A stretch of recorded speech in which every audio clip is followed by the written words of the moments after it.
Good morning, everybody, and welcome back to Motive Movement. We're here for our 6th qualifier of the season. Only 3 chances left for athletes to punch their ticket to the championship, and the final starts here this morning. I'm Chris DeGangi, joined alongside Ryan Stratus. Good morning, everyone, and welcome back here to lovely Greenville, South Carolina. Motive School of Movement did not hold back. This is a championship quality here event. They pulled out all the stops for this course design. My goodness, DeGangi, yesterday was rough. Yeah, the course is absolutely insane. Here's a look at one of the more challenging obstacles, the vertical drop. And we're going to take a look at our top 5 men's athletes. Men will be running first, followed by women. Tyler Smith, Phil Folsom. I mean, those two just breezed through this course yesterday. Jake McClintock, another clear on the vertical board drop. They were so impressive yesterday. And here is a look. Take a look at that NSC rank, Strat. My Literally goodness. the top 5 NSC ranked athletes. Phil Folsom at number 1. You got Jackson Erdos at number 2. Jake McClintock at number 3. Noah Muner at number 4. And Tyler Smith at number 5. That is insane to have the top 5 NSC ranked athletes. Strat, we take the NSC ranking over the course of all kinds of ninja competitions. Yeah. We take WNL Worlds into account, UNAA Worlds, FINA, Bucket Comp. We take the Barn Comp, Barbados, all these different competitions throughout the year, including NSCs, and these are the top 5 athletes, and they're all in the finals, and they were all top 5 at the Open. Dude, yeah, it just shows how well-versed these athletes are across all fields of obstacle discipline, and to see them out here competing today, it's going to be an amazing show. Everybody tune in. I'm glad everybody's hanging out with us in the morning in the building out here. Yeah, don't go anywhere, folks. It's going to be exciting.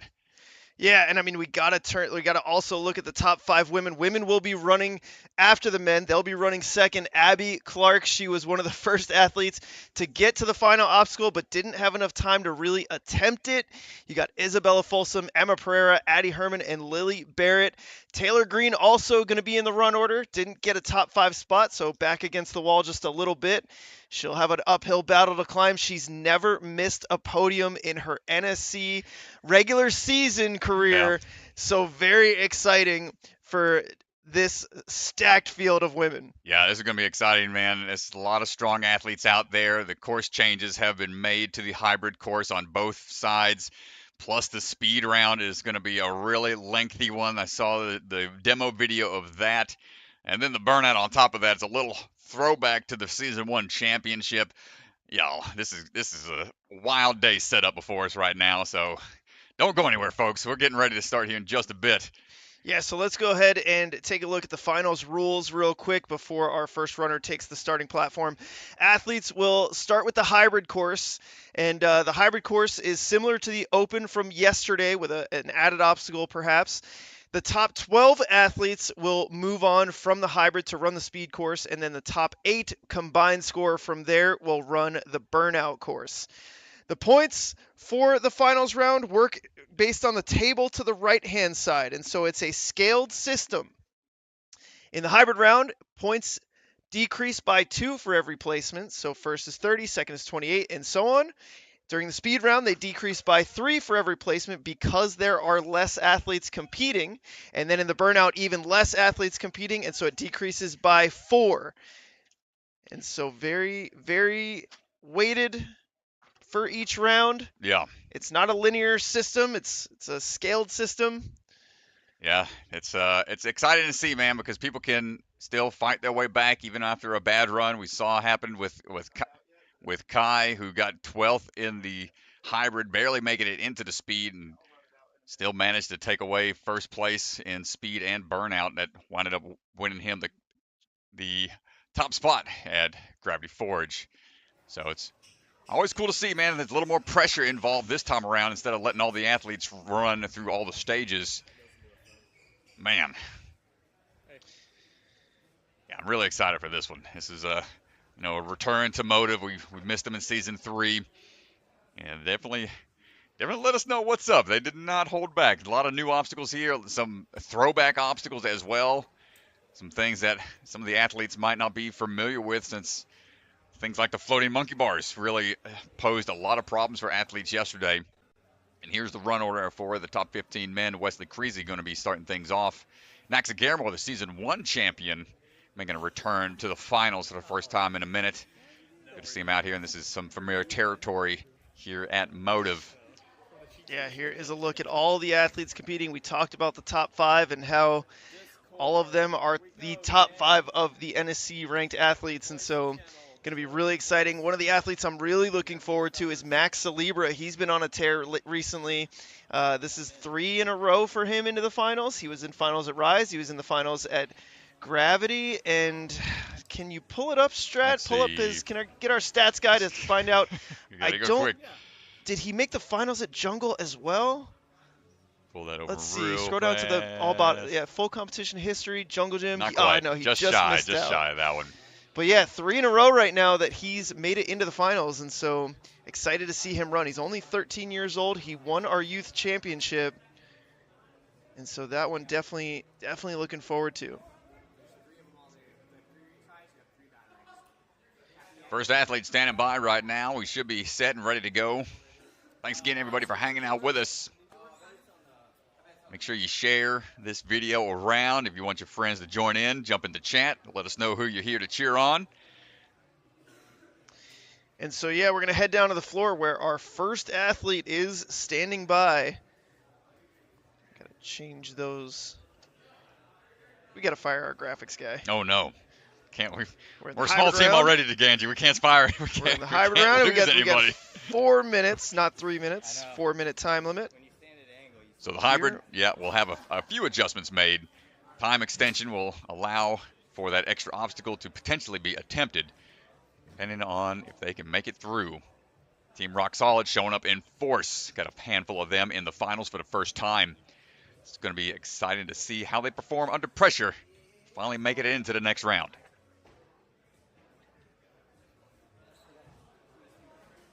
See Mr. Swanson hanging out there, ready to go.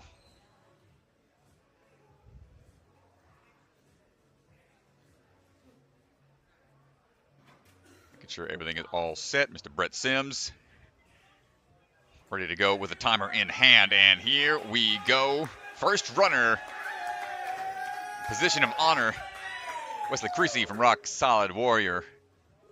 16 years old, 2.5 years of experience, first time in the finals. Start his way through these tipping teeter-totters.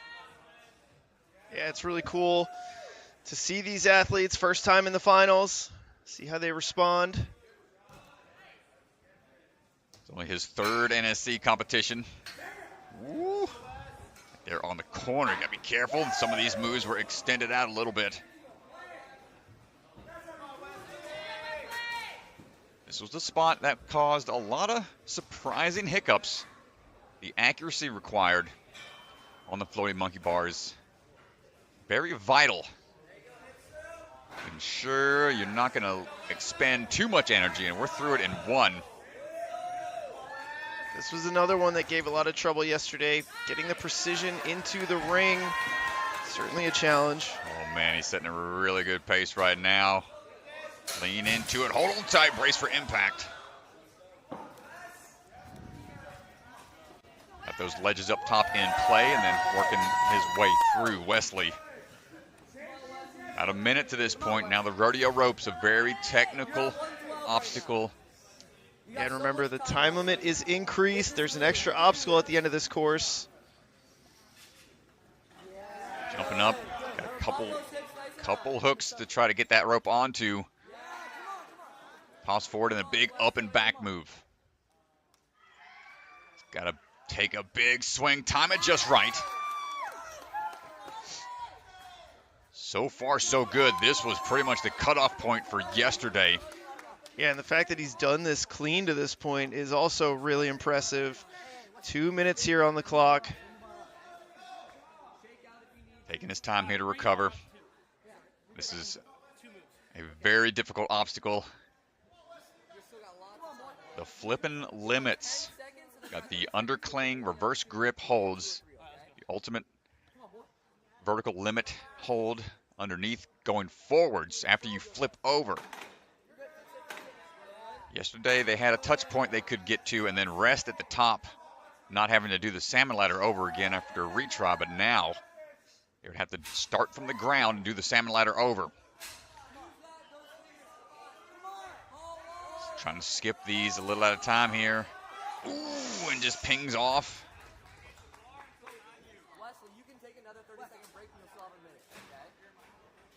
Got to wait for salmon ladder bar. Put back in place. Everything's set. West.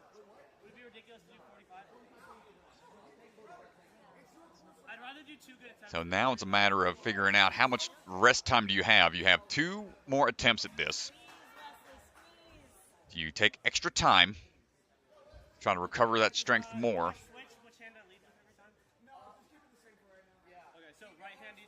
He's trying to work through the beta here, thinking about matching. If he goes, when you match something, that means you're taking one hand, leading with it, but then following up and taking the other hand to that same object.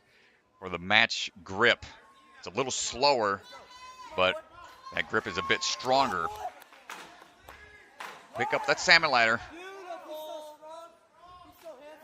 Wesley looking for the flip over. He's going to go ahead and flash pump those biceps a bit. Yeah, he's got his pinch here. Going for the extended moves and not going to get there, and that. So I'm going to give him 10 seconds to try. Yeah, it's going to do it on time. Unfortunately, he's not going to have time to get through, but a great run to kick things off. I mean, getting there clean, we'll see how big of a factor that plays in. That obstacle is not really able to be made easier, so it's pretty much the same as yesterday. So we will see. It was a big challenge yesterday. Yeah, no changes altered on that one. Same 1-inch ledge for the dismount even. See, he started with the match grip, but then tried to go forward, skipping that one hand. And then the amount of downward pressure that's generated as you try to pull up and stop your descent, what causes those hands to pop right off.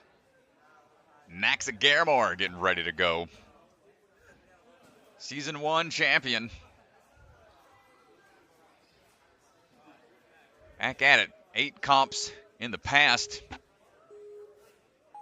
First time in the finals in a bit. Good to see him back in action here. Swinging his way through, coming out of Florida. Yeah, and really interesting here from Brett Sims, the course owner. You can see the cliffhangers in the background right now as he's swinging through. This is the exact cliff line that won him the championship in our first season, and it is the exact same finish for the burnout here today. So, man, it'd be cool to see him get to that.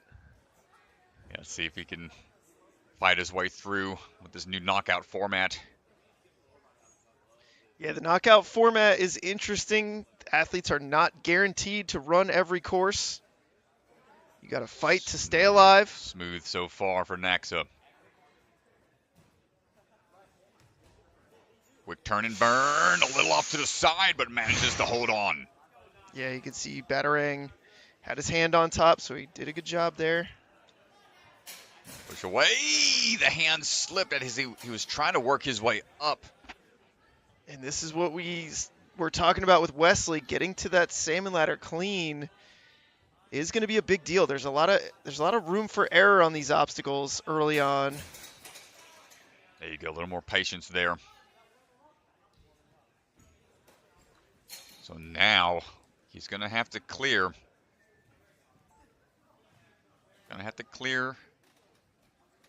That flipping limit. A little work to get there first. First big move knocked out. Up and behind. That is a huge toss. Good use of the timing, the knee drive. Generating that momentum. Radio ropes checked off. Grab a little bit of that bucket of chalk. sure that grip's going to be there.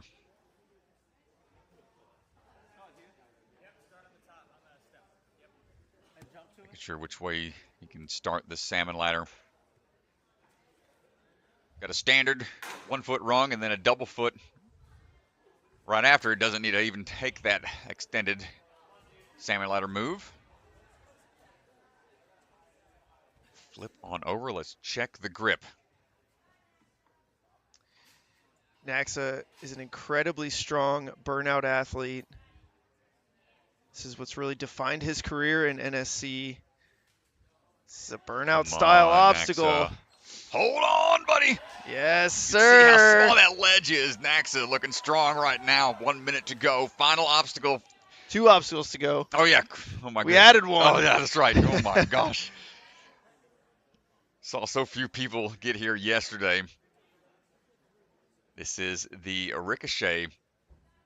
This has been altered to where thumbs are not allowed on the middle slopers. Some blockers, so it's straight onto those ledges.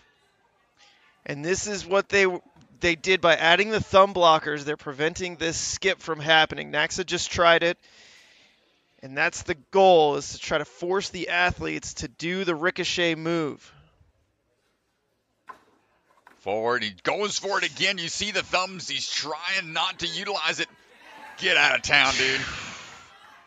Fighting for this finish. Oh, took a bump. He's okay. Celebrates as he gets up. No time left for the final obstacle, unfortunately. What but he's a happy run, with it. He's happy with it. And folks, it's hard to really comprehend the use of not using the thumbs on this hold. You can see, just took him away there. Thankfully, didn't get DQ'd. But it's like that, closing the grip on a monkey bar or any kind of ledge. You really want to utilize that extra grip power. Nax just fought with everything he had there. Boy. Yeah, that undercling turns it into that open palm grip. Really test some of that rock climber strength. Evan White ready to go right now. Taking his first couple of steps through the teeter-totters. Now the Obstacle Academy. 7 years of experience. 18 years old, going for the big swing. Good save there, Evan. We'll see some shortcuts being risked to save some time and energy. It's also a tough thing to figure out, which areas can you make a shortcut? How much will that actually save you on strength? The risk you run there is if it doesn't pay out, then you'll possibly have to utilize another retry.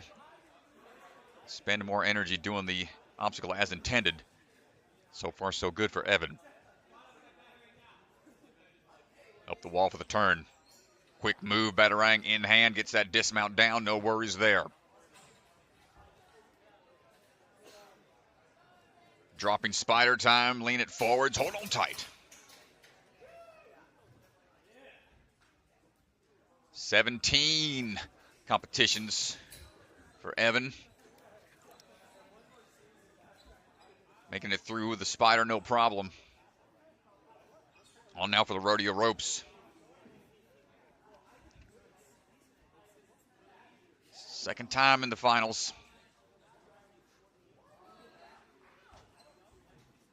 Good toss across. Excuse me, third appearance in the finals here. Dropping in, no worries there. Little shameless self-promotion look at for one of our that. sponsors. There you go. Nice little rotation of the bucket there to show off the logo. Shout out Bucket of Chalk, our official chalk sponsor. There you go. So nice, he had to dip in twice. Let's get this chalk going. Checking the time here, taking a good rest.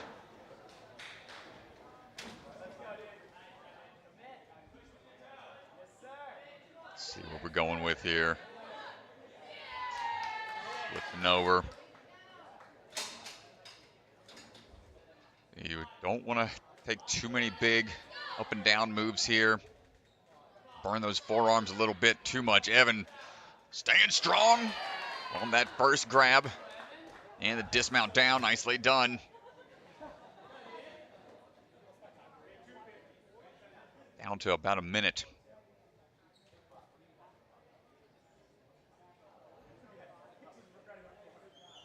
Saw him at Rise, made it into the finals there. See what he decides to go with. Ooh, swings back. Yeah, without the thumbs, the course designer's really trying to force these athletes to do the ricochet, and the athletes are putting up a fight here. They don't want to be forced. They don't want to be told what to do. Yeah. That skip is tough in the back move. Even tougher. A spring-like maneuver. We have to time it just right. Third and final try for Evan White. Caught and tries to go for the move. Not quite going to get there. Starting to see more athletes work their way towards it. Past the flipping limit here. Yeah, he does a really good job. You can see great grip strength as he goes into this board catch. And then this is the this is the second attempt, where he goes for the ricochet move, not able to hold it. And then here comes the next attempt, tries to go for the skip, just not quite enough for Evan White. Thiago Lima standing by. Coming out of jump twist. Down there in Florida, taking his steps over the teeter-totters. Swinging through the ropes and rings. Finding his footing now as we get onto the Talon Tech. Nice layout there, making sure we can get through in one swing. Around we go on to the floating monkey bars.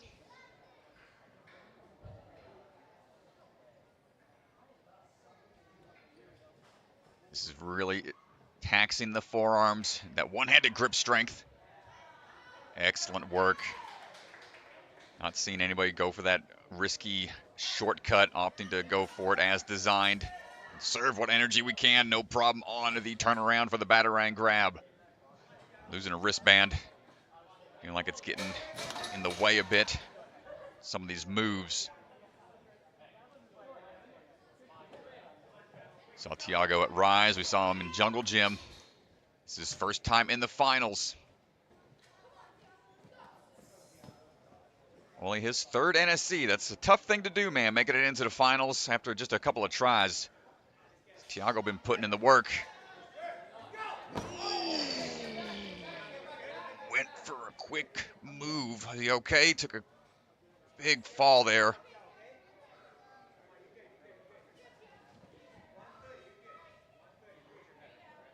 Took a big belly flop. Yeah, he might have knocked the wind out of himself. Yeah, that's tough, man. It's like you're bracing for impact. You're fully extended.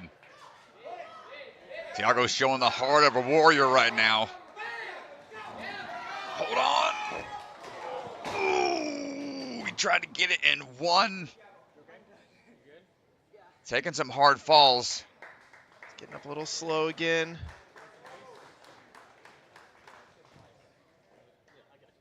Yeah, I'm not sure. I think he's going to call it on that. Yeah, and that's unfortunate, man. We're going to get him some ice, and hopefully he'll be okay. Came down pretty hard. We couldn't see an angle for how he landed, but did slam into the box. Yeah, this was the first one here. Oh, man, yeah. Those are pads there, but still, it's not something that you want to. Yeah, just belly flopped on it. And then here comes the second one. I'm not sure what happens, but looks like it. Oh! Yeah, it looks like his knee That's right a into the side of the shin, dude. box. That's a. It's the corner piece of the box. It's padded, but it's not something you want to take full force like that. So he was risking it out there for an early dismount. Hopefully, it's just turns out to be a bruise or something. But man, good fight out there for Thiago. Hopefully he's all right. But right now, Matthew Hall on the move. Matthew, strong athlete. He's been around for a while. We don't see him too many competitions. This is his third NSC, second time, or third time in the finals. Saw him back in season 2. Used to train under Brett Sims back at Ninja Quest in the early days of Ninja. He's out of the NYX training facility now, doing more of the chase tag type of stuff, taking a miss on the Batarang.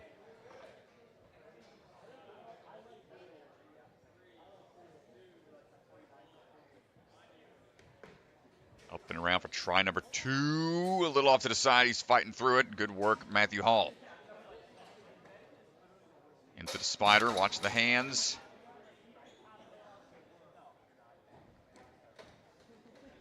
A couple areas you got to be aware of. That's what's also really tough about this. Each specific obstacle has a very highly tuned skill set that is being tested. Within that, its own set of rules that the athletes have to remember. Quick hop off to the shorter toss, and then immediately goes in, linking everything through Matthew Hall. Quickly through to this point. That one miss off the Batarang, eating away at his time a little bit, adding one fall to the books. So he's going to want to get this in one go.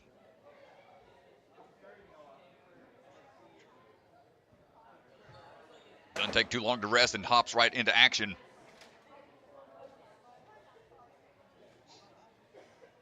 He's going to lean into it, up and over. Hold on tight. On one hand over and through. Gets to the ledge, but not able to hold. Just a little shy.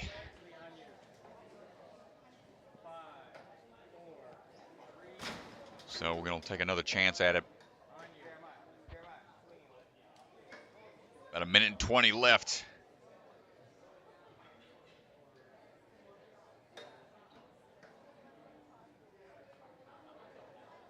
On back to the salmon ladder.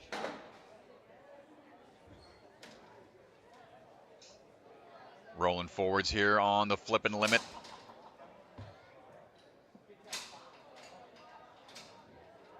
Going forwards again for the grips. Come on, Matt. Big backswing, goes for it, gets a better grip on there, but loses it. He's only got one last chance. 4, 3, 2, 1, Trains down there around Woodstock, Georgia. Michael Johnson, Ethan Bartnicki, Christopher Jones.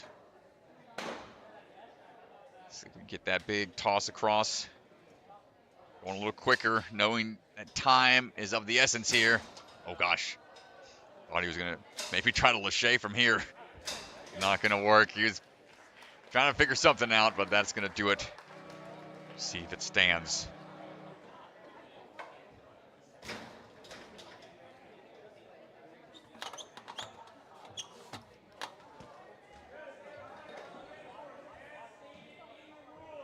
It sounds like Swan was addressing just that technique. Not gonna see any attempts of a huge lâcher from the flip over portion. Going to force you to utilize those underclings. All right, Weston Boswell.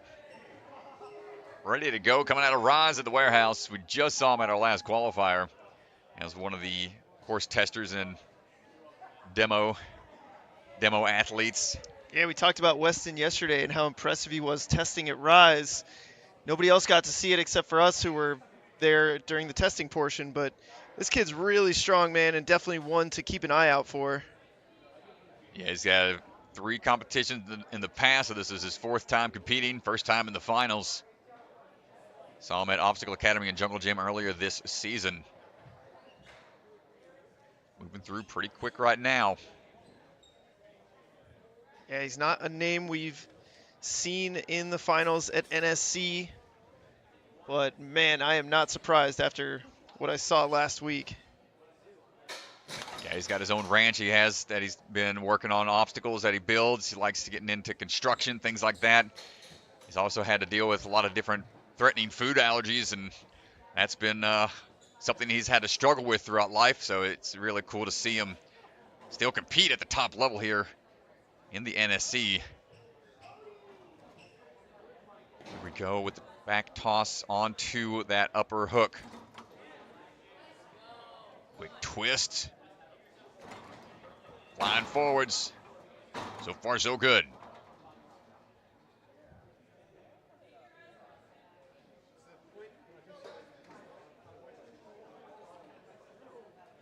Yeah, this is the one you want to get to without any retries.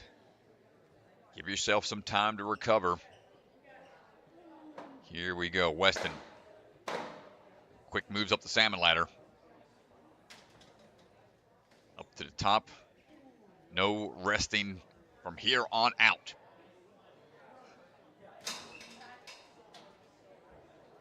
Going one over the other. Trying to get that swing straightened out here. Hold, and just pops off there on the descent as the pendulum starts to kick in.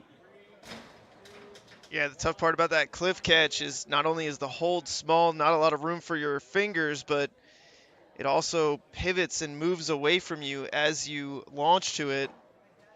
A little sideways. Doesn't take a long break, just enough to get re-chalked up for the reset time to expire. Smart. Rest for another second. It's hard enough to make these moves alone. You add in this 1-inch ledge to the equation. Ooh, we got the solution for it though. Nicely done, Weston. Just under a minute remaining.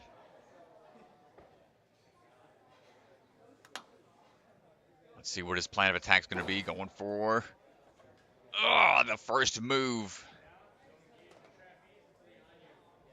There are not any ledges up there. There isn't any grip tape. There's no type of traction added. It's just straight wood. 45 degrees or so. Peel out potential is high. I mean, and you're pretty exhausted after fighting through those reverse grips on the flipping limit. It's going to give it his best try, and then the no use of the thumbs. That's like you can't put the brakes on as you start to swing backwards. That's what really prevents you from maintaining your grip. Great job from Weston getting through the flipping limit. Yeah, you can see just how tough it is to hold on.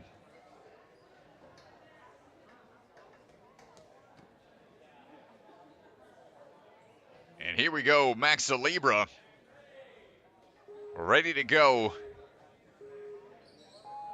Cadet Ninja striding through, always rocking the USA socks.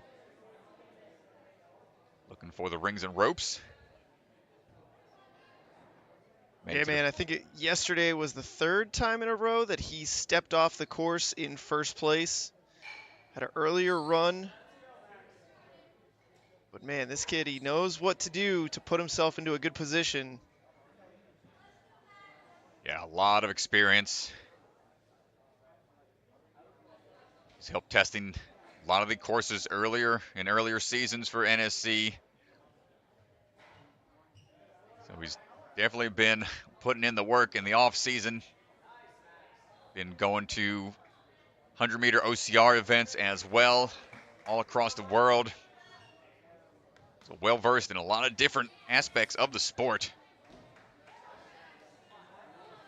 Definitely trains hard down there in Jungle Gym. He's just moving smooth right now. Push away, brace for the impact, a foot slip there.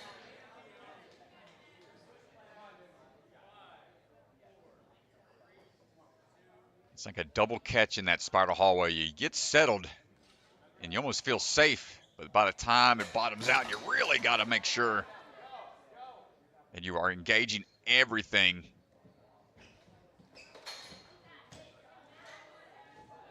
Took a fall there, but he's okay, finds his way back through. On now for the rodeo rope, big hop up.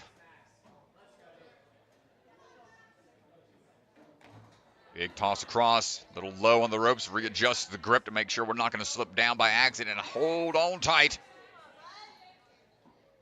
Dude, for 13 years old, this kid is so good, and he's so smart. You could see that little shift of the hands up the rope to get a little bit higher. That's some veteran stuff right there. Yeah, he is no newbie out here. This ain't his first rodeo. On now to the salmon ladder. Using that kip tech to try to get up there without extending or exerting too much bicep strength. Comes the flip around. And he did not get through this yesterday. So we'll see what changes he's making to the plan. I'm going to go with the bump tech. He's matching and then going one at a time here. So secure grip. Here's the moment of truth. Big toss, not quite there.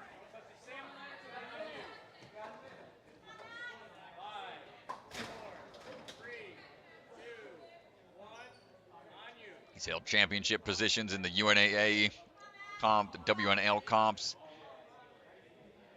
ANW Junior. A lot of experience. Yeah, and the pressure's on for him right here. If he can beat this obstacle, he will be guaranteed a spot in the speed round. I think all the focus right here with 30 seconds left is just get through this one obstacle. More efficient here on this second attempt, skipping some. Oh, watch those hands, even a little bit off on the angle can be tough, and not gonna get it. And that's gonna do it for his run. A valiant effort from Max Celebra.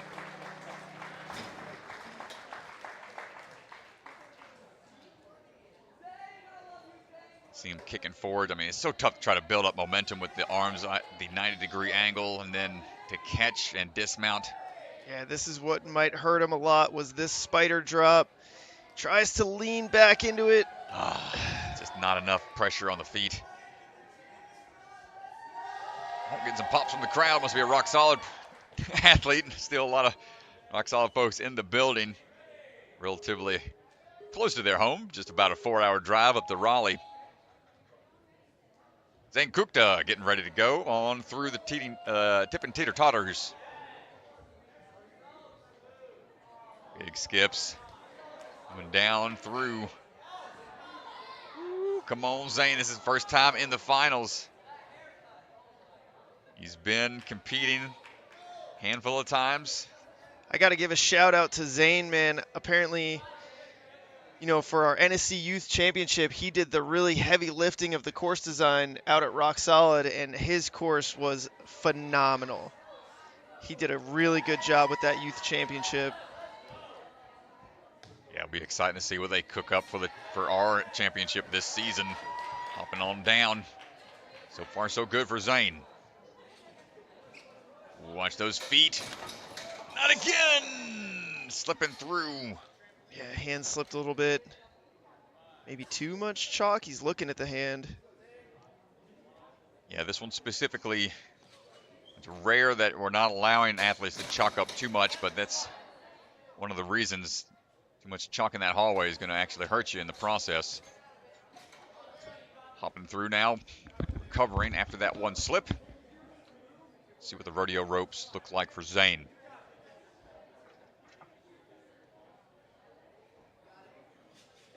This is his first competition here in season 4. Gets the toss into it. Ooh, he's got to straighten out a bit. Getting a little sideways. Taking the backswing to be sure about the dismount. It is a pretty big toss. Zane lining up now for the flipping limits. See the clock there, hanging out, giving the athletes a visual. Mr. Swanson's got the official time. Using the Ninja Master app to track the scores with that retry system in play.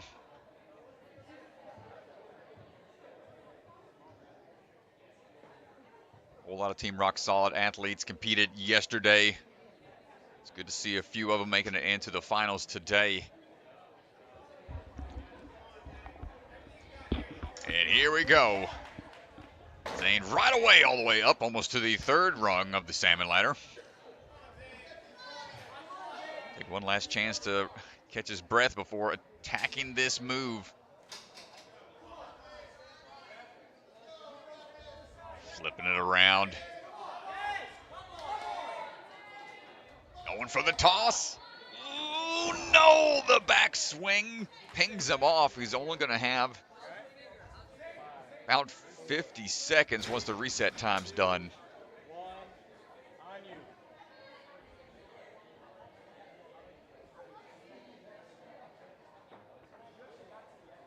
Chalk up a little bit more and see if we can get through this. It's going to have to be quick.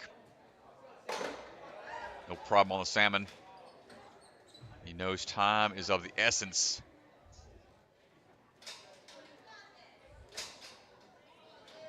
And going for the 1 and 2. Moving forward's not going to be enough. Grip just gives out. Checking the hands. Might have peeled a cuticle open here on this move.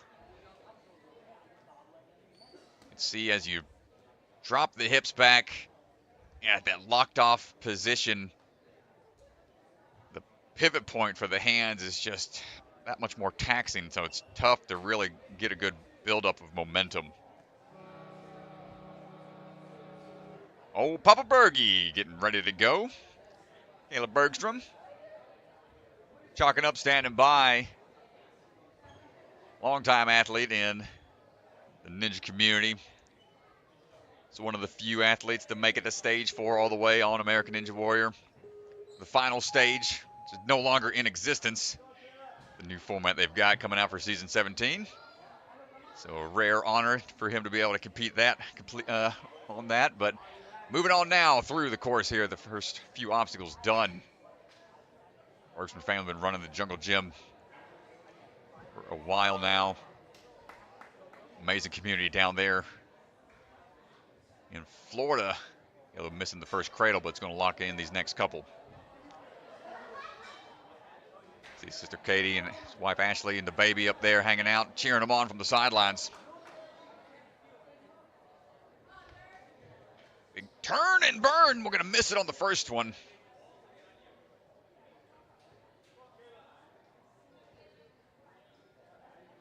Every little fall like that make the rest of the course even tougher. He fights through the off-angle landing with that batarang. Saw him at the finals at Rise just a few weeks ago. Hopping through that spider hallway, getting through it. On now for the rodeo ropes. Nice high grab. Whip it around just right. Quick moves here for Caleb.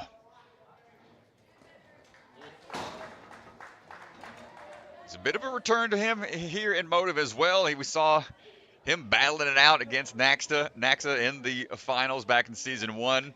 Caleb Bergstrom would have been our season 1 championship if he had gotten one more cliffhanger touch point. Yeah, he man. was one touch point away, and Naxa clutched it. He had to clear the burnout to win, and he did, man. It's a really dominant performance, and Caleb was second place, and he was right there. Yeah, it was a cool one to watch. I'll definitely go check out some of the earlier seasons and see how much the sport has developed and grown. What made it cool too is, I mean, this is a mentor, coach-student relationship, and Caleb was really happy for him. Here we go, up and over onto the flipping limits. Let's see what we got. Rotating over.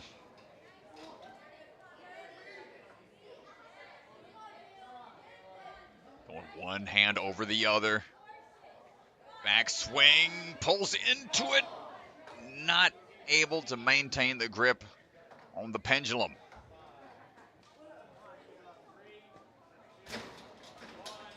Saunter on back. Stare down the obstacle, try to collect himself here. Yeah, this is important. Obviously, 3 minutes. Not going to have enough time for the final 2 obstacles, but beating this would be important for your positioning as you head into the speed run. He's guaranteed a speed run at this point. Yeah, all the points add up. Points are cumulative across the rounds. He's gotten through this, going with a pretty good hip swivel tech. I'm gonna try to be quick about the transfer over. Not gonna get there. And with time ticking away, he's gonna have about 15 seconds. No time to recover. He's gonna have to just jump right into it. Gonna refresh the chalk.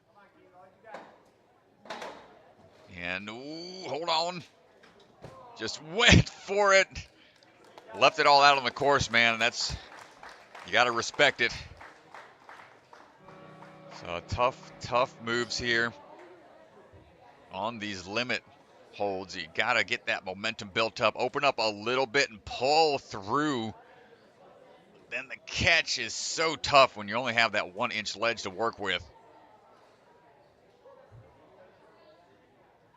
2 times almost making it through. Great attempt there from Mr. Bergstrom. Mr. Folsom's up right now. Sam, ready to go. It's our 10th runner. Coming up on our last handful of athletes. Sam will take a skip. Woo, making sure the heels stay up. Skip what we can. Sam coming out of the barn. Dorsey, Illinois. The whole barn crew traveling together, competing at multiple NSCs. Sam going quick right now. Time for the Batarang run up that warp wall. Up and around, quick accuracy. The ability to identify those obstacles in mid-flight. One of the more challenging aspects to the sport.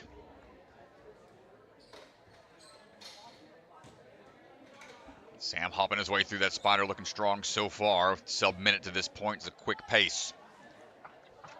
16 competitions, 13 of which in the finals.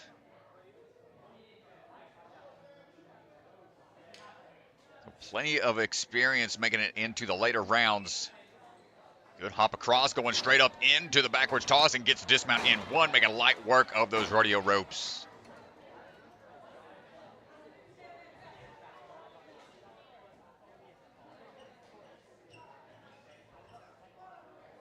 Sam taking a chance to recover a little bit.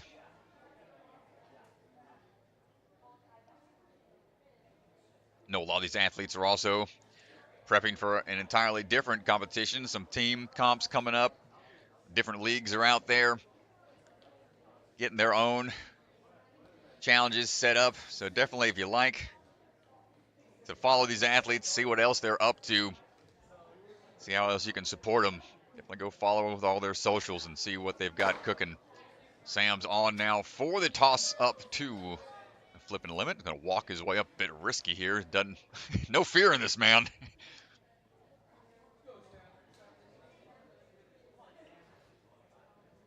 Hang out up there for a little bit longer, chalking up one last time. Find those first few ledges to help steady it down. Looking for the catch. Oh, no, we're just not quite able to hold.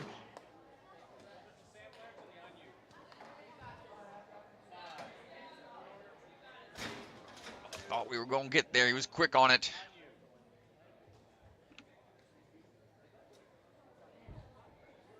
Let's see what we got for try number 2.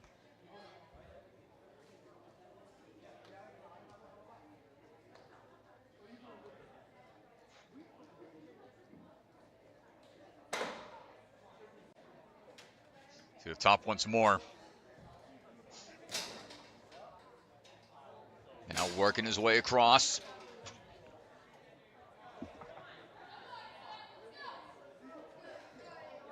Backswing. Pulling hard here, 30 seconds to go. Not gonna get it. Can we get this with the time remaining?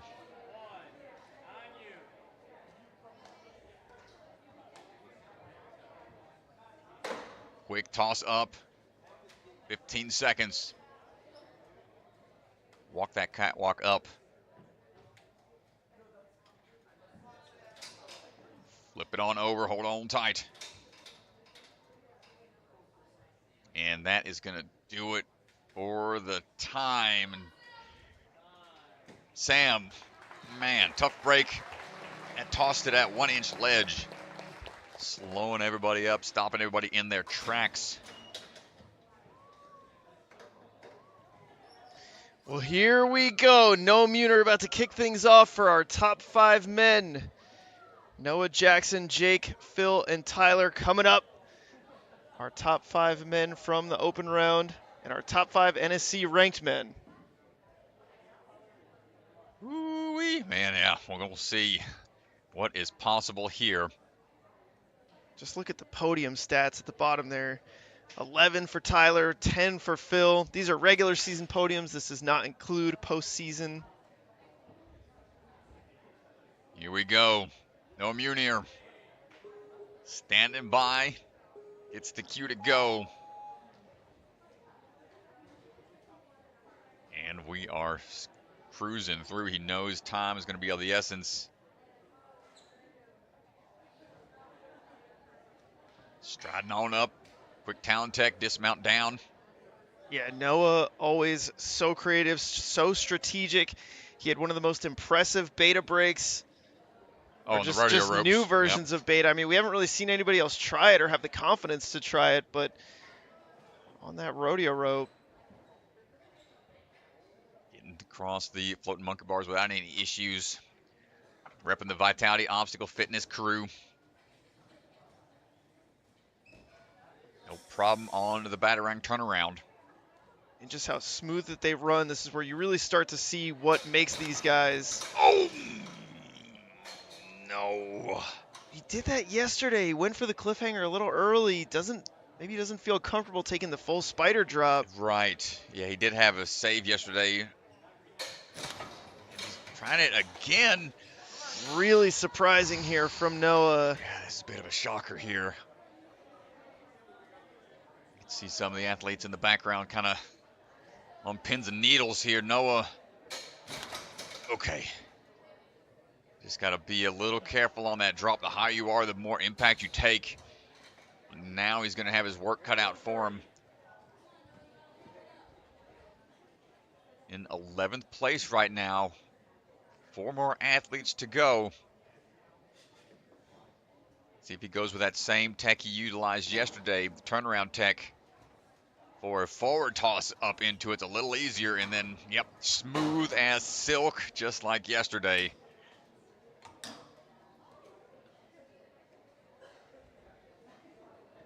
Got to get through this. Less than 2 minutes now.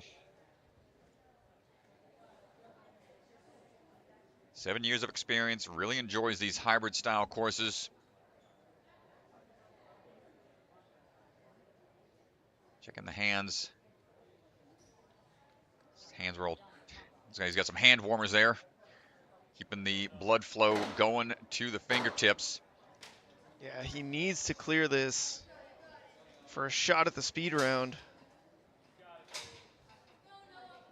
And the hand warmers trying to get that blood pumping in those fingertips needed for these grabs. Come on. Had it for a split second. Well, it's going to all come down to this here, Strat. He has to clear this obstacle if he wants a chance to move on. Otherwise, he leaves it in the hands of the final 4 athletes. It's tough, man. He's got a full minute. Clearing this does clinch him a spot. See how much rest he wants to take here. Yeah, not too much. Smooth through up onto the board once again. A little bit more of a rest there, but then lean into it and see what we got. 30 seconds. The last chance for him here. Try to get it clear on this. Has to catch this and hold it on the backswing. Yeah, he needs it. Gets through, and that is going to lock him in for a speed run. Despite the early missteps, puts himself into 4th place right now. We try to go for the skip just with what time he had left. Good battle out there for Noah. Yeah, I mean, he's not going to be happy with the early mistakes, but definitely happy to be moving on. Here's Noah on the spider here.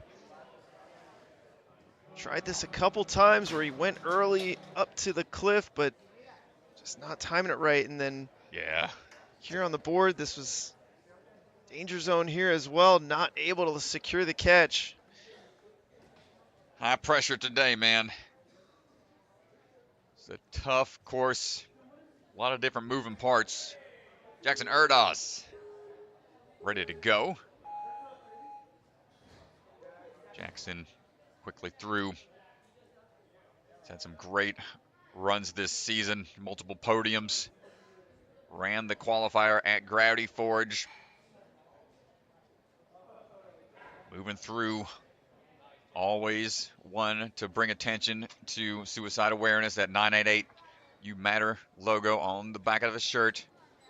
It's the suicide help hotline. Always trying to bring awareness to that. Here we go, up and over.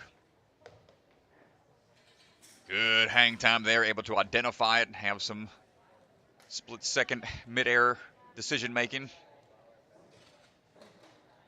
Pushing forwards, no problem on the drop.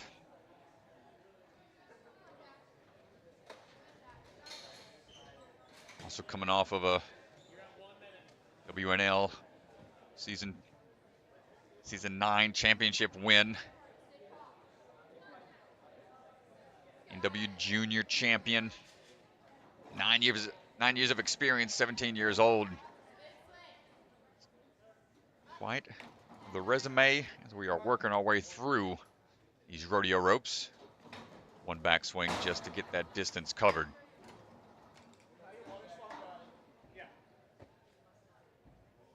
Take a little water there. Always good to have somebody helping out on the sideline.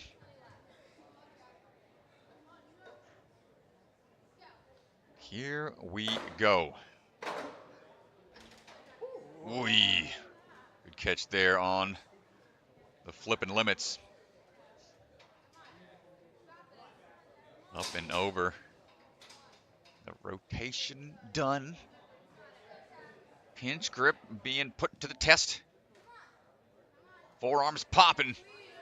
Ain't no dropping for Jackson. We got to get to that finish, though. 210, and he's through clean here. Oh, man. Onto the ricochet. No thumbs allowed. You can undercling a little bit on the ledges that don't have the blockers, but the slopes there are tough. Hold on, Jackson. Yeah, we saw Naxa beat this obstacle. Here we go, Jackson Erdos. Oh, buddy, and we got time. We got a lot of time, DeGangi. The final obstacle. This is a crazy one, Strat. Let's see it here. Oh man, I don't know. This is one that Brett was calling the base jumper. You got to go Athletes. in. You go into the body prop and then drop down, and from there swing and grab a rope. First attempt. Jackson grabbing a hold. Dropping on the rope, time ticking away. He's got to kick and push and pull at the same time. The board comes up to the top for the buzzer. Jackson Erdos with the clear. Yes, sir, it can be done. What a run, Jackson Erdos. My goodness, full clear for that young man. Excellent job. Full clear for Jackson Erdos. Great job there on the board climb. This is the final obstacle. We're going to watch it again, Strat. I got to go back to the beginning of this thing. You know we got to talk to him. We're going to go down for an interview in just a second, but let's take a look. Actually, yeah. Where we going, Hunter? Let's take a look. This is the entire obstacle. They got to get into a body prop, make high the up you drop are. down here, and then he gets to the rope, feet on the board, push it up, and then a big climb up to the finish. One of the cooler finishes we've seen here on the hybrid round. Let's go down to the floor with Ethan, who's standing by with Jackson Erdos. Not a lot of changes today, with the exception of the last obstacle. A couple of minor changes, but what was your thought process going into today, having run it yesterday and not a lot, being different? Yeah, coming off of 2 early falls on the rodeo rope and the batarang, I was kind of mad at myself for letting myself fall on those early obstacles, so I really wanted to be clean through the beginning so I can rest at the end. And then on the ricochet, I knew that I could do it because I had built it before.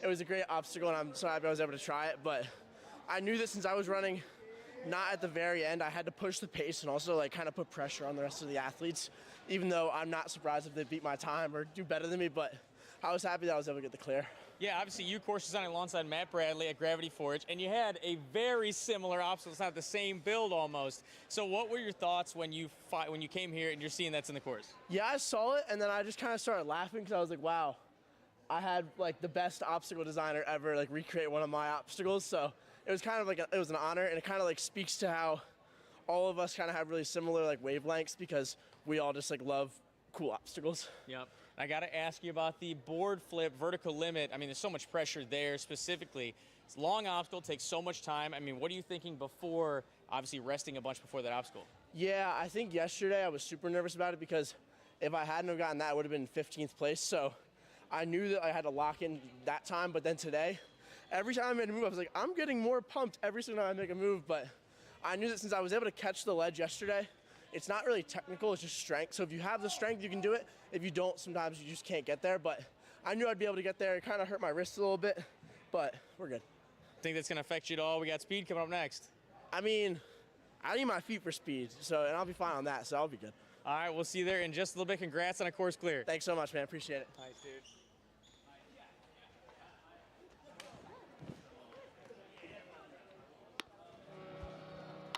My goodness, man, what a run. Full clear. No mistakes made.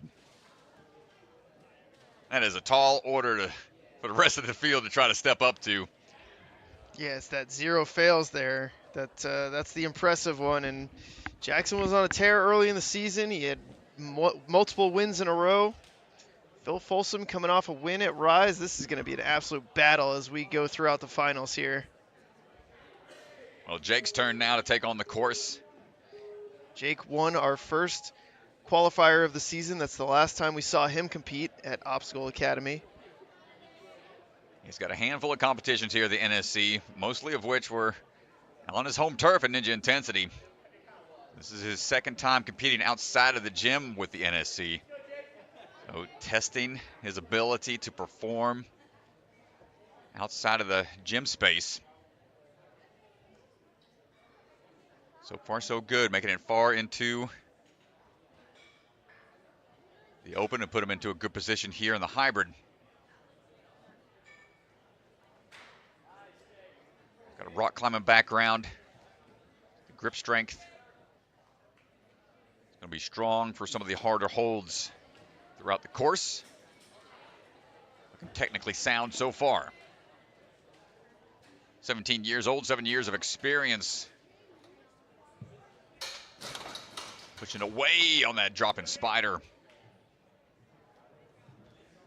Got a few teammates in the building. Seth Lambert, Max Feinberg hanging out, and Caden Lebsack back home.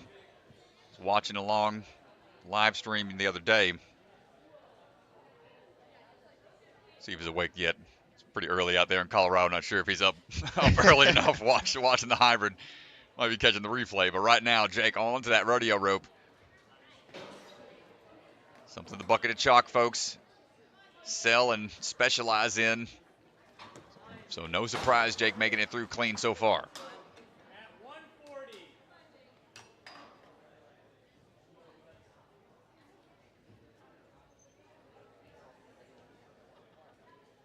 A little bit more chalk.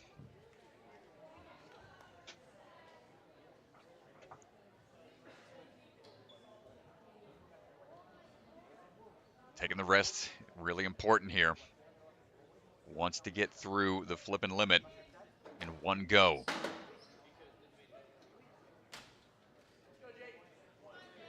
Not only to make sure he can get higher up that leaderboard, get some more points, but to conserve your energy for later rounds.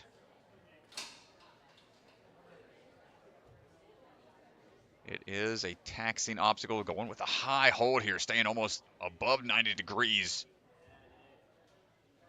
Quick toss across. Using that thumb on the undercling. You can use it there, but no thumbs allowed on the ricochets. Just talking with Brett again, this is an obstacle that Matt Bradley, Jackson, Erdos were kind of developing at the same time. Mr. Clintock going for the back and forth, gets that first move. No, the hand got hung up a bit. He was trying to reach through to the other side to grab that other ledge and just couldn't take the other hand out in time. Bouncing back, ricochet problem, no worries for him. Big reach here. Kicks back and gets the dismount with 30 seconds to go. Yeah, it's going to bump him into second place. And this will put the pressure on the remaining two athletes, but unfortunately can't beat Jackson because of the fail. Oh, man, here's the scary part. I mean, you're pretty much 2 floors up. You got to get past that red line before you can drop on down into that throw and go. You got 10 seconds. Going to get it in one move. He's got to climb up and kick that board over and then get to the top of the wall. It's going to be close. It's going to be a buzzer beater. Come on, Jake. Jake. He's got to go. Yes, sir. I think we got it. What a fight out of that young man to get to the finish in less than 10 seconds. My goodness. Nice run, Jake. Down to the wire. Showing us he's taking that skill set outside of Ninja Intensity and can apply it anywhere he goes. Let's go, gets Jake. The clear there. Nicely done.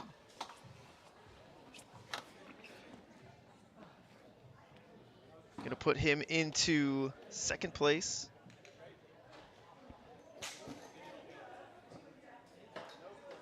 Whew. All right. Just a few more. And the last two, Phil Folsom. Standing by, another barn athlete. 18-time competitor here at the NSC.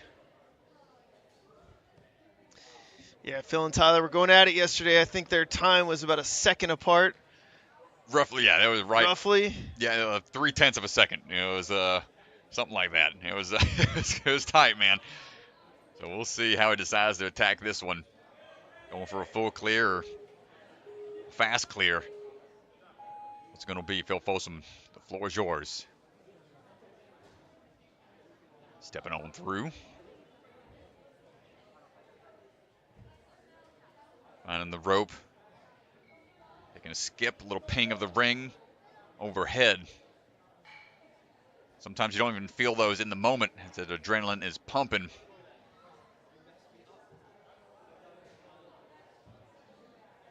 It wasn't hard enough to affect his grip on some of these other obstacles. So far, no issue on the floating monkey bars. Popping across. I had to say something. That's what makes that obstacle challenging. One whiff like that starts to tax the grip on the backswing. Up and around, kicks on through to make sure that dismount momentum is built up just enough. Push outwards, making sure that grip stays strong.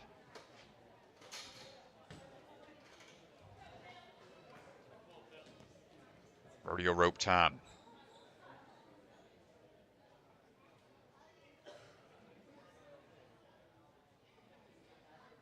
Coming out of Dorsey, Illinois.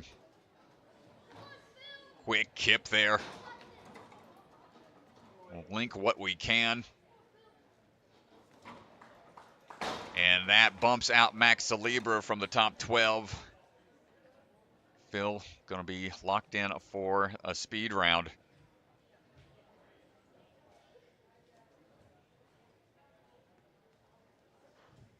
Very technically challenging course on the front half, and it turns into a grip gauntlet towards the end.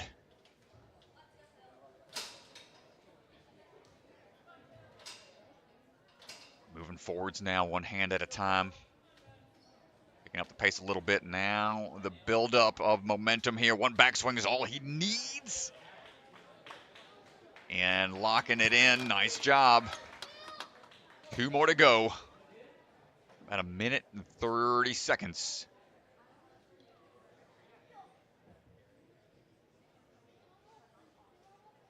See, we're looking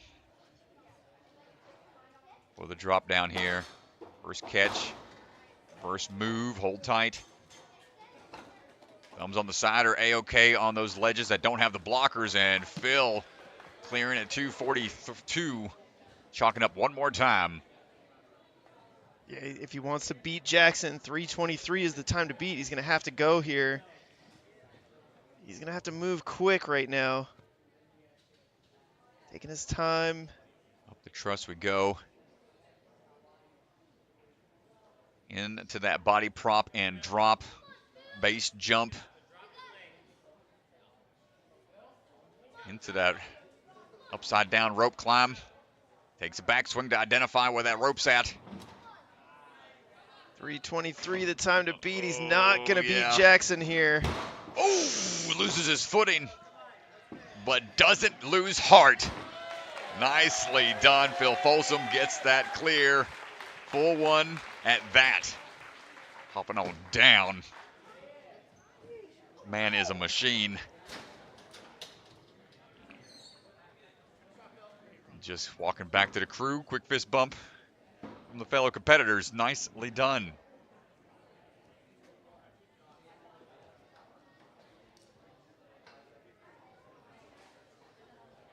Just shows you, man, when the pressure's on, these athletes perform. Yeah, here's a look. Easily making that move. Here comes the ricochet. Nice and easy here. He goes into the next move, and then just a pretty casual drop into this. Casual, okay. Just plummeting from 2 stories up almost. I mean, that's a huge drop. Pretty big test of the nerves, but on to our final runner. Old Tyler Smith. Ready to take on the hybrid, the technician. It's the first to clear yesterday. Seems to be the role he's taken up as one of the people to show that a course is possible. Had that same mission at the Obstacle Academy during the Open. Finding his way through the floating monkey bars right now. 18 comps, 16 appearances in the finals, 11 podium finishes.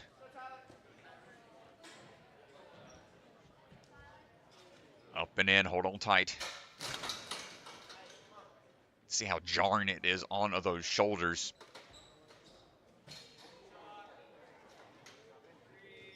Knock it out. Here we go. Call him the technician because most of these obstacles he can do in just one go, learns them pretty quick, gets that beta unlocked quickly, just knows how to maneuver these obstacles mostly on that first try.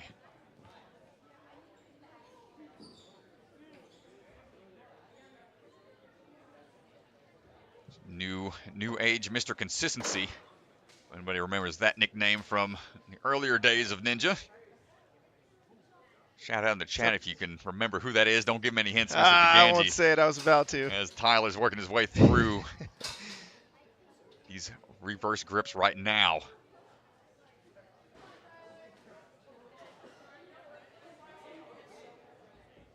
Big backswing, no problem. Catching onto that ledge, looking for the dismount down at 2 minutes. He's got 2 obstacles to go.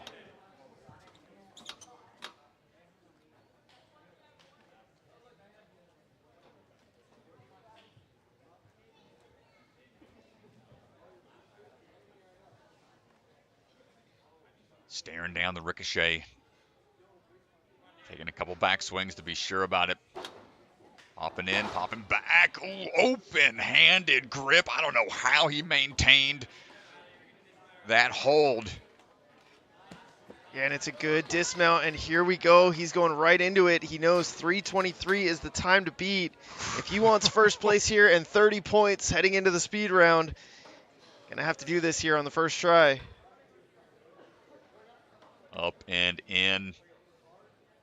I mean, this thing's a nerve-wracking obstacle. Some solid holds that you have, thankfully, but the drop and the body position gets it in one. Time ticking away. Yeah, he's got plenty of time here to do it. Oof, takes a little bit of a butt bounce there, but we're A-okay. The wall stays put, and Tyler Smith taking first place with another full clear. 3:08, that's going to be a full clear, and Tyler Smith bumps into first place. You know we got to go down to the floor and chat with him. Let's see what Tyler Smith has to say. You can leave it on. You can leave it on. Swan, take it away whenever you're ready.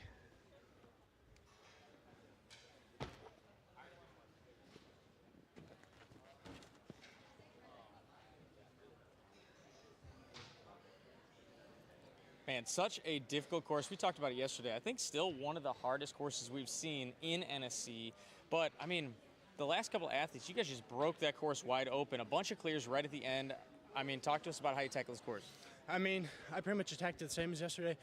A little bit more efficient today to get to that last obstacle with a good time. And after seeing the last couple of runners absolutely destroy the course and clear, I knew I had to do it quickly in order to put myself in a good spot. So did that.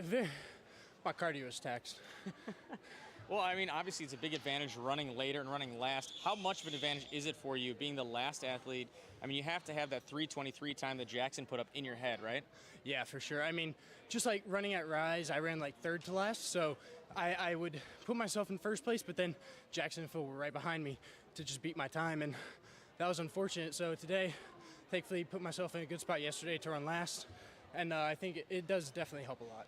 Seems like you three a lot this season. You, Phil, and Jackson are pretty much like in the top three, like going into the speed, going into the burnout. So like, what's it going to be like you three all moving on to the speed, first, second, third? I mean, it's great. I mean, I train with Phil all the time, so like I know where he's at, and I mean, it's just so close that you can't really tell who's going to have a good day, who's going to do better. And then Jackson's just always there as well. Like, so we've become really good friends, so it's great competing against them. Awesome, man. We are excited to see you on the speed next, and you'll be running last in the speed. Congrats. Thank you. I appreciate it. Nice job, dude. Thank you. Yeah, I'll grab that. Thank you. All right, well, let's take a look at where the leaderboard stands. Tyler Smith with a dominant performance again, 3:08.67. That's going to put him in first place. Jackson Erdos, Phil Folsom, those are your top three. Jake McClintock just behind the 4 clears here on the hybrid round. You can see the top 12 are going to move on. So Matthew Hall, Caleb Bergstrom just sneaking into the speed round. Unfortunately, Zane, Max, and Tiago, that ends their day. Update on Tiago, the leg is doing all right. Just hit the shin on the corner there and a little bit of bruising, but good spirits. He gave me a fist bump and said he was doing all right. So That's good to hear. It's a tough fall for him, so hopefully he bounces back after some rest and recovery. Congrats to all the athletes. What a way to start the day. We'll take a quick little breather as things get set up, and we'll be back in just a second. Thanks, everybody.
Tiago, but he has the pad.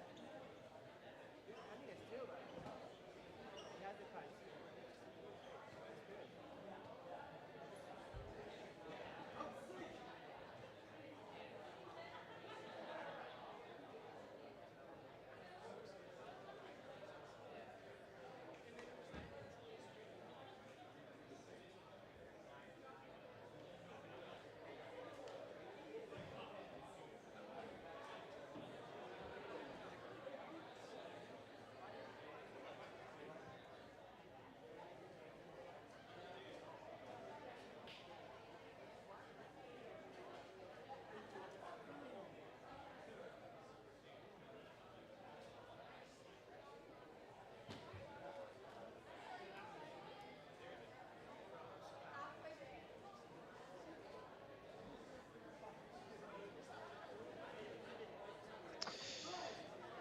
all right, so let's go ahead and take a look at what's coming up for the women's side of things. You got Abby Clark, Isabel Folsom, Emma Pereira, Addie Herman, Lily Barrett. Those are your top 5 athletes from yesterday.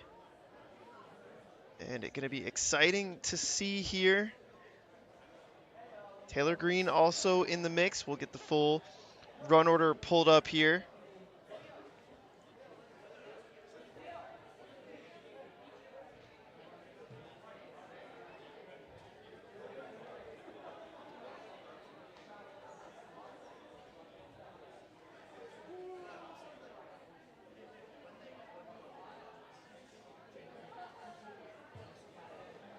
Yeah, and here's a look at the full run order.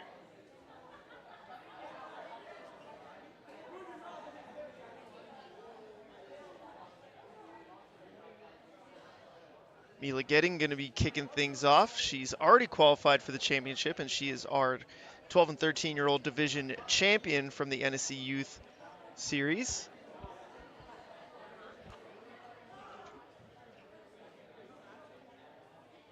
And here we go. Looks like we're all set and ready down there.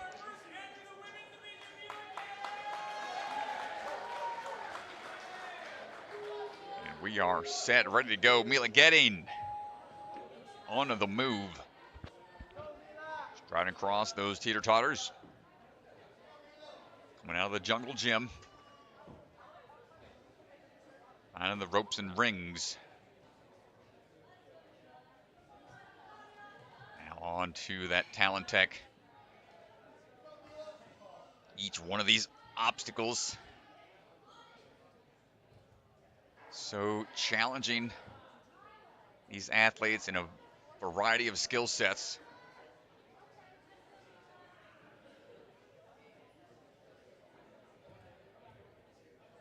Making our way through floating monkey bars.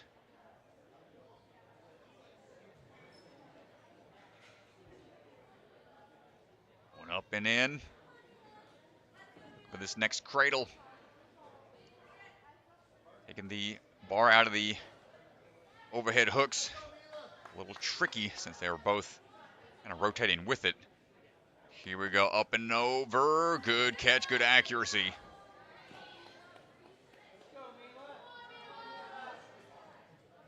So our compete back in Jungle Gym. Home gym there. And hold on tight, leaning forwards. No way. Wow, I don't know how she saved that, dude. Yeah, man, when you're getting into the spiral hallway, as soon as your body gets past a certain point, it's tough to salvage. She was able to twist and just managed to contort herself in a way. Doesn't have to take a retry. Now on to dropping cliffs.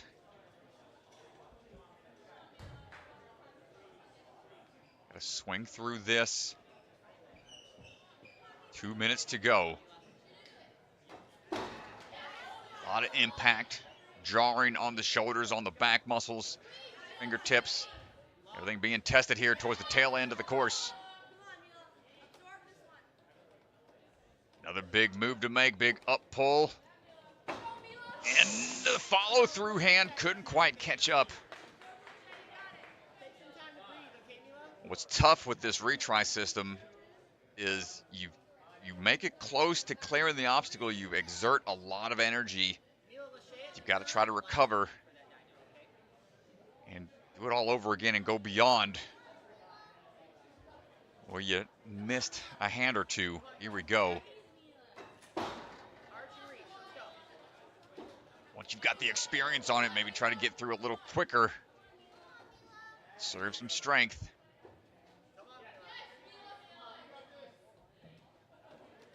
Going for that undercling. You can see the pinky just popping off a little bit. Big reach up. A big reach like that going backwards, you don't have a lot of mobility. Try to push that other hand with that shoulder at an odd angle. She's got time for one last attempt.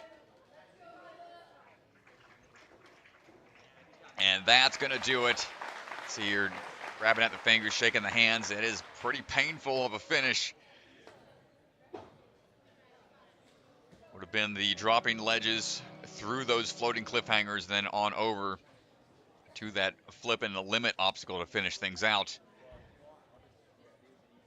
She was close. Yeah, just couldn't secure the drop there.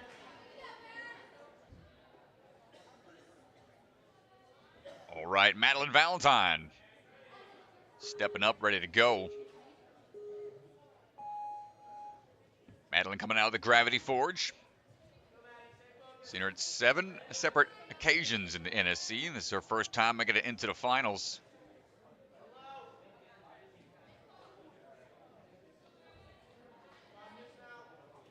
And now working through. She's come close at a few other qualifying events. Now on to these talent techs.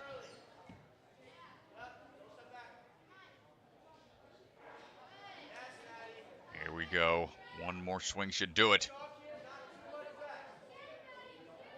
Her coach, Jackson, teammates, giving her some encouragement.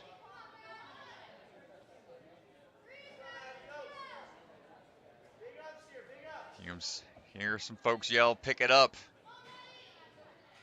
This is one obstacle you don't really want to rush, but it is good advice. You want to make sure you've got time for later on in that course for those retries if needed. Careful on that cradle. So far, so good. 6 years of experience, 16 years old. We're hopping our way through into that tipping spider.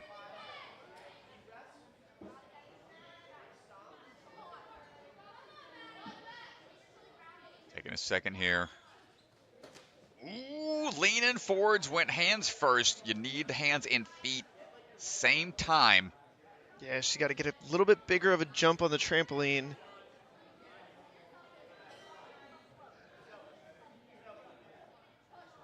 Try number 2.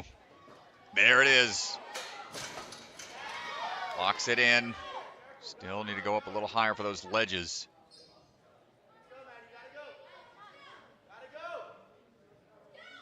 Aaron got to go a lot from the sidelines, but man, no, that's the risk you take sometimes when you're in a position like that and you start to feel the pressure of time or needing to hurry. Sometimes you don't get the body position or the swing you need to make that next move. And Madeline not quite able. Good call from the reset team jumping into action. So unfortunate for Madeline, not going to get through the tipping spider this time. Porter Fanat standing by, ready to go. Porter, the pace setter. Stepping up, making sure the shoes are clean, rocking the Olos. Porter is ready to go. Coming out of Ninja Intensity out in Castle Rock, Colorado. 14 years old, 5 years of experience. Stepping on through those teeter-totters.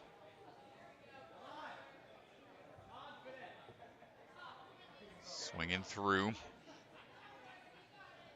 This is one of her biggest passions, is helping underprivileged people and donating her time to volunteer, to support the homeless, donating money when she can. Moving on now through this talent tech.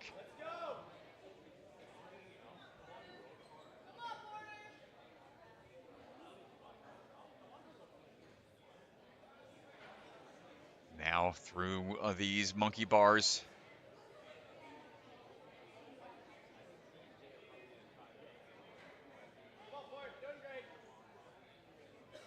One little backswing. Two little back swings. Oof, okay. Tense moment, dude. Yeah, just that's so hard when you miss that front cradle.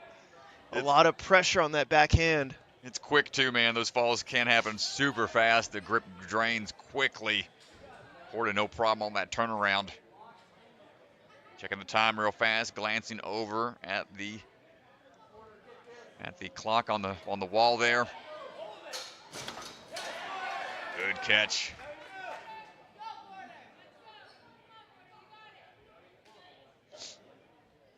Now that forward swing needs to be good and centered. Still landing in the hallway. Feet then hands after a swing through like that's a little easier since you can pivot your way in there.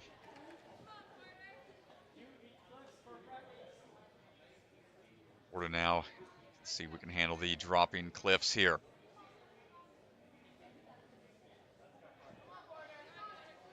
First drop coming up, going down, hold on tight.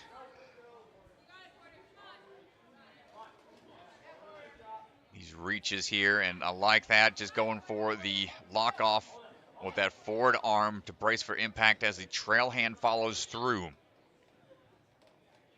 Getting the swing built up, might be going for a skip here.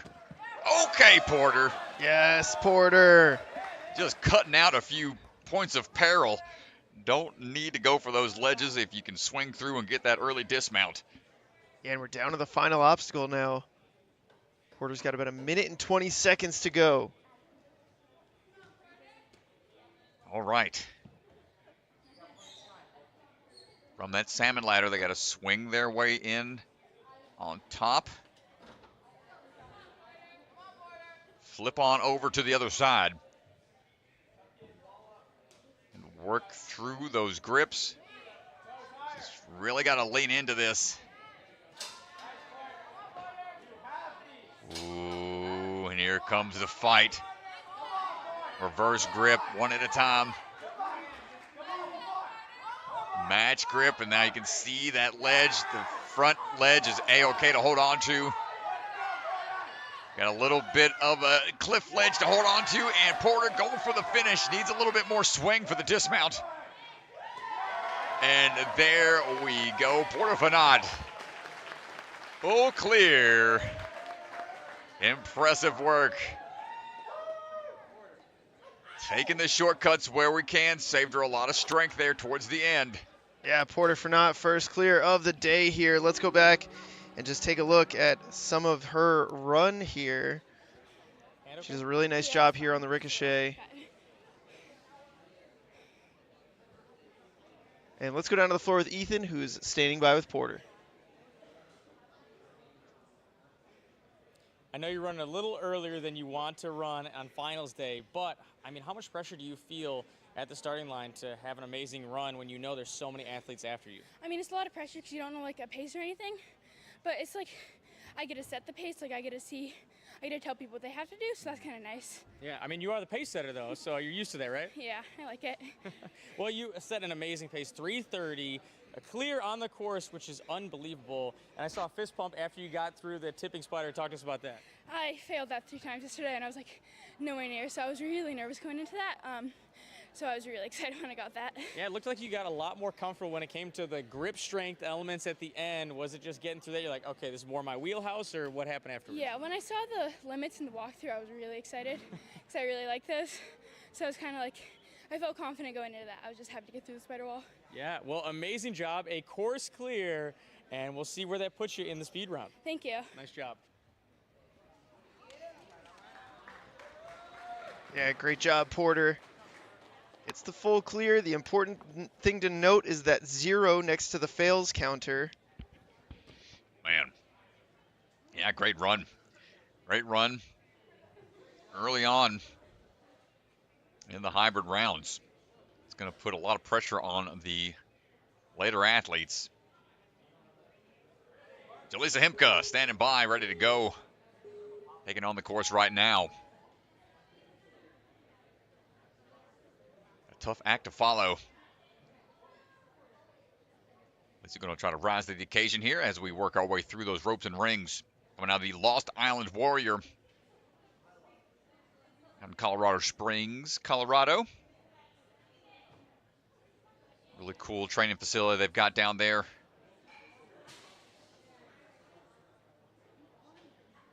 Gets the dismount down. Jaleesa's been in the community for many years, 6 years of experience, 17 years old. Also competing in the OCR side of things. Performing quite well in the 100-meter events. Now all the technical challenges here in the NSC are going to be tested. Making sure that grip stays strong here. Any kind of backswing has the potential to peel out.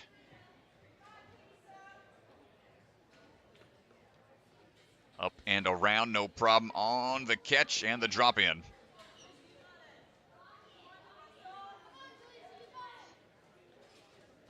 Now the jumping spider, tipping forwards, hold on tight, there it is. Find those overhead ledges.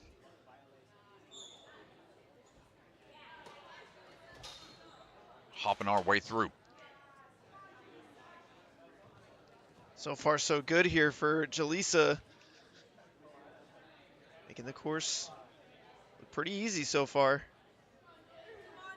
And now here's the big challenge. Didn't see many people get through this one yesterday. Yeah, this was definitely the crux here yesterday. First big drop. Tough hold. You want to have those hands and arms bent a little bit when you catch to brace for the impact. Got to throw up your body high enough so you can have a bend in the arms.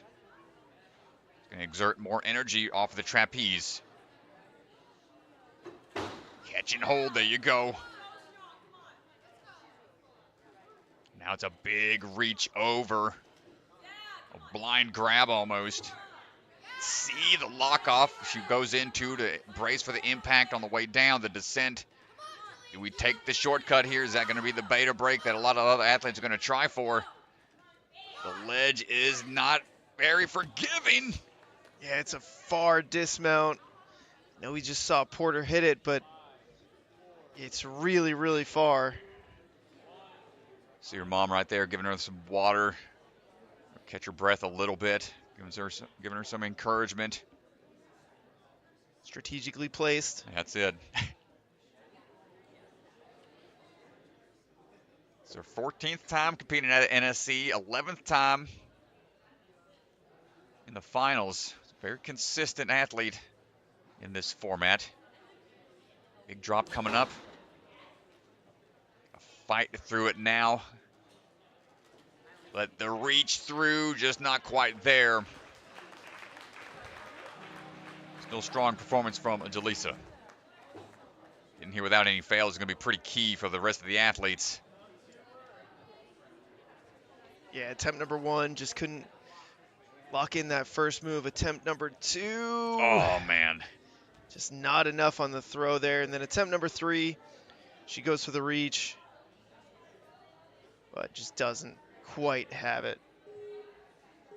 All right, Grace Carr standing by. Striding her way into action, coming out of the next level Ninja Gym.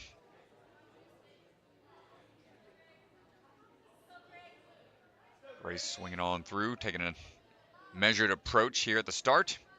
Making sure we get each one of those locked in. Don't want an early fall. Create a little extra pressure for the rest of your run. 6-time competitor with the NSC, 4 of which in the finals. Try to increase that lead for the t-shirt battle they've got going on. Yeah, I talked to Milo yesterday about it, and Milo was a little dejected, you know, for Grace to get another comp win here. That's one more point in the lead. Now she's fighting through this one move. You see how quick that bar spins. Come on, Grace. And exert a lot more energy here, but able to fight through it. Nicely done. Yeah, it's one more comp lead for Grace in the t-shirt battle. Milo's gonna be wearing whatever Grace designs for the shirt for the championship as of now. Well, two comps left in the season. 2 more to go. Takes a quick glance over the time. Saw her back at Rise at the warehouse.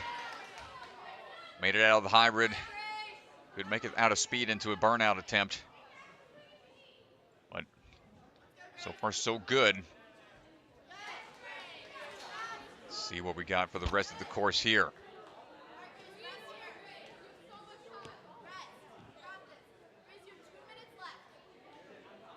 It's fun having a little friendly challenge like that. I know some of my best seasons were when I was competing against Brett Sims to save my beard. So, what was your record in the beard battle? We're 2 for 2. I beat him both times on the show, but anytime we did the beard battle here at Motive, he whooped me on his home turf. So we're tied up and we're leaving it at that. We haven't had a beard battle in a while. We got to get him on your home turf. No, not gonna happen. I'm keeping the beard for many, many years to come. Hold on tight, Grace. We're going for the drop here. Big reach. Turn and burn. Goes for that rotation there. It's going to make this transition a little easier. Crowd starts to get a little quiet as we get towards the end. The swing back. No, the momentum peels her off on the backswing. Do we have time to recover? Yeah, it's tough. She's got a minute left. This is a tough one to try to get on a second or third attempt. It's so taxing on your grip strength. It takes a lot of power. I would expect she's only going to have one good attempt here. Yeah, do we go for a skip or do we go for the standard move, which she just tried? One up again. And, oof, not going to make it on the second attempt.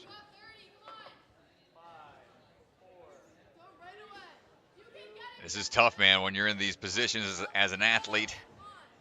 This is when you have to fight through those previous couple of attempts, get those out of your head, and just keep giving it your all. Great job out there, Grace, not giving up. Quickly through to that point. We're moving on to our next athlete here in just a second, Sydney Smith. Yeah, well, she was looking good here. She takes the drop, but the backswing just can't survive it. Then here on the final attempt, again, just can't survive that backswing. Here we go. A little cameo from Baby Atlas. As we are stepping across Sydney Smith. Training out of the barn, Dorsey, Illinois.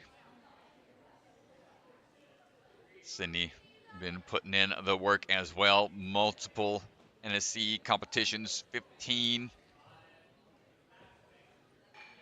comps in her history. Good landing there. Handful of finals appearances. Working through town techs quickly.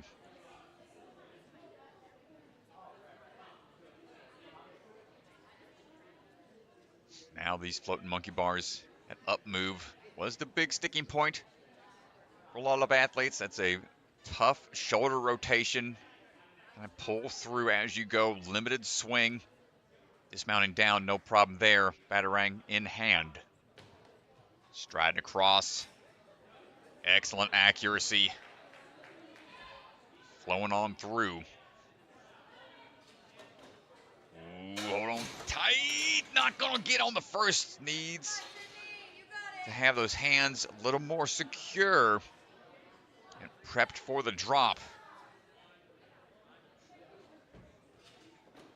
Attempt number 2 here for Sydney.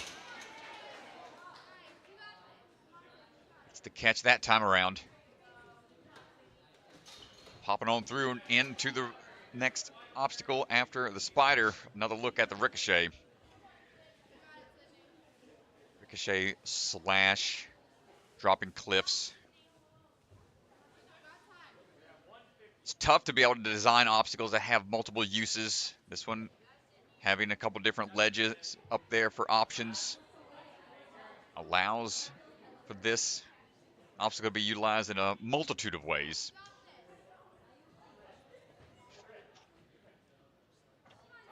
Sydney taking a chance here to recover a good bit.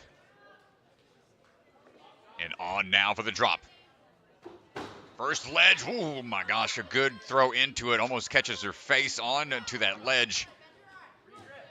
Need to pull up into that one. Pinky popping off a bit. Oh, but the reach forward's just out of reach. It's a blind grab. Hard to tell where it's at. You might be able to see where it's at based on the perhaps the bolts or whatever has got it locked in. It's tough to tell. It's got to kind of reach up and hope for the best.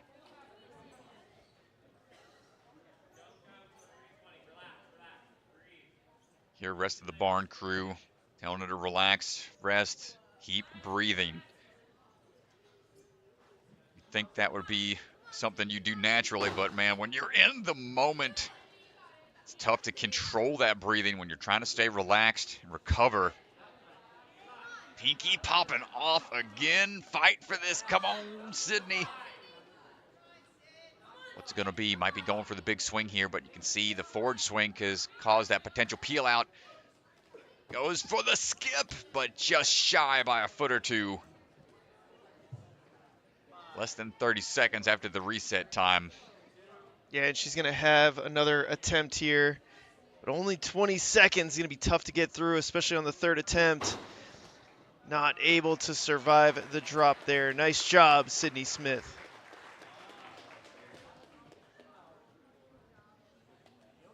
Yeah, that ricochet, it's tough. Trying to hold on tight for that drop. It takes a lot of strength. Yeah. Grip intensive.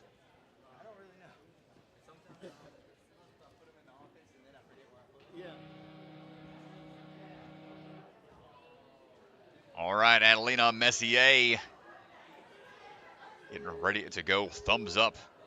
We are on our way through those teeter-totters. About halfway through the run order right now. Coming out of the Ninja Lab up in New York, we're swinging our way through. Well, enjoys coming down here for a little bit out of the cold weather. Down here to Greenville, South Carolina. But now Adelina going for those talent techs. A couple swings here to be sure about the dismount. It's our first season competing at the NSC. We saw her at Stanford, Gravity Forge, and Obstacle Academy. Making it into the finals pretty consistently. Just missing out in Stanford. They're having a rough run on their wall run / skyhook combo. Put on quite the fight there, and ooh, the fingertips slip on the backswings. He's going to have to put up a fight here on the floating monkey bars.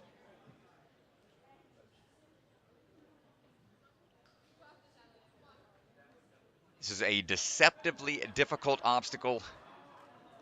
You think it's just as easy as working your way through a traditional set of monkey bars, but when you've got to alternate your height and be accurate with these cradles, it's really easy to get a flash pump.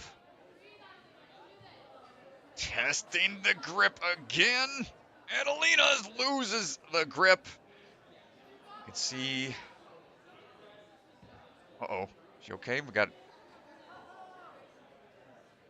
Walk off to the side. Hope she's all right. Just kind of taking a second to collect herself. Now pressure mounting here on the floating monkey bars.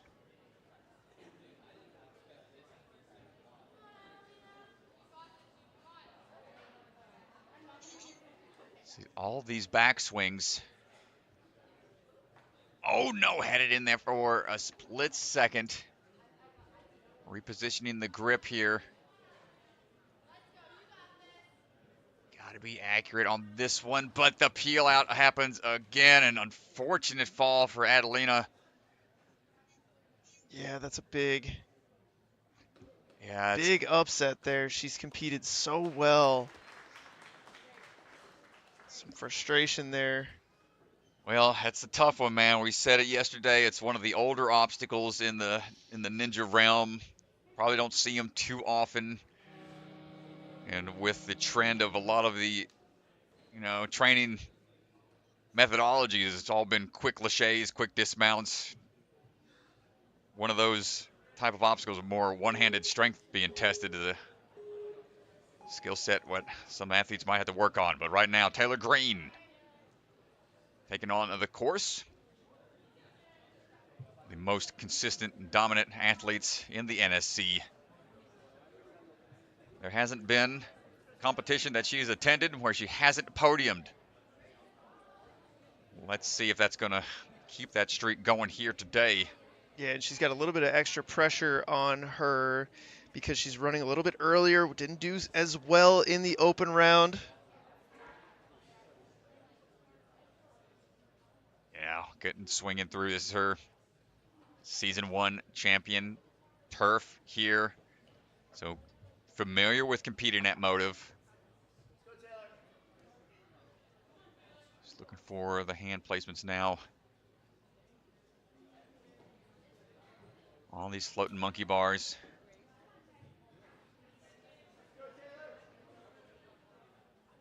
Trains out of the Arc Ninja out in Longmont, Colorado. No, we had a slip.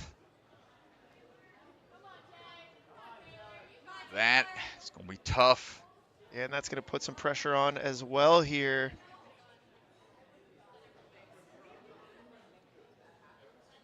So yeah, floating monkey bars Coming back with a vengeance.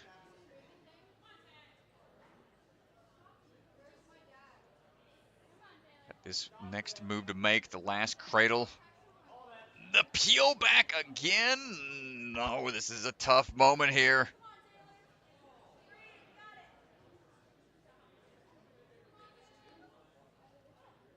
Tense moment for Taylor Green.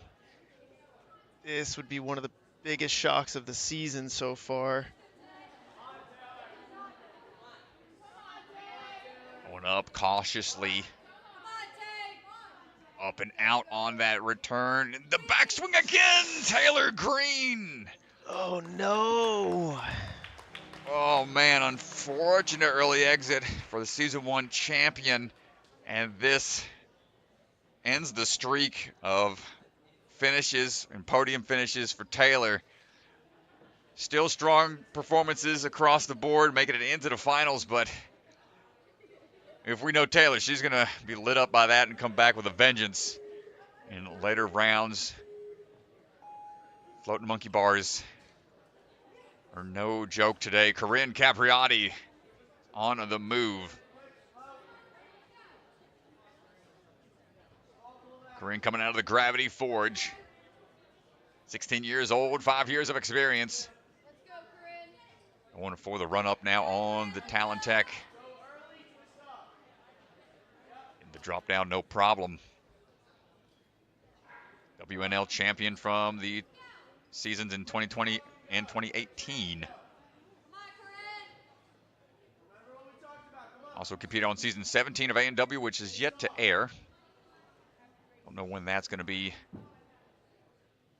airing on NBC, but right now all focus on those floating monkey bars, which have been taking everybody out these last few runners.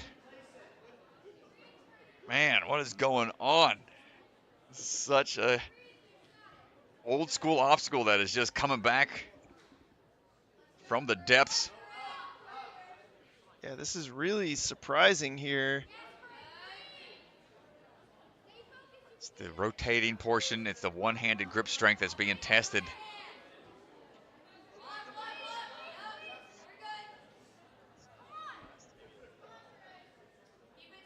Taking the backswing a little bit. Not going to get it.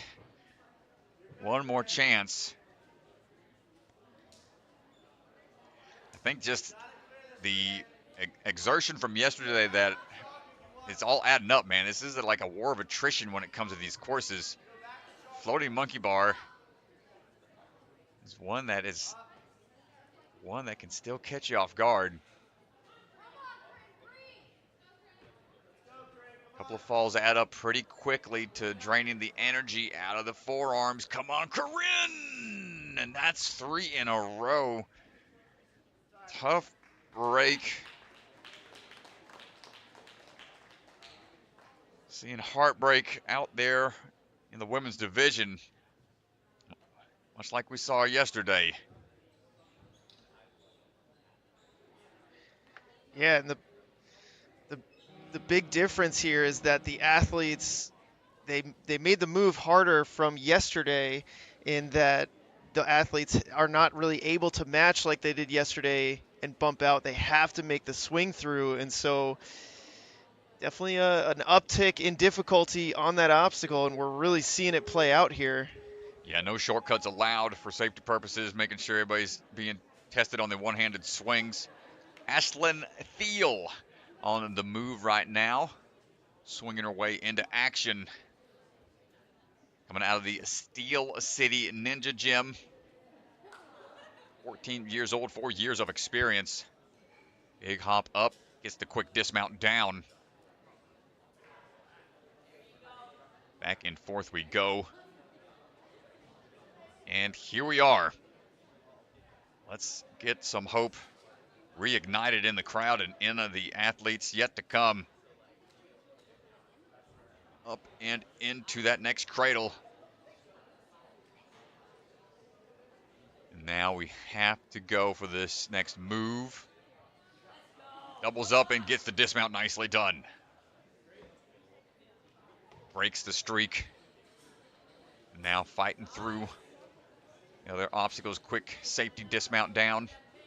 Yeah, and as an athlete, as you start to see a couple athletes fail the same obstacle, I'm sure it's nerve-wracking. You're probably overthinking it a little bit, but Ashlyn's able to move on here. Yeah, that's where the mental game starts to get into play. It's like you're warming up. You think you have more time in between runners to potentially get your warm-up down and done and over with. Little falls like that might throw your game off a little bit, but Ashlyn looking locked in right now as we stare down these dropping cliffs.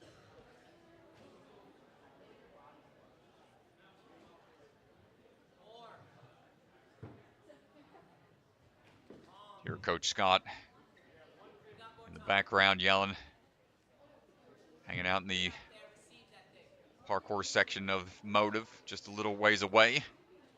Bird's eye view. Catches on the first drop. Nice job, Ashlyn. Lock off for the next drop here. Under cling. Another big ledge drop. Are we going to take the shortcut? What's it going to be? Going to try to make this dismount down and coming up shy. I've got to push that block back just a bit. But the toes were near the ledge. Might have been able to save the landing. See what she decides to do. We got plenty of time.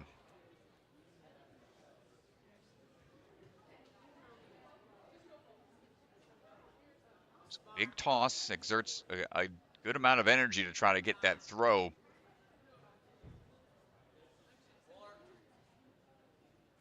A minute and change remaining. First drop, no problem.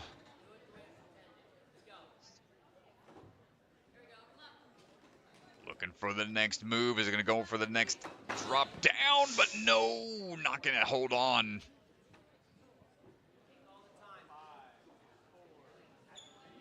It's just the too little of a bend in the arms. You need a lot more swing up to brace for impact.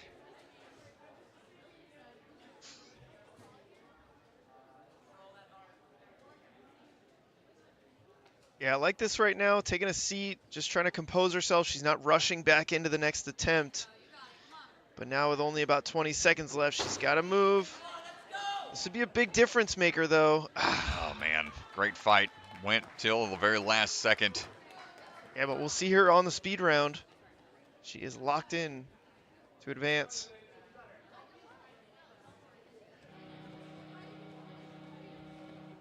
Here we go. You can This see. was the first attempt, I believe, or this might have been the second one, but not able to take the drop. All right, Lily Barrett on the move. Yeah, here we go. We're down to that final 5 now. Lily's got 100% return rate into the finals. Just saw her. Gravity Forge. She's working her way through. Took first place at Gravity. See if we can add any more podium finishes. Got Lucas right there in the stairwell, coaching and encouraging. Train out of Ascend. Working our way through. Gotta go to that cradle, locking it in. Lucas sees that she's clear and is like, all right, I'm gonna move on to the next one. I can trust that she can dismount this. Moving up and over. Once you're through that one draining upper body obstacle, you want to be quick through the rest. No! Too much lean forwards. Loses the body position. Couldn't quite lock it in.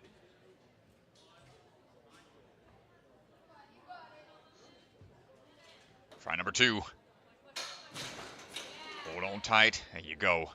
You see how they fully extend out almost, and then re-engage as it bottoms out.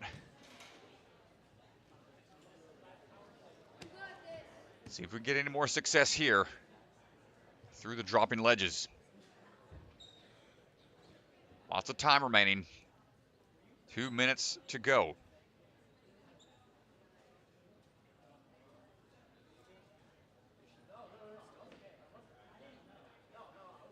Seven years of experience for Lily. Big jump up.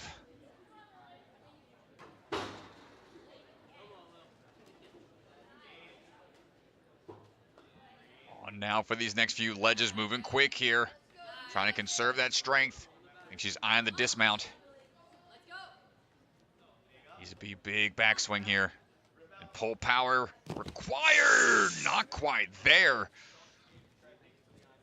Everybody that saw Porter do it, I think she just looked at Porter and said, I don't know how you made that. She like shook her head at her. She was like, that is. Yeah, she looked. I don't know if she was looking at Porter or not, but Porter was sitting right there. Yeah, I'm not sure, but Porter made that move with room to spare. And anybody who's tried it thus far has come up pretty short. Yeah, it's tough. It's tough to make the comparison because Porter has been very well known throughout her NSC career to be strong in burnouts, cliffhanger type holds. That's really her strong suit, and so it's a really difficult throw. Yeah, Lily being only 5'1" as well, it makes the toss that much further. Now the grip strength starting to give out, trying to rush through it there. Got one more attempt.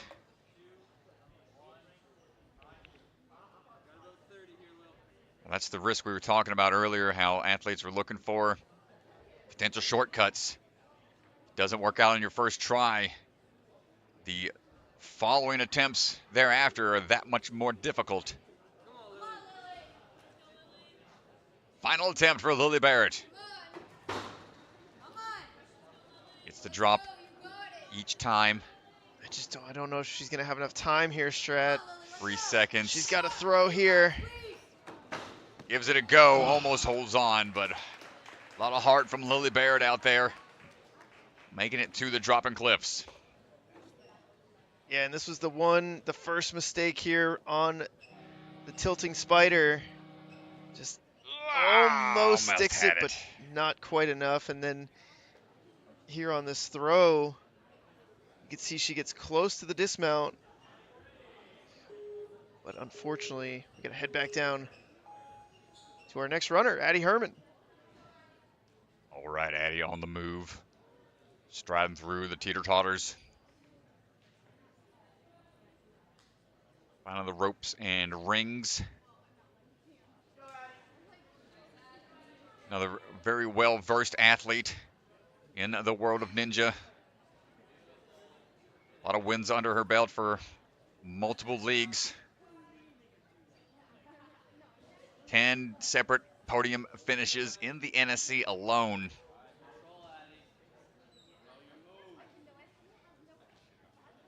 See what we got here on the floating monkey bars. Oh no! No. That is unfortunate. Yeah, just let go of the peg there. Right. Well, being a seasoned athlete, she's able to recover mentally from things like that. Stay focused in on a repeat attempt. Monstro-sponsored athlete. No problem. You notice she didn't take a big backswing there, and that helps prevent those peel-outs from happening on the floating monkey bars. And now we got a little bit of a fight ahead of us as we work our way through the rest of the course.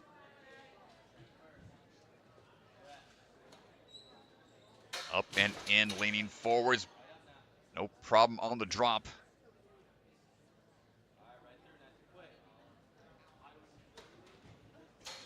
There we go.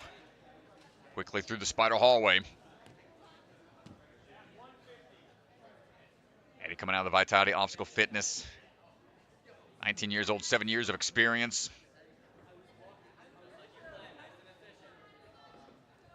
Coming off that ankle injury, has been performing quite well since taking the time to recover, do the proper rest and recovery and rehab on those type of injuries.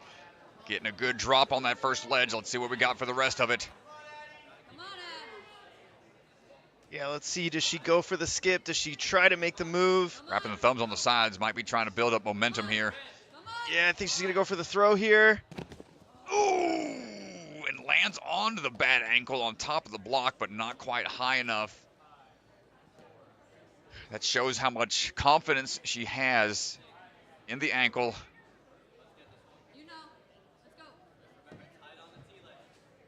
So try number 2 coming up.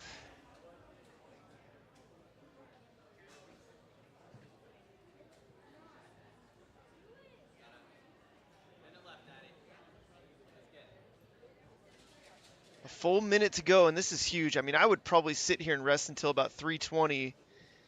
Give this one good attempt here. Grabbing on, holding on tight, big reach over. Trying to move quick through these. Going for the toss again, risking the big dismount. Not quite able to get there.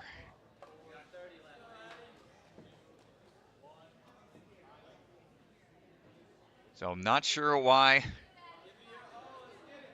the drop down on the second one isn't being attempted from some of the athletes looking to try to go for the shortcut, but maybe the grip is just being taxed too much from earlier in the course. Addie getting there quick enough. Yeah, and this is the first mistake here. You can see as she comes through. Oh, the spin out. Yeah, it just spun out. Couldn't quite make that move. And goes for the big dismount here. That's where the risk of the ankle was tested. Had a little bit of an impinge on there. Hopefully she's okay. Yeah, she was close. Almost gets the dismount, but right now, Emma Pereira getting ready to go. Just saw Emma back at Rise at the warehouse qualifier. She had a pretty wild hybrid round. She had a big peel out midway through the course on those dropping nunchucks and was able to recover and get through that obstacle. First one to do so in the wave. Here we are towards the tail end of the order. Emma coming out of the jungle gym. 17 years old, 5 years of experience as we are looking for this next talent tech. Got coaches Caleb and Ashley cheering from the sidelines as Caleb appears from the stairwell.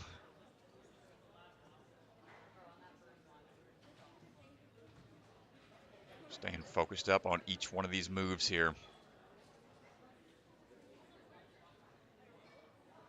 Locks that in. Smooth. Yeah, Emma. Locks that in. Nice job. And that does guarantee her a spot in the finals, or in the speed round. Nice. My apologies. Swing it on through, and here we go. Spider Hallway takes a quick glance over at the time. And steady. Good work. Not much time to really get your body into a good position for the impact onto that dropping spider. But we're through it with lots of time remaining.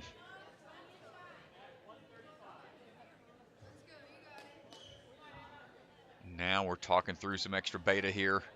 Hand placements, visualizing.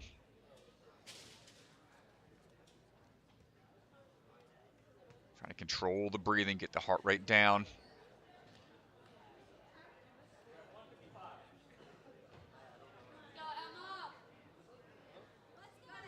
Wise decision. Just going to go rest as much as you can. Wants to get this in one. First toss, no problem. Catching high. Bend in the arms. Impact, no issue. Second move. Ooh, a little shallow on the reach under.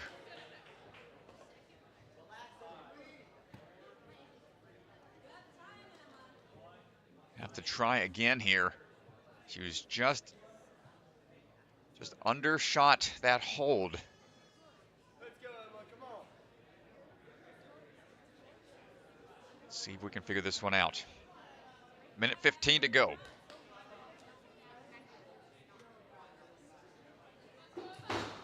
Catch and hold for the drop, no problem. And again, lock-off strength being tested. 1, then 2, good, swim on through. Handles the drop and the swing back. Fighting for the floating cliffhangers now. Oy, one more move to make, and we get the clear. Emma Pereira, great job on the clear there. That's going to bump her all the way up into second place. Doesn't go for the skip, opts for the harder path, I guess. Yeah, man, that was a trusting. She was rather trusting the holds and the grip versus the throw. And now, do we have the grip strength remaining for these vertical limit moves? And not gonna get through it, but that's okay.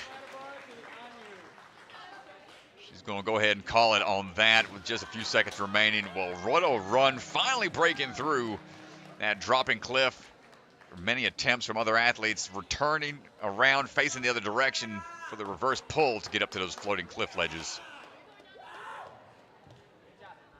Had to fight hard to get through these. Yeah, when she had her hands on, you could tell she felt confident there. Didn't rush it. That's a great job. All right, Isabella Folsom, ready to go. Down to our final 2 runners here. Isabella followed by Abby Clark. All right. Isabella on the move. 100% return rate to the finals. 5 podium placements out of the 8, now 9 times into the finals. Let's see if we can add to that today. Striding her way through. Took second place at Rise. Now looking for that Talon. Takes a second to collect herself to identify. Rightfully so. A lot of moving parts out here on this course.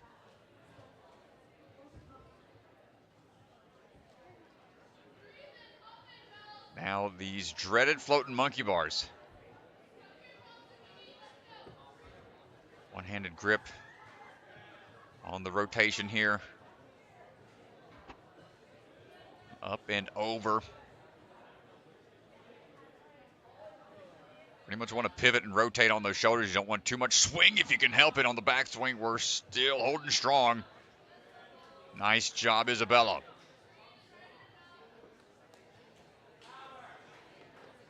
Up and around. Also trains out of the barn. So the technical skill level from the barn athletes being put on display out here today. Hold on tight. Nice job. That's got to be a scary moment as you are bracing for impact. Yeah. Like, okay, hurry up. Get there. Hopping on down and now on to these ledges. 2 minutes to go.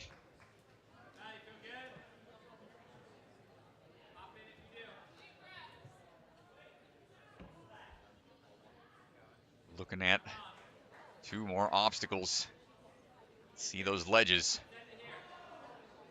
Be challenging the athletes here. First drop handle, no problem.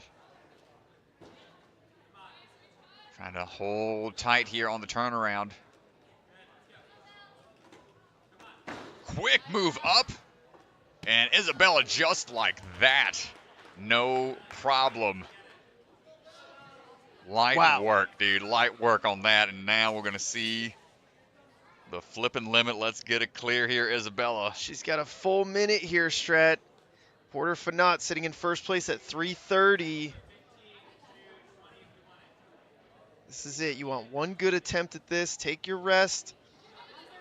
She's going to have some time to take first place right now.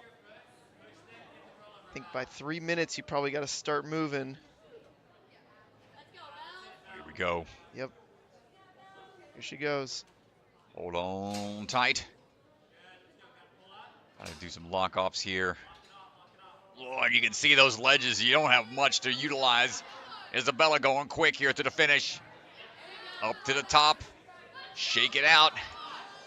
One more big swing is going to be down to the wire here for the finish. Yeah, I don't know. Can she beat Porter here? It's going to be close here. It's going to be seconds, milliseconds. 328.2, just by a few. Full clear for Isabella Folsom. What a run. After seeing so many athletes have a tough go out there and multiple locations on the field, Isabella gets another clear. Just putting it on full display out here, how much the work she's been putting in. Let's go down to the floor with Ethan, who's standing by with Isabella. So with that run, 2 seconds faster than Porter, you're sitting in first place right now. That's awesome.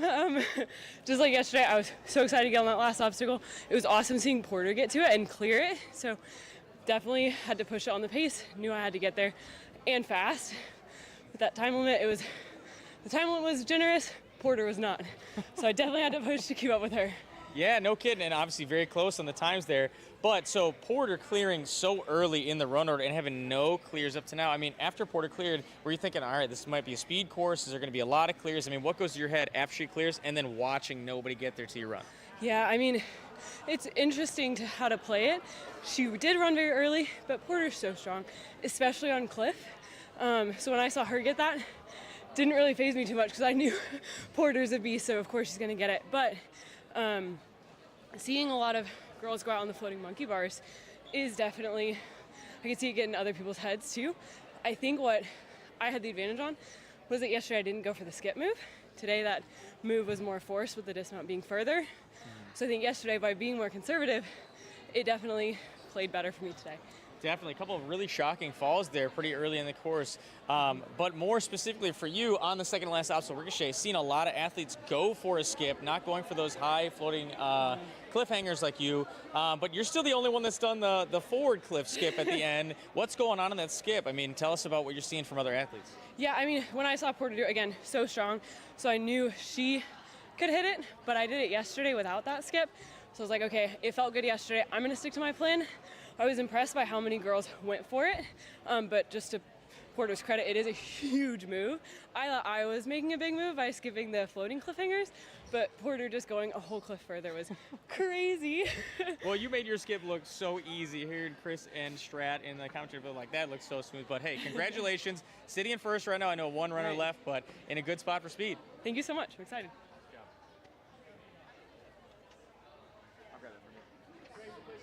Stay down this time. Yeah, there you go. Thank you. Thank you. Isabella with a really impressive run there, puts herself into first place with a time of 3:28. Giving a lot of credit to Porter Fanot about her cliff strength and that skip, and rightly so. And Isabella knew she had to push the pace just a little bit more, and 2 seconds ahead, and that's going to be a fun battle throughout the day. Oh, man. Well, here we go. Last athlete up. Another Monstro-sponsored athlete out here. Rocking the DGS gear. Old Abby Clark getting ready to go.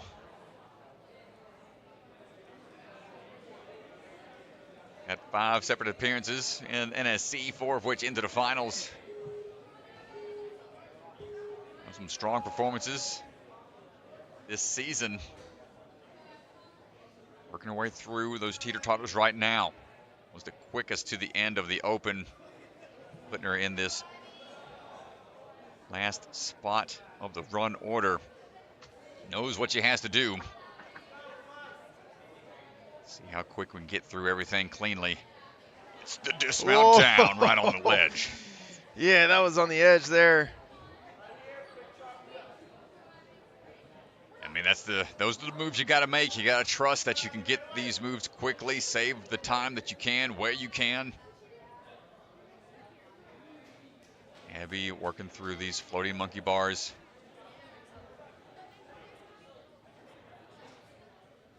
Got to be accurate with each one of those cradles.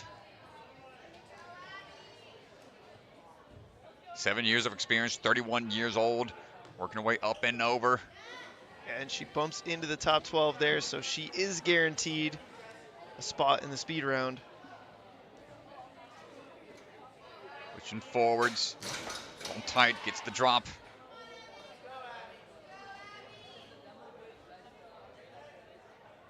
Needs a little bit more momentum to be sure about that transfer into the spider hallway.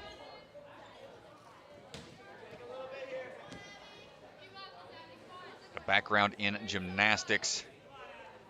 Transitioned into the world of ninja.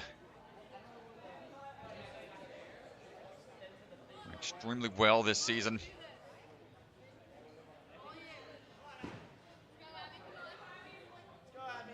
Hold on tight for the drop.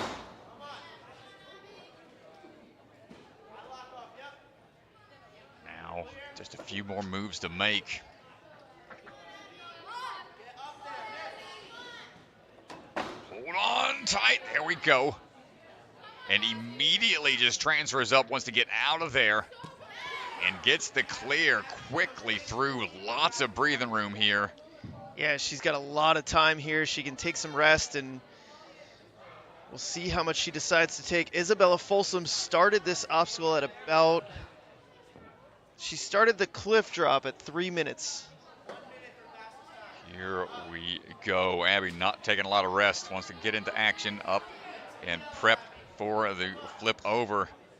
This is where we saw Isabella wait until about 3 minutes. Abby's just going to go for it. Doesn't want the rest. Oh, dig deep here. You really got to pull high. What a try, though. The reverse grip, ledges.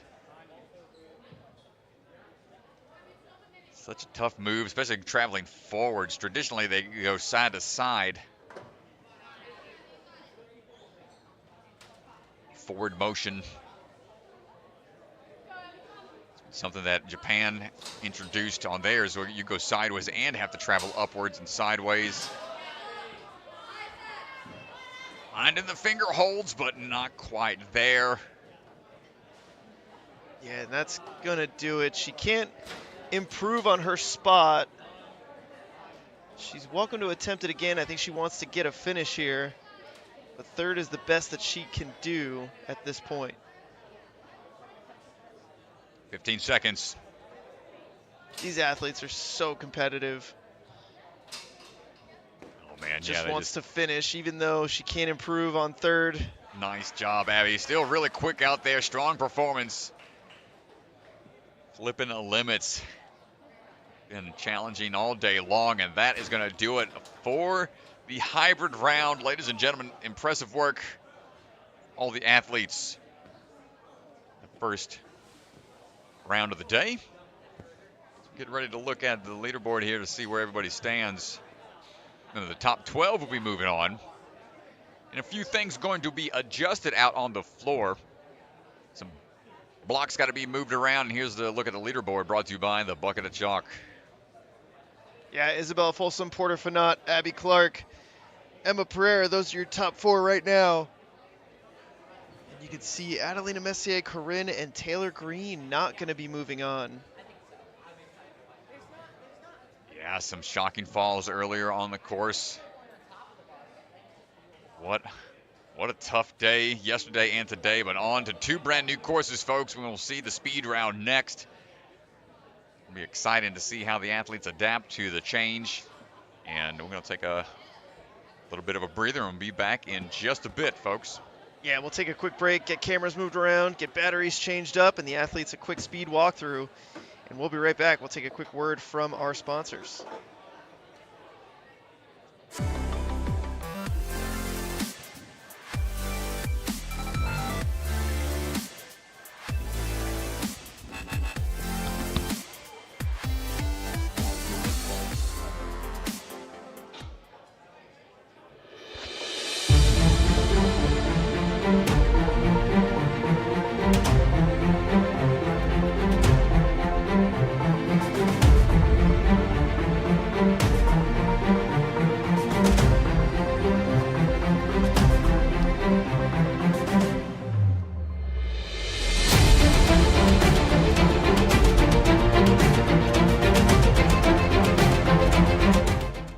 From the secret factory in an unknown corner of the world, bucket of chalk is coming to you handmade, perfectly balanced, and made with love.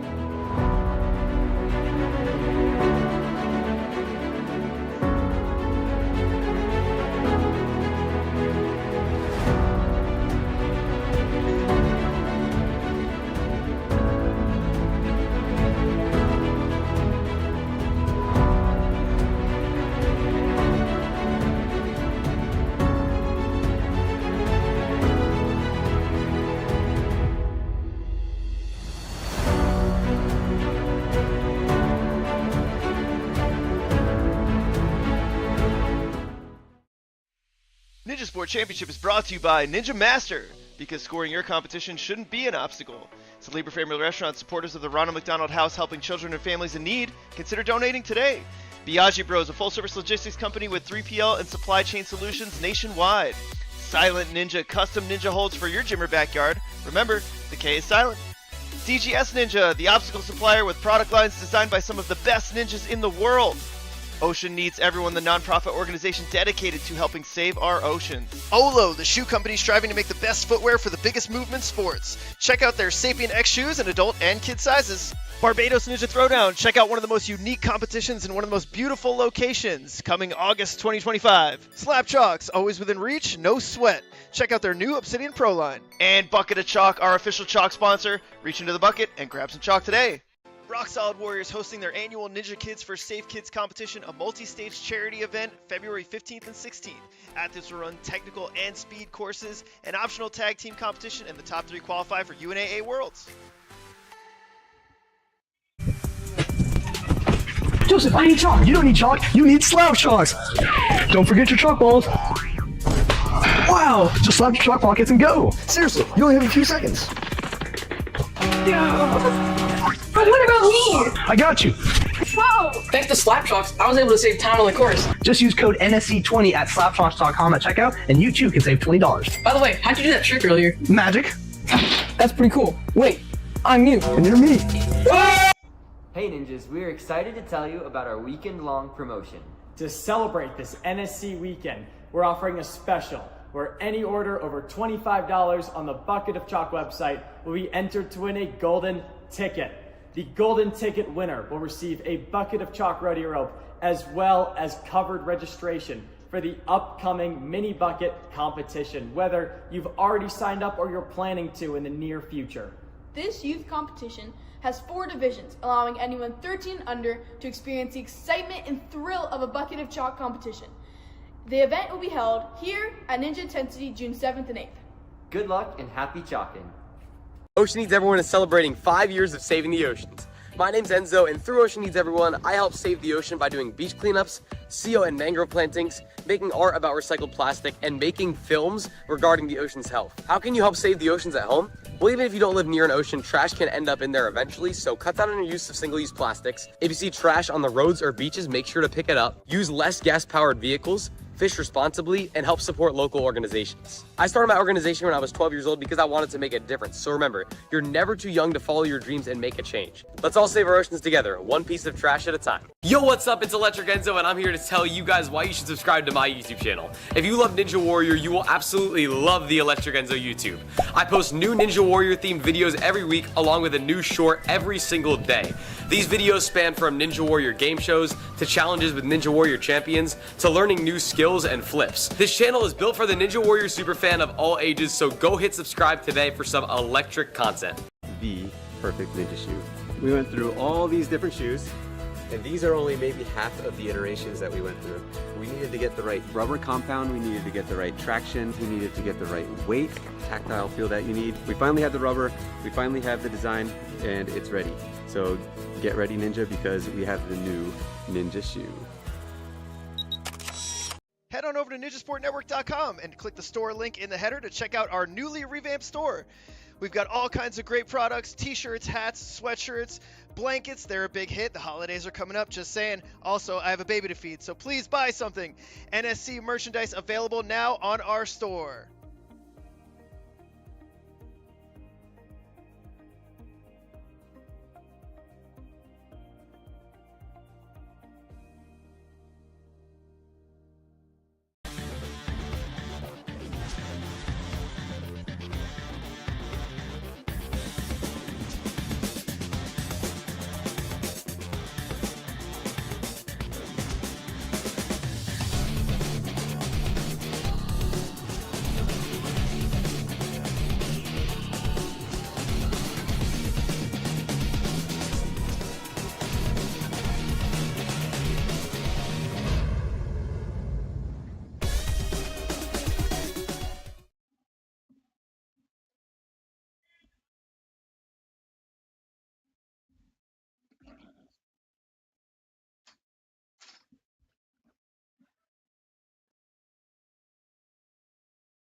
All right, everybody, welcome back.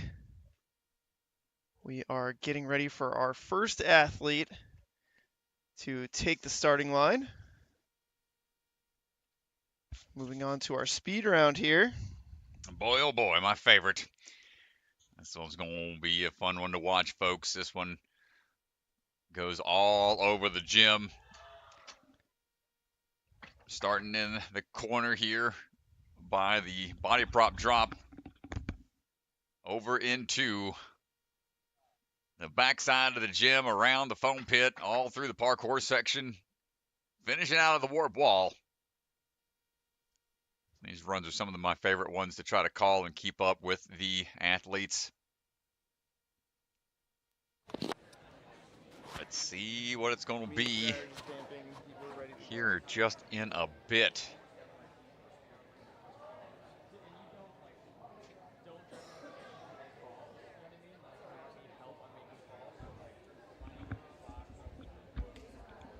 Still one rock solid team member left.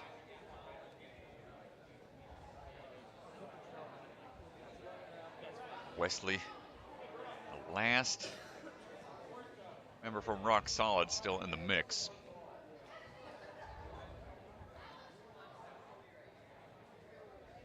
Yeah, they got some of the parkour section in play for this one.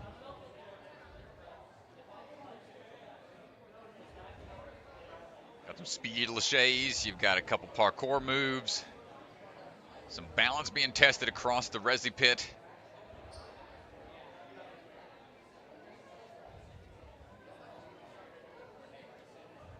A couple different things to be challenged on here. Warm up those ankles. Just kind of rocking it back and forth a little bit. Testing the flexibility. Last thing you want to do is roll an ankle or impinge on a landing. Just look at the current leaderboard. Hybrid, all said and done.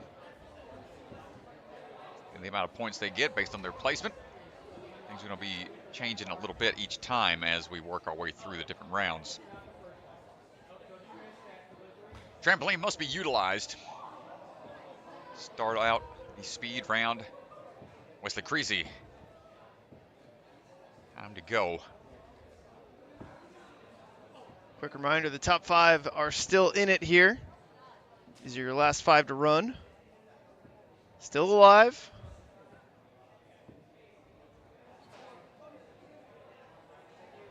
See who's going to be taking the top spot this time around. Very rarely do we see somebody clean sweep a competition at NSC, taking first in all the spots. And Phil's speed runs as of late have been insane. So that'll be a challenge for the rest of the athletes to try to keep up with Phil.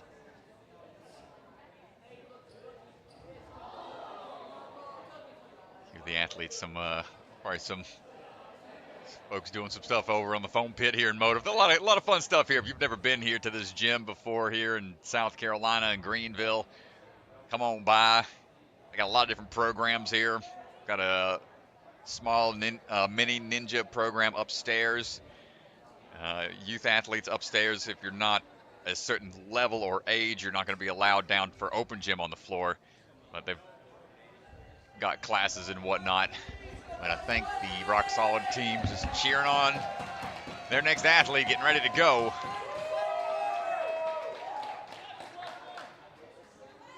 And there we go. Leaderboard updated. Should be good to go here in a second. Wes, about 10 seconds. Let's hear it for our first speed athlete, Wes Creasy. First one leading the charge. Ready! Here we go. Dropping down into that first lache. Going to try to make sure we get those hands popping through. Up and around. We got some bar work. Ooh, going to miss on the first one. 3, 2, 1. Going to have to turn around. Tic-tac a little bit. Swing through, back swing. And Down onto the domino run. Into the sonic curve, around town for Tornado Alley, grabbing the ring as we go. Taking the zip line down, gonna be right up, gotta go into that special delivery hold. Is not gonna have the speed to get there. He's gonna have to reset this ring and hook. Big reach. Try to go for the skip. That bar is in play. Oh no, and slips off of that. Slips off of the ceiling fan. Gonna time it just right. Big Lachey dropping down, up and over the vault box. Sonic curve. And then finishing out at that 14.5-foot warp wall. Minute 19.9. Falls don't count against you. Fails don't count against you. It's more of a time reset. So a 5-second reset time per fail. You still get the 3 retries. But as far as the scoring goes, the number of fails don't count as they did in the hybrid. So speed trumps all in the speed round. Naxa Garemore. Hoping to see him in the burnout. Potentially get that return trip to the cliffhanger that he faced down in season 1. But with this new knockout format, he's got to fight his way through the speed round first. It's a bit longer of a speed course. Typically we see times around 30 seconds by the end of the wave. Wesley at a minute 19. We'll see how the rest of the athletes try to adjust for the finish. Naxa going to take a back swing here to be sure about it. Drop it on down. Tic-tac up if you need to. See any hesitation here. Starts to eat away at the time. Picking up the speed now. Going around the curve here onto that Tornado Alley. Taking a wide swing through. Dropping on down to the platform. And now into that ring grab. Line up for that zip line through. Quick little switch grip grab. Going to make sure that special delivery hand is A-okay. Slowly but surely getting through. Skipping one of the bars up and over that box into the sonic curve. Coming in around for the warped wall run. Here we go. Naxa Garemore fighting hard. 39 seconds. Great run from Naxa. Was a little hung up at the start for the bar tech, but was able to turn on the jets. Get around towards that warp wall in sub-minute. It's when you engage trampoline. All right, Evan White. Evan, ready! Evan White staring down the trampoline, getting ready to bounce. Going to try to pop through these laches quickly. Quick little underbar, skipping the tic-tac off the wall. Wants to just power through the bar throws. Getting a little extended here, but striding across those dominoes without any issue. Coming around the corner on into the Tornado Alley, dropping down, finding the ring in hand. Let's see what we decide to do on that zip line. Up and in, goes with the switch grip grab. Laying out a little bit for that swing through. Going to take another turnaround onto the ceiling fan. Going to grab that shorter, closer bar. Taking a Lachey now, underbar dismount, coming up and over vault box. Take that turn around and burn all the way up that warp wall. It's going to be right at 35 seconds. Nicely done, Evan White.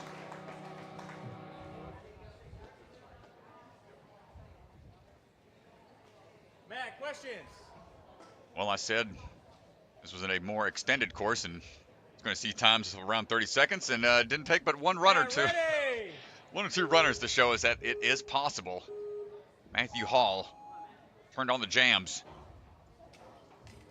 Rocking the Chemical Romance t-shirt. I wonder what he's listening to right now. Let's try to get him through. Parkour athlete. So he's definitely used to moving quickly, coming around that sonic curve. Dropping on down. Let's see what he decides to do here. Grabs the ring, hopping onto the zip line. But the backswing, gonna miss it. Gonna fight for that bar. Still salvage this. One up to the short bar again. Doesn't want to go for that far toss. Just at over 30 seconds, coming around the corner, picking up the pace, going into the warp wall run for the climb up and slamming the buzzer home. Matthew Hall, 40.1 seconds.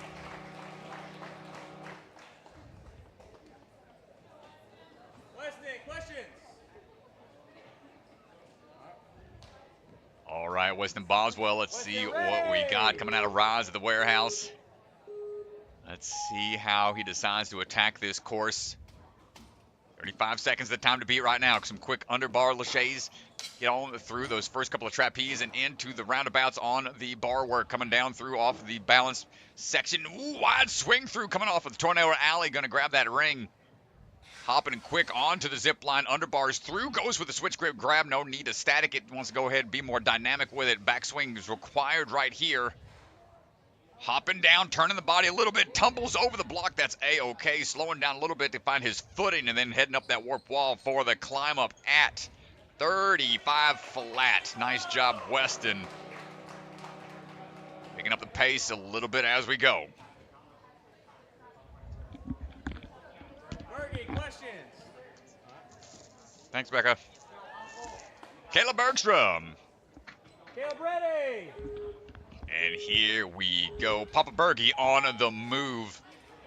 Ooh, a big skip. Going to go ahead and go bypass that first trapeze bar. Going to cut out some moves here. And coming around the corner onto those laches. Running across the dominoes. No problem there. Into that sonic curve around the Tornado Alley. Going to drop on down. Grab that ring in hand. Let's see what his approach is going to be.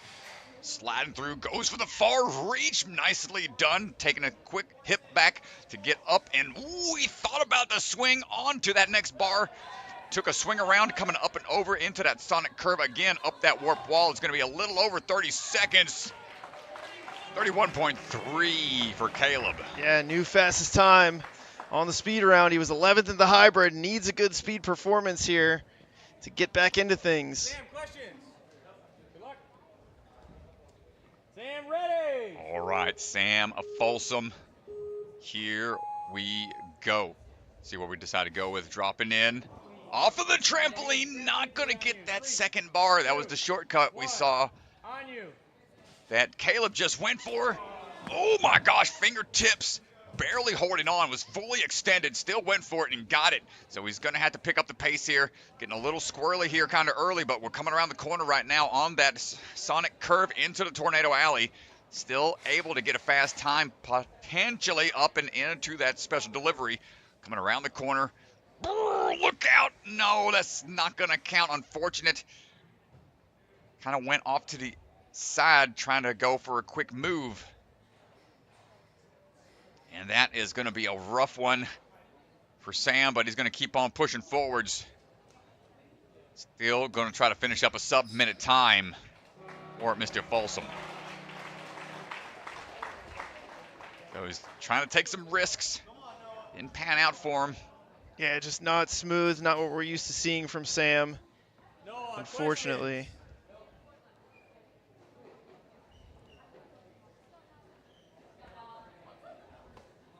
All right, Noah Munir. Ready.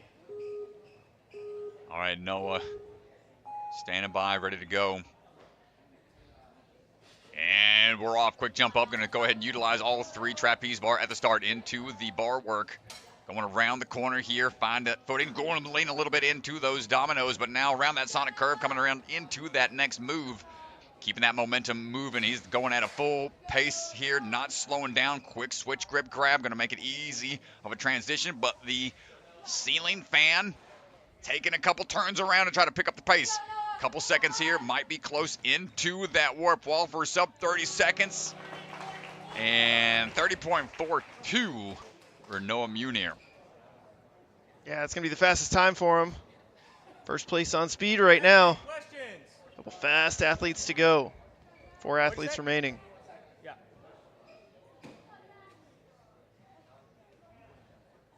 A little spray on the shoes here. Gonna make sure we're good and clean. So what's in that I spray? wonder what he's got in there. Is it definitely not sticky spray? That works against you. Might be just some rubbing alcohol, something to dry out the shoes, keep them clean. Making sure they are good to go. Jackson, ready. But here we go, Jackson Erdos out of Gravity Forge.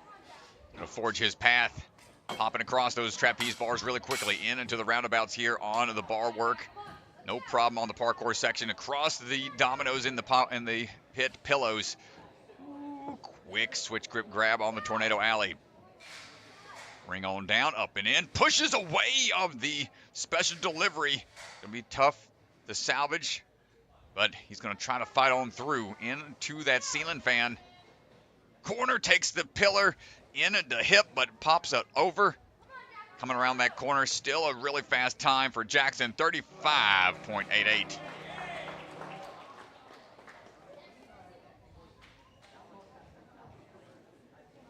See where the risks have to be taken. Jay, questions? All right, Jake McClintock. Ready! Jake, ready to rock and roll. Dropping in, and now pedal to the metal, all gas, no brakes for Jake. Up and in into the bar. Take a backswing here to be sure about it. Up and around, dropping down, striding through those first couple of dominoes. Okay, gonna use a little leg hook there. Make sure we're good on the speed and momentum. Quick grab onto the special delivery. Swinging around the pillar, gonna need a little bit of a backswing there to get going up and over. Couple more strides into that 14.5-foot wall. Climb up, gonna be tested. 33.9 for Mr. Jake McClintock. 2 runners to go. Fastest time 30.42. Can we see a sub 30 time here? Oh boy, Phil Folsom, here we go. He's been dominant on the speed rounds. And here we go. Quick pops off the trapeze into the leap up onto that roundabout. Lachey Tech, no problem across the foam pit into that turn and burn around. The Tornado Alley needs a big up kick there. Got a little squirrely, but we're going into that next move. Quick special delivery. Not much room there for the hands. Going off to the side, going to get stopped a little bit, but a powerful up kick going to make sure he gets through. It might be close for a sub 30-second time. Let's see what his climb up is going to be. Up and over we go. 29.97, you gotta be kidding me. 29.97, Phil's gonna take first here on speed with just Tyler to go. He needs it too because Tyler Smith sitting in first place after the hybrid round. Ready! Oh, here we go. Tyler Smith, the technician. Let's see how quick we can pop our way through. Quick little underbar tech to get on through the trapeze bar. Some big throws here, off angle tosses. We get to go unstable surfaces through the foam pit. Roundabout all the way back. Running our way up now, grabbing the ring. Sonic the Hedgehog mode, got to go fast. Into that special delivery, perfect grab and catch. Technician off angle grab, going to get stopped through, but the underbar kick up is going to give him the power he needs to get through. And now onto the warp wall. It's going to come down to the climb up. Going to be close. Our time is unofficial. Oh my gosh, so close. 30.76. 30.76, and Phil Folsom is going to be your winner here on the speed round. Let's see if Ethan can pull him aside for a quick interview. Can we talk to our speed winner here? Women's athletes, if you guys want to take a look at where the trampoline's going to be, we're pulling out here. I'll let you look at it for like 90 seconds. Let's see, Swan, can we get Phil, our speed winner? What a run, man. What a run, dude. So Phil Folsom, Tyler Smith, those two right now have traded first places and third places. Phil Folsom's first in the speed is weighted a little bit higher because there were less athletes. So 56 points to Tyler's 54. Phil sitting in first place. Let's go talk to him. With that first place speed run, you're sitting in first place overall going into the burnout. Again, you and Tyler like neck and neck going into the burnout. Talk to us about your speed run and expectations for burnout. Man, I mean, my speed felt good. That around the corner obstacle I thought would go a little smoother, but it seemed like if you wanted to link it, you had to take it to the pole. So I wasn't sure how that would affect my time, but everything else felt really smooth. I didn't hit all the moves I wanted to do, so I was very proud of it. Yeah, no, amazing run. I mean, the only sub 30, 29.97, I believe, but we were wondering if it could be done. What did you think, personally, the fastest time would be before you guys started running? Oh, man, I thought it would be 30, like, around what I got. So maybe With that around, if you could hit it smooth, I think you could get sub 27, maybe 26. So I was thinking somebody would hit that, but it's just not how it went today. Yeah, what do you think people could have done differently? Because it's for sure possible, but you know, the lineup or like what happened? Yeah, I don't know. I think it's just one of those things you have to feel out and like know exactly how it moves to hit it perfectly. And it's also, I think if you want to hit it perfectly, you have to pull really early, and that's scary. So it's just one of those things you have to feel out. Yeah, great job, man. Again, heading into the burnout. And you do have a couple people running after you, which, you know, we'll see. They'll be able to see your run. But, I mean, what do you think about this burnout course? I know we've gone through rules and you've seen videos of it. Man, it's very cliff intensive, but there's also a lot of bars. So I'm very good at burnouts where I can shake out and recover, like do a hard obstacle, then recover. Like at Rise when I did the almost failed the pinchies and I just was on that bar for like a minute. If I have a bar to recover on, I think I'll do very well. So I'm excited to run it. I don't know exactly how it's going to go yet, but we'll see. We'll find out soon enough. Congrats, man. Hey, thank you. Good job, dude. Yeah, so here's a look at the leaderboard. Phil Folsom sitting in first after that speed win. Tyler Smith in second with 54 points. Noah Muner, Jake McClintock, 43 and 42 respectively, and Jackson Erdos, 37. The top 5 NSC ranked athletes continue to stay in the top 5 here at this competition. They were in the top 5 after the Open, they were in the top 5 after the Hybrid, and now they're still in the top 5 after the Speed. Well, there for a reason, man. There's some strong performances out there. This was a tricky speed course, had a couple big moves to make, and even with some challenging resets, they were still able to pull through and get some fast times. Yeah, the big thing to look at here is check out that 6th place spot. That's a huge coveted spot because NSC, after this competition, based on how many qualified athletes are moving on, we will be bumping to all the 6 places across the season to qualify for the championship. At the championship, we're looking for the top 32 athletes across the country, and so if we get too many qualified athletes within that top 4, then we end up needing to bump down. And so we are at the point now where we will be bumping down to 6th place across the season. So keep an eye on that 6th place spot. It's going to be a battle between Weston, Evan, and Caleb Bergstrom of who can be in that spot. Man, oh man. Here we go. With the top 8, Caleb able to move in to that next round, able to stay alive for another burnout attempt.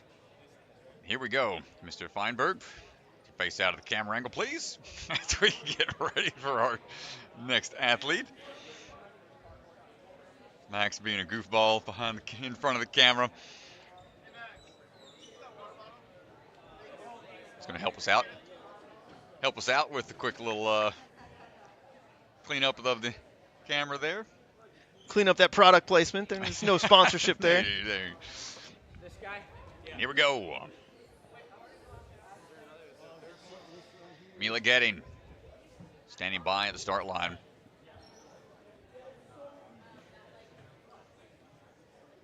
We are waiting to make sure everything is set out on the floor.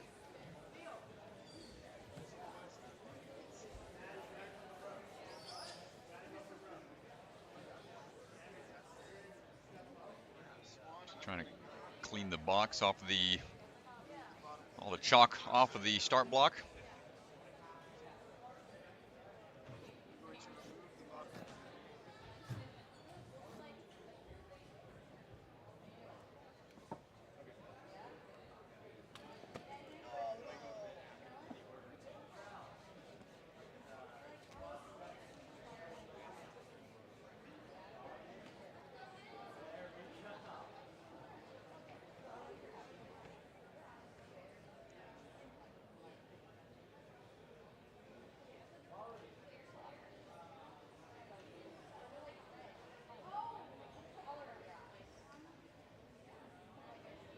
Challenging portion here is the weight, so Mila getting a little iced here at the start line.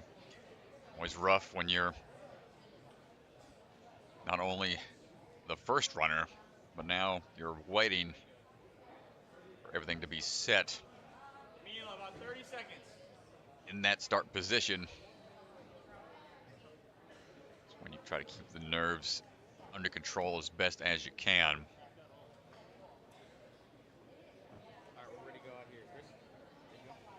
I think we are set here just in a bit. Thanks, everybody, for hanging out with us today.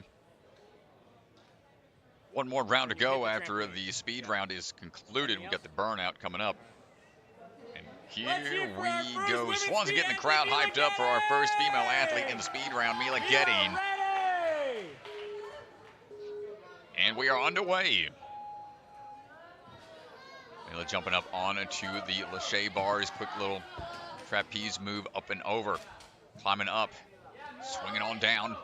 Taking a backswing here. These are quarter turns you need to make.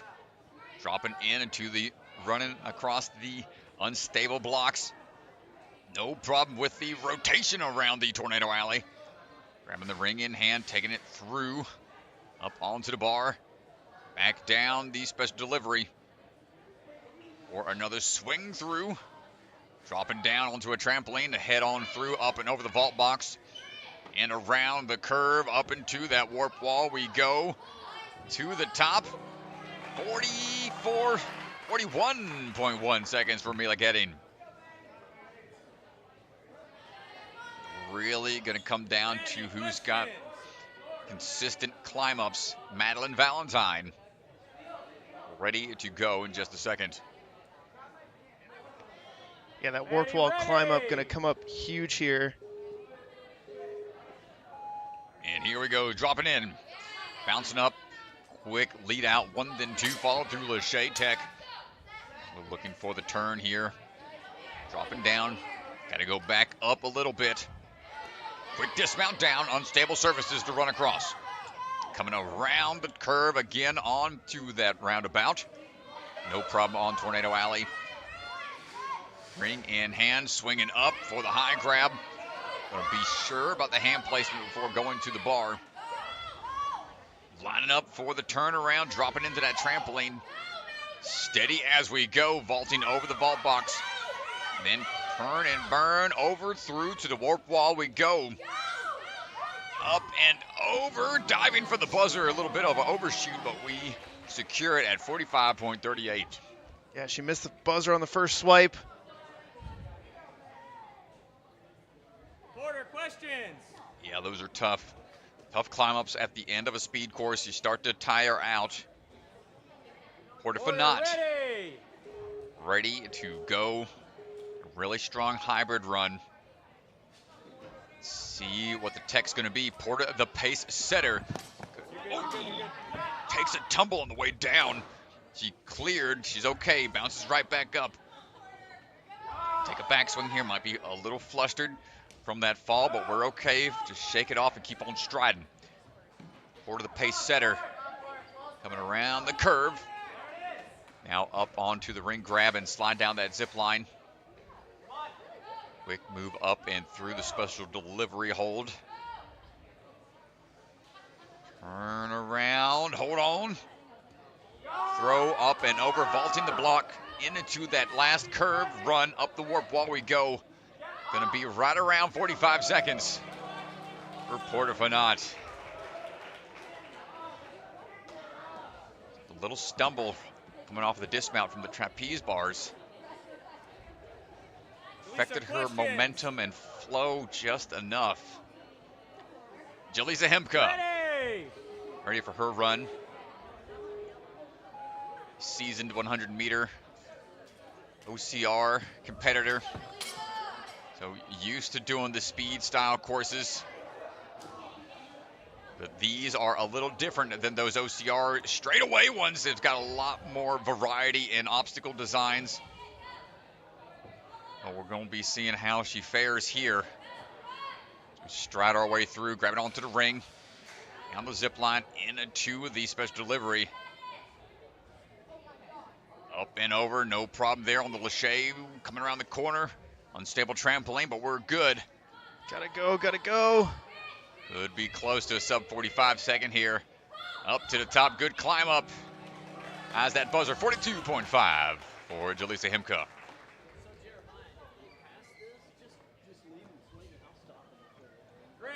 All right, all gas, no brakes for Grace Carr. Ready! Try to go fast here.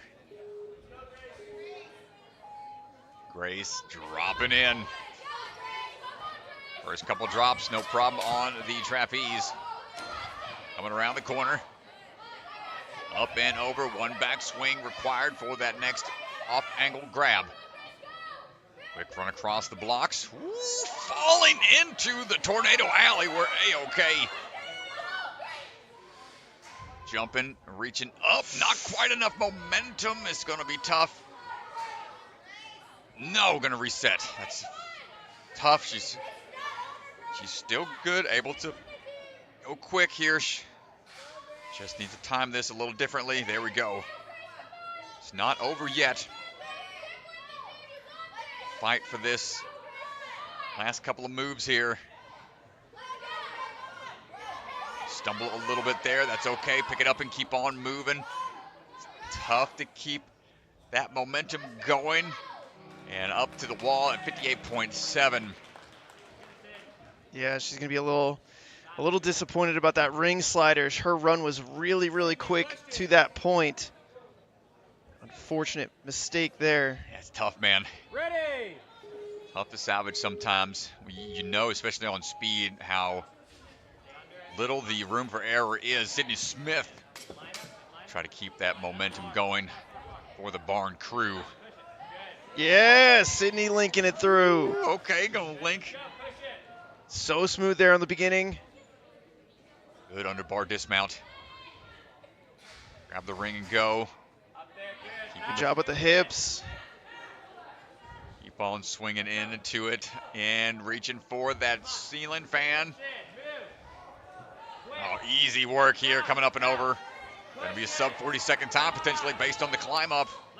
Up to the buzzer we go. A little swipe at it, but there it is, 39.5, right under the 40-second mark. Yeah, that's going to put her in her first place right now, 39 seconds. She needed it too. A 9th place on the hybrid. Huge performance there on speed.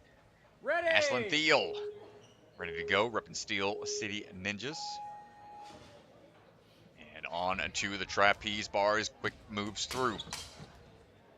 Use that ramp there to help get up, get that momentum built. Swing it on back. Come on down, and a couple uneven surfaces to run across. Definitely testing the cardio capabilities of the athletes today, grabbing the ring and jumping into that zip line. Down the track we go. Back swing sets the hips back. That helps generate that momentum without having any back swings. Up and over the vault box. In that run around to that wall. Good heel hook. Good climb up. Yep, that heel hook saved her some energy. And a few seconds, 42 seconds. Lily, questions? All right, Lily Barrett. Coming out of ascend. Standing by. Shorter athletes, let's see if the trampoline bounce is going to be an issue here. Come on, Lily, big bounce at the trapeze. There we go. Hop it down. Rest of these moves. Try to swing our way through. Ooh, we miss on the turn. On you. Bit of a scary move. She's leading with the hip, trying to get through and adjust for it. Nicely done. Really picking up the pace here. Lily Barrett going to try to make up for that lost time. And is not slowing down. A fearless approach here, going straight to that special delivery. Swinging around, trampoline bounce, and then another quick kip over and up we go. Now, save it, my goodness, collapsing, crumpling through those steps to the warp wall. She still hit a sub 45-second time, even with a 5-second penalty. She's so talented. Great job, Lily, taking the stairwell as an exit. Any questions? Didn't give up out there. And here we go, Addie Herman. Ready. Short turn. See how fast we can go. Another test for the ankle. Up and through quick trapeze hops. We make it quick through the first obstacle. Couple off angle swings. Dropping down. Few moves across the foam pit. No problem here on the sonic curve into Tornado Alley. Sprinting into the ring grab. Up to the bar, thought about it, needs to go back for a second. Yeah, There just it slight is. hesitation there. Yeah, better safe than sorry. Doesn't take a fall. Doesn't take a full 5-second penalty. Leaning forward, almost shortchanging the drop. But we're still moving at a good pace, and the climb up going to be quick for Addie Herman, 42.5.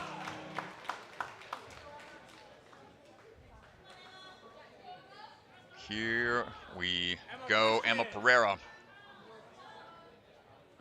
standing by.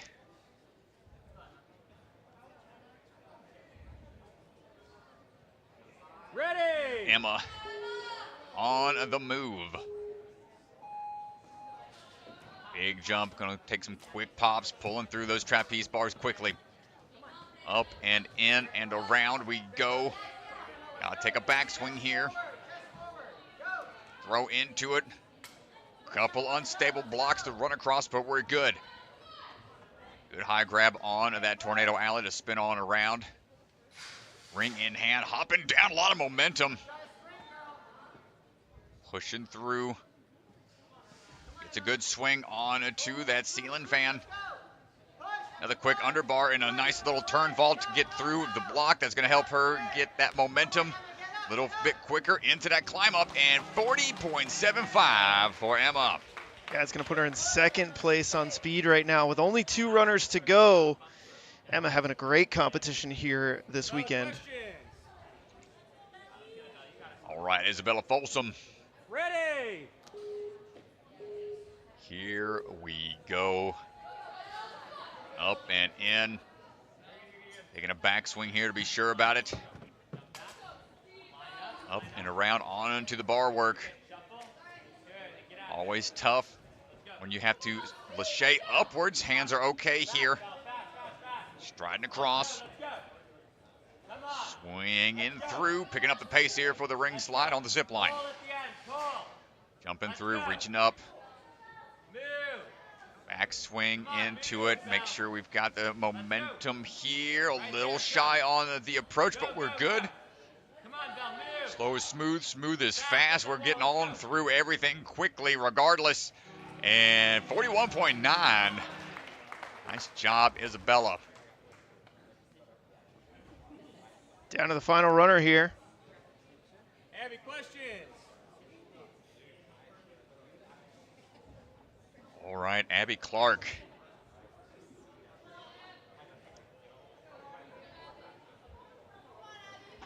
Abby Clark ready to go. Ready! One last exhale and ready to exhale all the way through. Come on, Abby, swinging through the bars, taking a backswing here. Be sure about it. Stride across those unstable blocks. Quick move, a high step on that one step. Tilting a little bit, but unfazed by it. Reaching through the special delivery, trying to grab onto that next ceiling fan. Wide grab to make sure we got the speed built up already. Up and over the vault box. Coming up on a sub 40-second time. Potentially it's going to come down to climb up here. Up and over we go. 39.7 for Abby Clark. Yeah, Abby Clark, 39.7. And so that means Sydney Smith is going to be your speed winner here, and she definitely needed it. 9th place in the hybrid and a huge performance here on speed. Let's see if we can pull Sydney Smith aside for the interview. See if we can chat with her. Sydney Smith! So right now, here's what the competition looks like. Abby Clark right now is sitting in first place. Isabella Folsom, Emma Pereira. Those are your top 3. And Sydney Smith, your speed winner, is standing by with Ethan Swanson. Your first interview? So you just said to me walking up here, 15 competitions is your first interview and very well earned. First place on the speed. Thank you. Yeah, it was super exciting. Yeah, and so we were just talking about, 9th place in the hybrid. You needed an amazing speed run. How much of that was in your head before you started having to go out and earn your way to the burnout?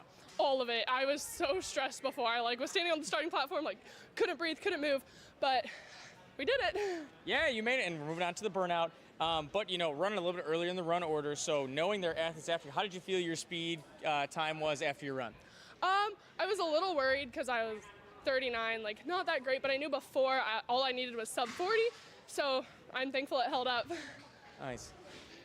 So in the parkour grid, I mean, a huge link, seeing a lot of athletes getting caught up on that linking to the last move. I mean, what was your confidence like going in there? I mean, you surprised other athletes didn't do it. What do you think was different for you?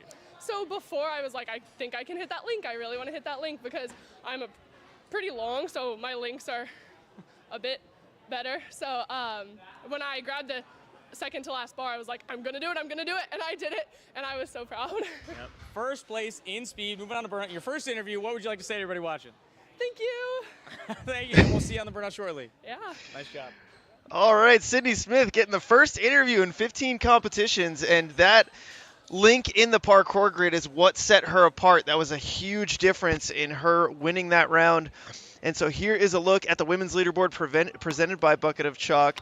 As you can see, only the top 8 are going to move on to compete in the burnout. Some big names just missing out here. Addie Herman, Lily Barrett, Taylor Green will not be moving on to the burnout round. And here is a look at where things stand. Abby Clark sitting up at the top in first place alone, but then in second and third, Isabella and Emma tied at 48. It all comes down to who can beat each other on the burnout. Sydney Smith not far behind with an impressive speed victory. Man, oh man. Drama unfolds. We got the burnout coming up, folks. They're going to be adjusting obstacles out there. And the rule set's going to change to a one-and-done style format, the traditional style from the old school Sasuke days, Ninja Warrior OG, for those of you that are still in the know. But here we go, folks. Going to take a little bit of a breather and be back in just a bit. Great job to all the athletes thus far. Yeah, we're gonna take a quick break. We're gonna get our cameras moved. We're gonna get our batteries changed up, and we will be back for the burnout in just a little bit. Stay tuned, folks.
All right, everybody, and welcome back.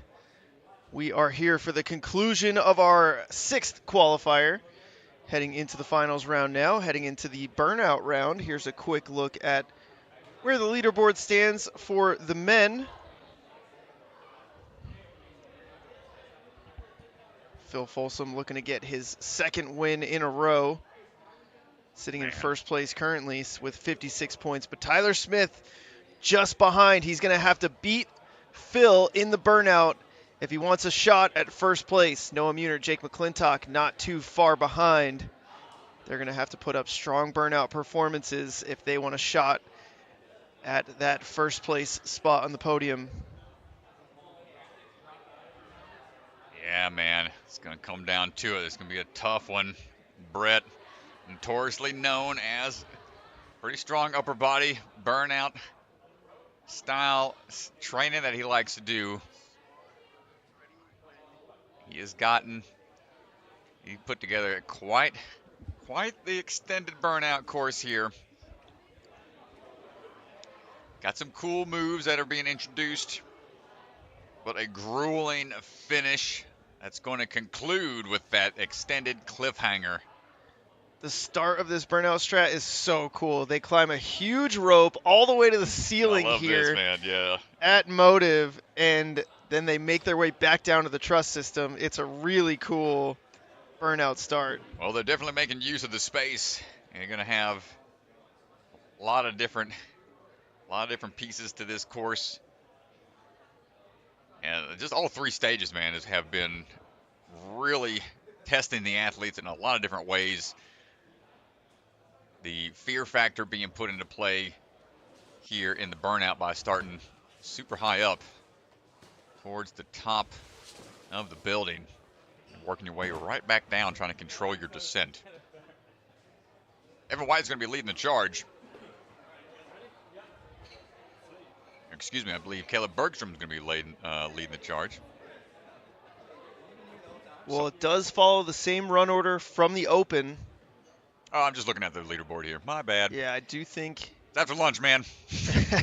That's going to be my go-to every time I'm making a mistake here. Well, let's see how it rolls. Yeah, Evan White coming into this with 32 points.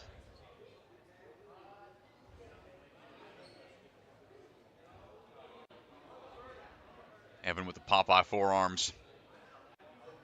See if we can put those to the test here on the burnout. Swan looking for the thumbs up from everybody out on the floor. Hats off at the Team Motive crew, making things run smooth. A lot of tricky resets in the hybrid and the speed. No need for any more resets here in the burnout. It is a one and done.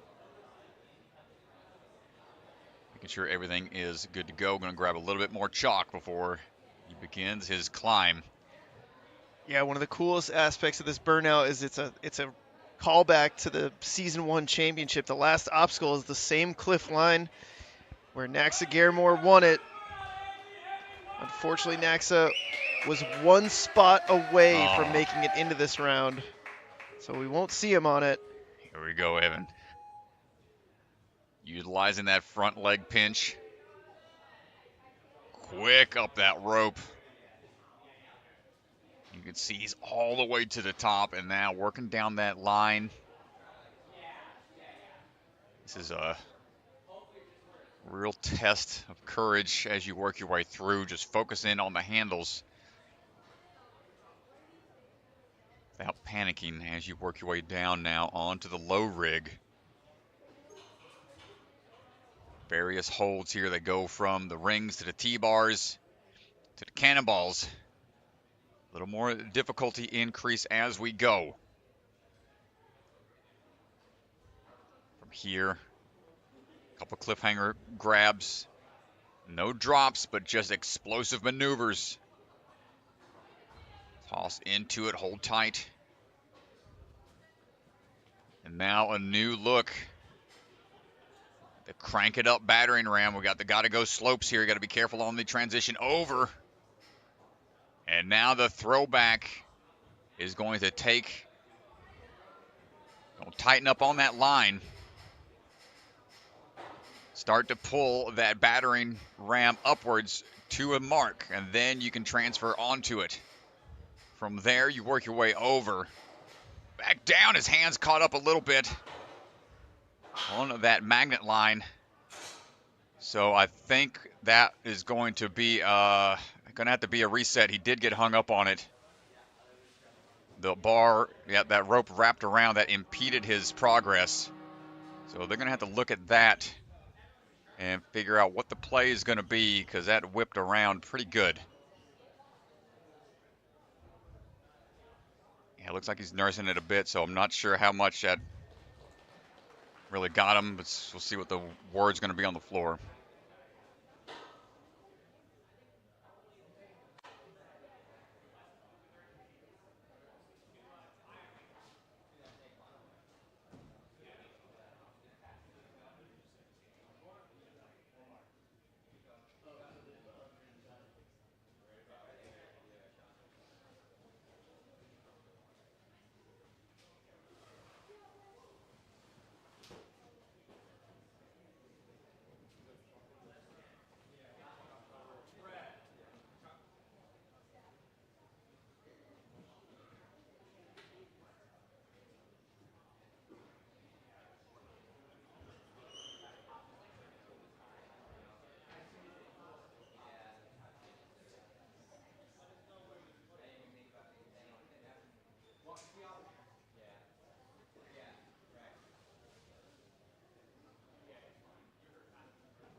Well, moving on to our next athlete, climbing up the rope right now.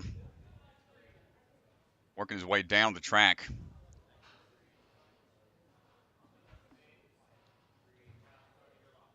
Finding his rhythm so far.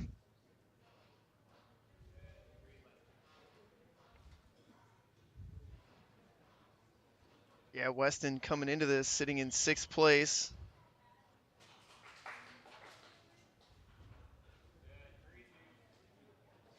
We talked about earlier, 6th place is going to qualify across the season. So it's an interesting battle here. See if we can handle these drops here on these ledges. Couple swings through. On to the throwback. Take a couple rotations.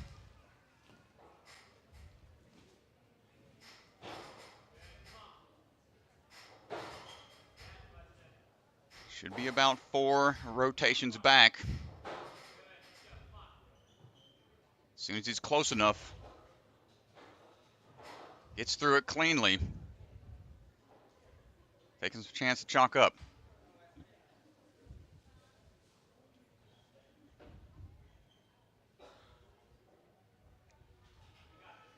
Going for the build up here. Reaching out, grab and hold. Into the sleeves overhead.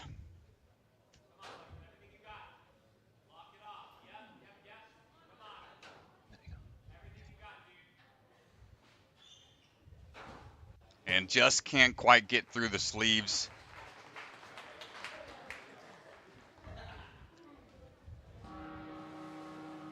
And that's going to do it for Weston. Nice try, man.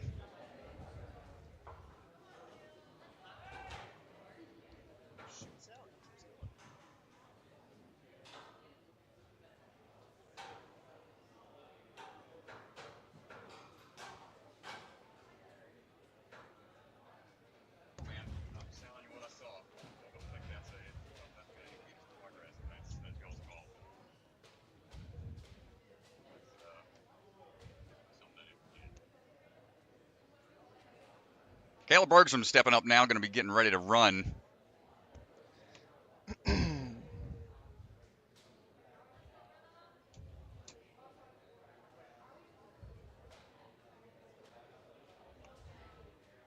So far, this course has been challenging.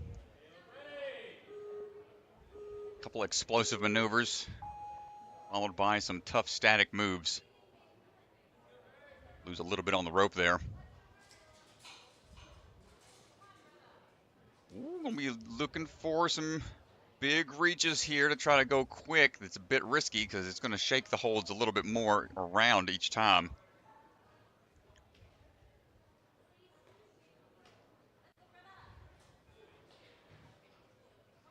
But we'll skip on through, get some quick moves along the way.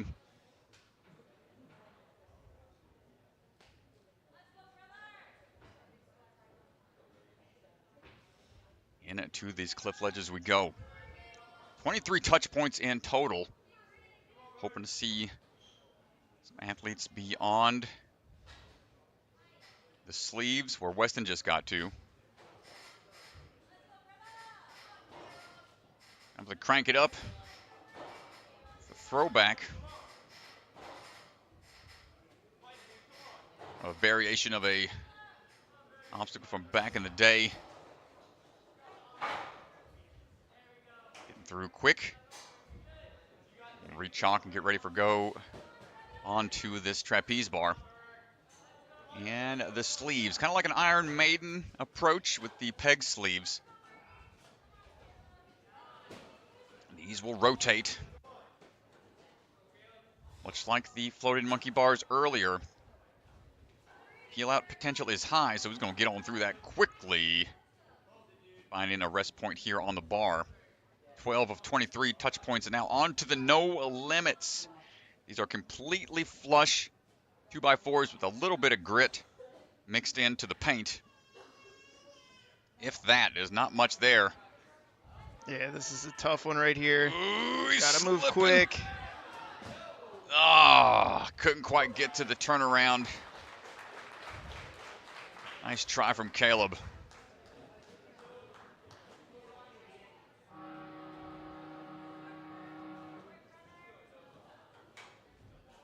That is tough burnout, man. We're halfway through.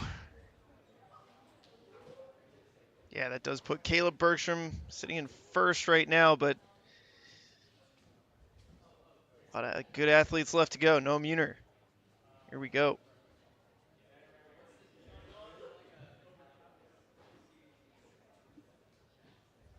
Knowing the Vitality crew. Always putting in the work. Here we go, top 5 athletes. As we go, going with a little bit of that J-hook rope tech.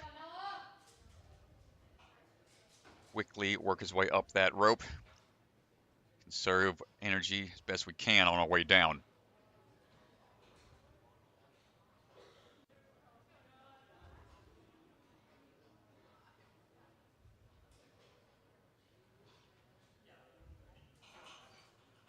No problem so far.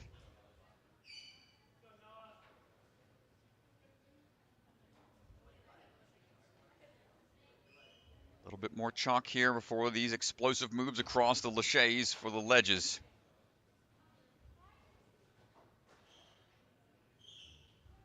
Quick up and over. Yeah, these athletes are just breezing through that cliff line.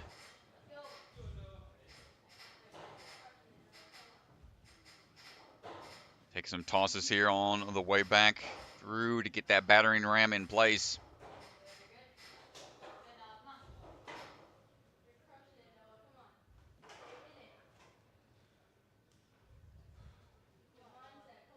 A little bit more chalk and not taking a lot of rest. Wants to get right to it. How efficient can we be?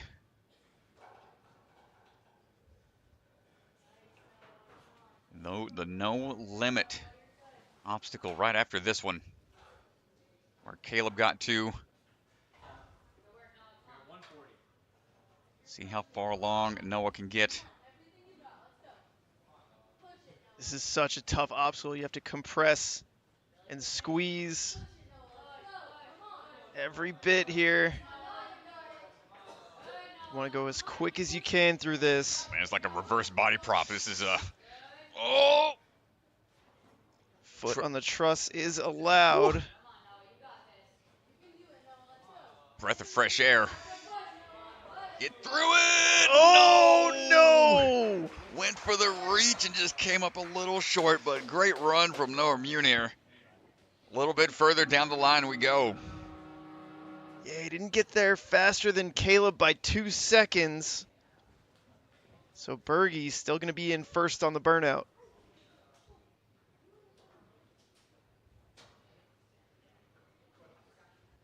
All right, Jackson Erdos. Down to the final 4.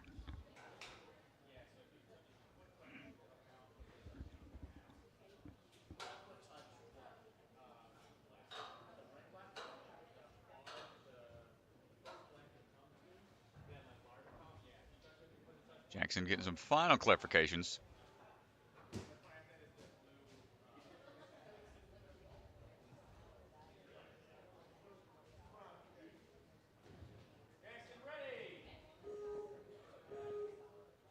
And here we go. Going quick, trying to use that side hook on the rope ascent.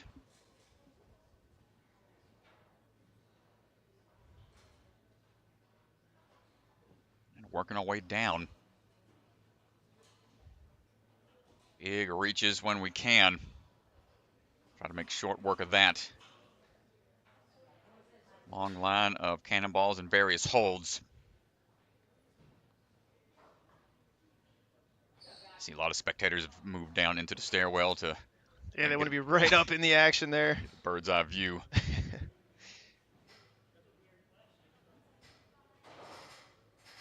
Quick move over in into the throwback.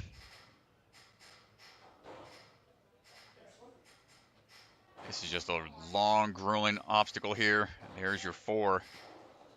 Hopping up and in.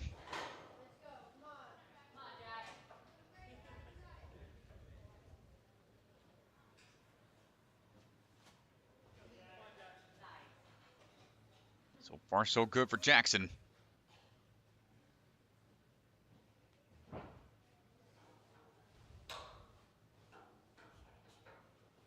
Yeah, he had a great start to the day. 2nd place in the hybrid, but then 8th place on speed. Needs a really strong burnout performance to close out the comp here.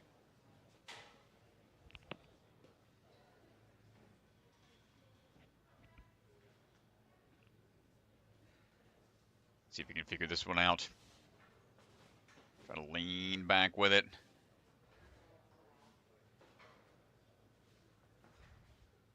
Slow and steady, not taking any big risks. Bookend holds onto the exterior are A-okay.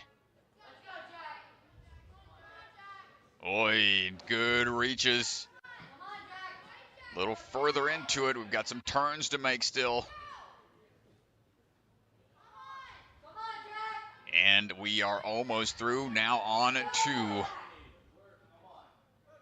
last couple of moves here, some nunchucks. Vertical grip will be tested. Going for a skip here. No! He went for one more touch point. Couldn't quite get there.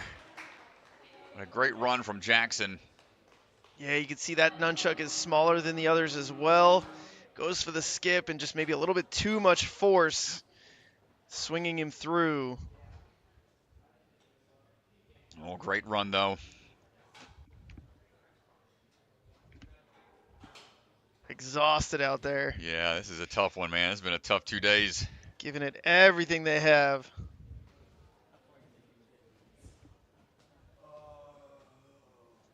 Down to the final 3 athletes. Jake McClintock. Then it comes down to a barn battle. All right, Jake. Repping Ninja Intensity.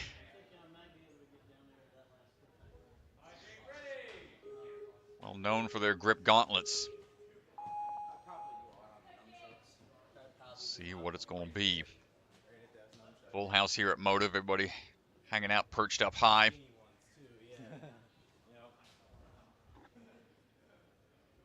See what his approach is going to be. They get 5 minutes total. Very few athletes we've ever seen hang for that entire duration.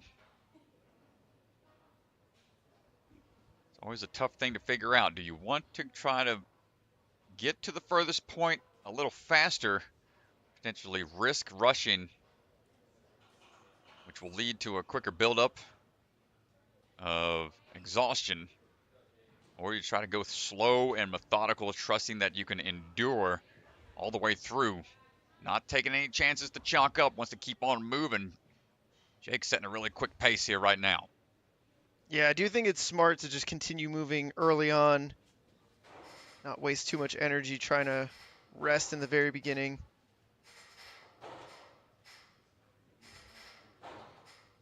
Couple pulls here. Off to the side we go.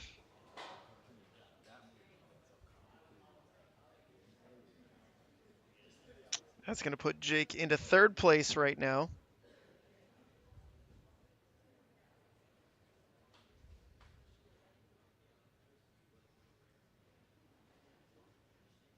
Jake was 5 points behind Jackson when this round started. So he's going to need to take either second or pass Jackson if he wants to move up the leaderboard.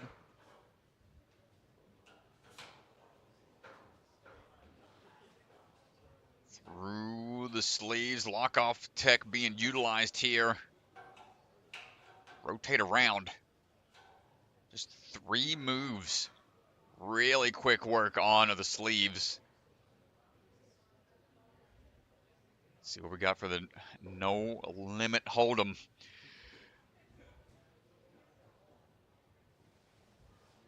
Upside down body prop type maneuver.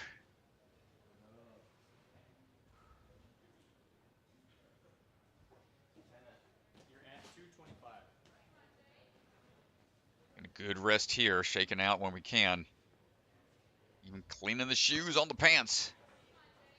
Here we go, shimmy as we work our way across. Yeah, I think the goal is to get to that truss piece as fast as you possibly can. I mean, a move like this is like something you'd see, like somebody trying to like break into a building, climb the side of a skyscraper. He's at the cliff here.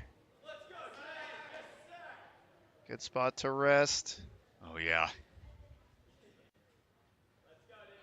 That's going to bump Jake into first place overall. Passes Caleb Bergstrom.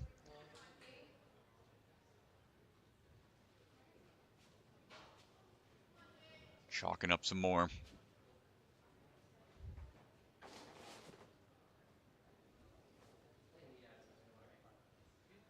Coming up on a minute. 30 left. Could break into the few athletes that can be considered like able to hang for 5 minutes total. Oh man. Oh, Jared did it back in season 2 during the championship. Not sure who else is timed out or a full 5 minute hang on a burnout. But 1 minute to go for Jake McClintock. I have to go back and do some history research on that. We got one in the chat asking about it, but I'm not too sure off the top of my head. Here we go. Long line of cliffhanger ledges. Going to be a big finish here. They get smaller as you go. Jake looking for a couple more touch points. You can see the ledges get thinner and thinner as you make your way across. Audience going crazy here, Strat. We'll see if he can do it. He's only got a couple more boards to go. To the final few. Jake got so close. He only had, I want to say, those last 3 halfway, a little over halfway to the finish. What a run from Jake. Man, you could feel the energy in the building, Strat. Everyone started getting hyped as every next move that he made, everyone getting excited, and you could see the fingers starting to open up here, and man, what a tough finish here. Yeah, and that is just sheer grit and determination at that point. Those ledges get smaller as you go, and there's nothing really unique about those cliffhanger ledges. They're pretty standard across the gyms all across the country. Just how often do you train long lines of cliffhangers after hanging for 4 minutes. That's pretty brutal. But Phil Fossum, let's see what you got, my friend, down to the last 2 runners. No, that's a little bit higher. That's like Wick foot tech on the rope climb. Happy to see a lot of athletes knowing how to climb a rope nowadays.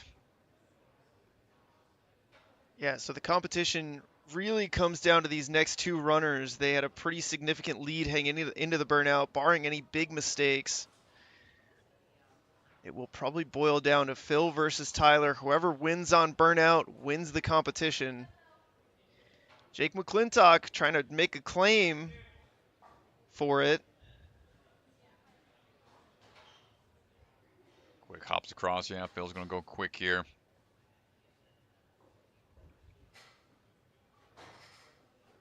Ooh, quick double-handed grab on one side of the throwback.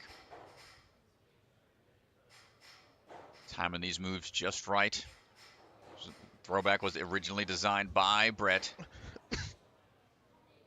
Now it's been adapted and seen a lot of different variations of it in a lot of different gyms. Even purchased one off of the DGS website. Some variations of holds and things you can add to it.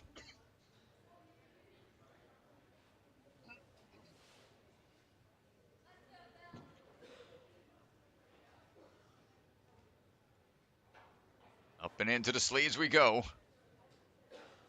Saw Jake get through this in just 3 moves. Yeah, you can see Phil bumps himself into 5th place. He just needs to beat Noah Muner.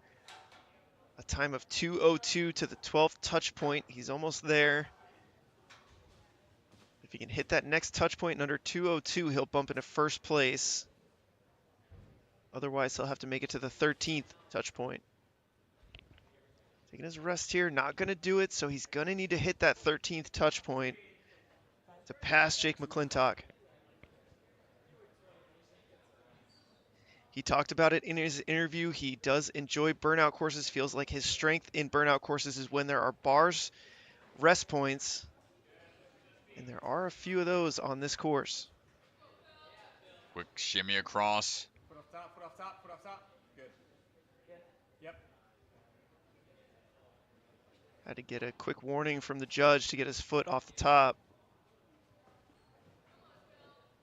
Won't be shimmying on through, finds the ledges really fast. Into the next rest point we go. So that's going to bump him into 1st place, but Tyler Smith next to run needs to put together a performance here that Tyler's not going to be able to beat.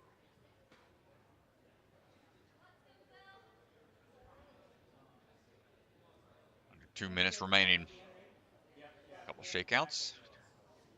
Kind of see which one of the nunchucks we can get to.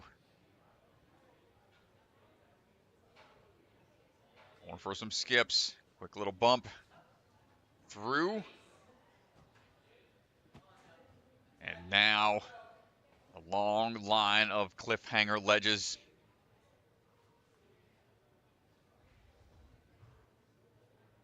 Can we get through it? Well, Jake was at a time of 4:27 when he got to the 19th touch point.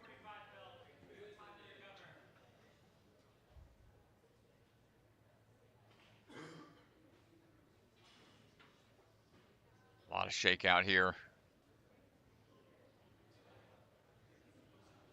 And here we go, folks.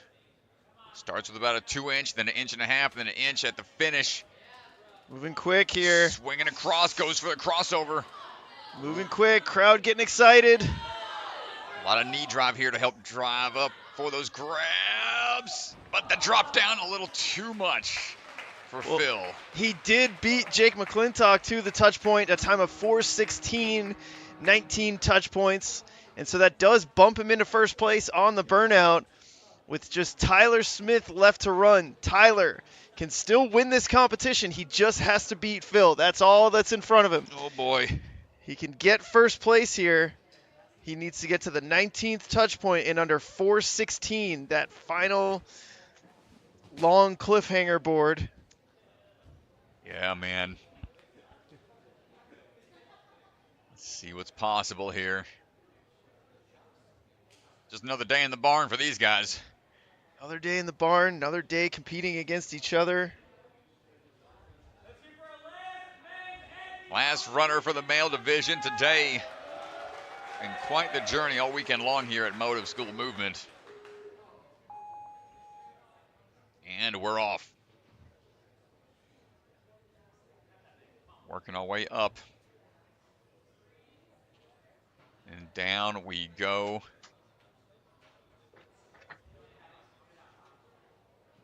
Taking his time right now. Not opting for any kind of big swings. Just wants to be accurate with each and every hold. Tyler Smith has only ever taken first place once. Looking to get a second one here. Going for the quick pauses here.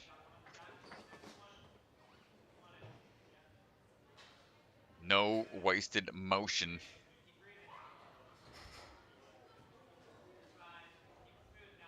Double it up and just steady that swing. Make sure it's spot on.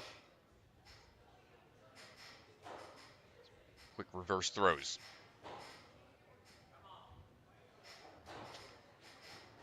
And just links the toss into it. Just trusting he can get there quickly.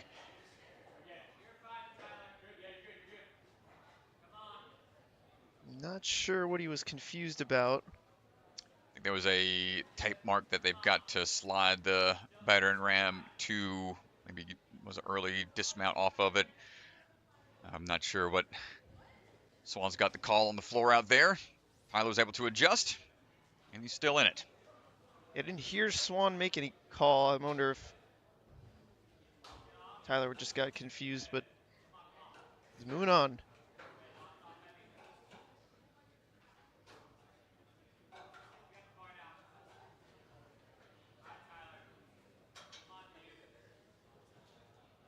Quick shakeout here on No Limit.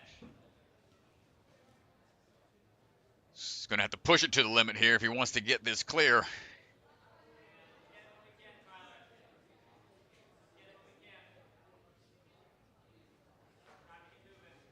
Now, walking along the razor's edge. Don't lose your head here. Come on, Tyler.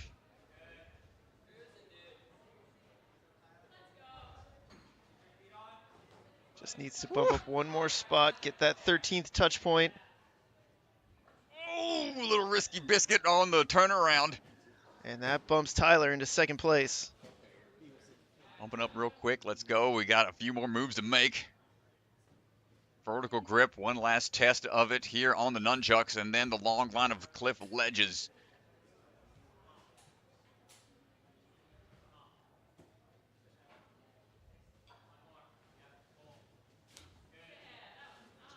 Smooth work there, is not even phased by him. Just wants to get to the next rest point so he can chalk up some more. Plenty of time.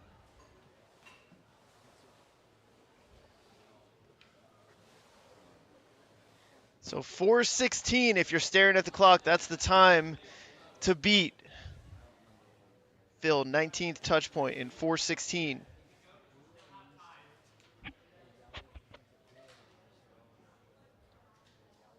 Well, here we go. Tyler's going to give it a go here. All down to this. Doesn't He's want got to 17.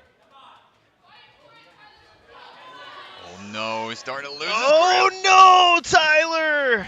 Couldn't quite fight through it.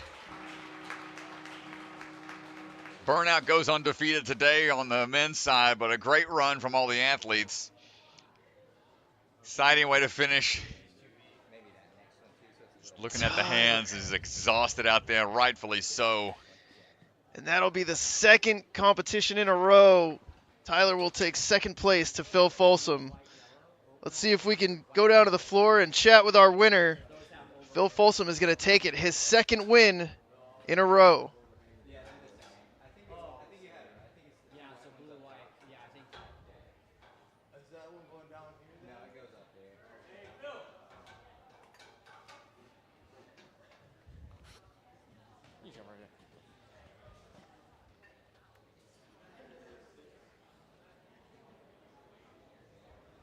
All right, Swan, let's hear from Phil Folsom. Second competition in a row, first place, but I got to ask you, how nervous were you watching Tyler go through this last section? I thought I lost, to be honest. He was ahead of my time by like a minute. I think he just had one miss hand on cliffhanger, just kind of throws the rest of it off, so that's fair. But no, I thought I lost. Yeah, and also on his run, I mean, he had to redo the move, didn't make it past that tape line, so he had to redo it. How much does like one move like that, or really two, back and then forth, affect the rest of your course? Man, it really depends on how grippy the course is. Like with this one, probably more than you'd think because there's so much cliffhanger. And it's like if the burnout was a little techier, sure, you can take a backswing. It's not too big of a deal. But with this one, I think every move is very important.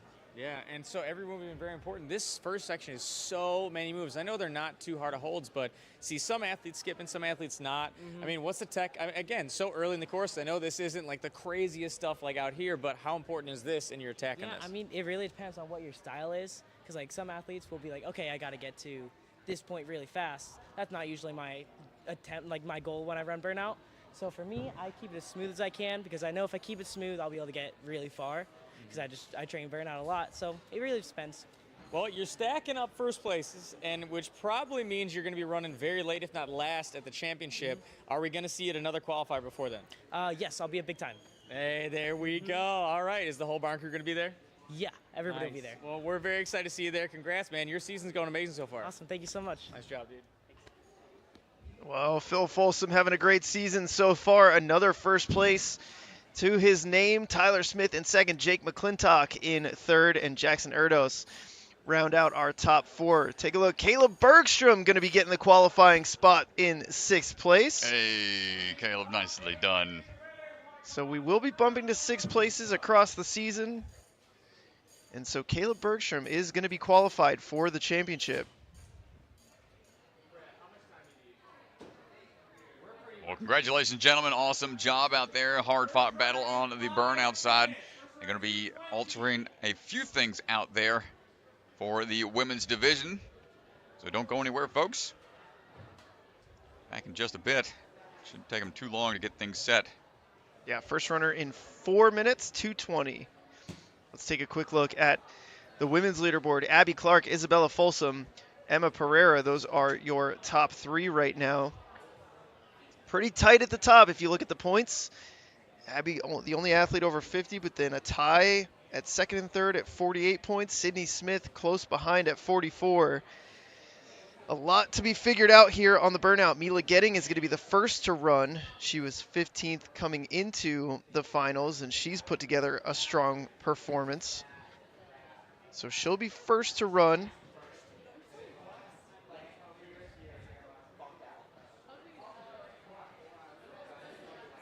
And the same goes on the women's side, I believe. That's sixth place and up.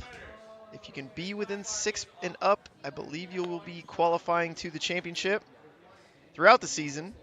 So if you're watching this and you took sixth place at a different qualifier, start to think about those plane tickets. Spread the word.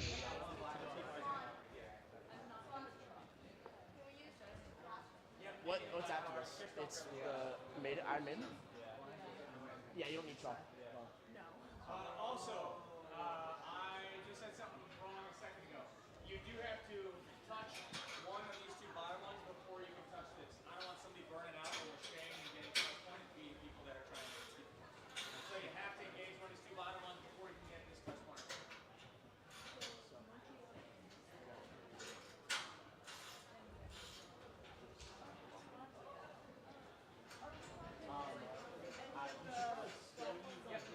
That side, this side.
Are you allowed to use anything?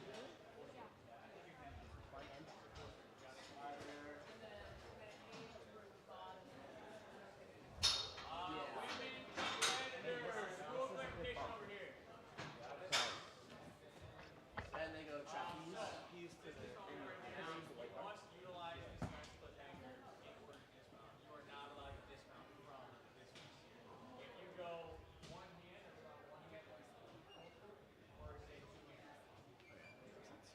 Can you use any from this? I think so. Nah, you gotta bring it up. Probably just top. Yeah, I would go top and then yellow, right? And then back onto this bar. And we gotta finish.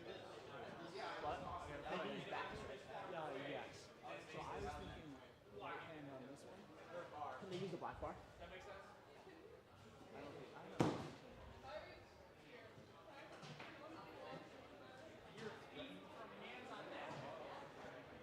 Brett. Can they use the black bar here to lift the clip? Is the black bar on to get up to the clip? Yeah, they can use either. So they go here, here, and then up. Yeah, okay, so then definitely that. So backwards, right, left, right, left. Yeah.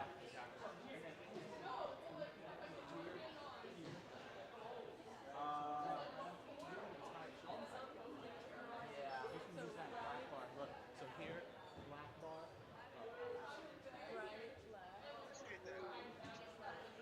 I think you cross.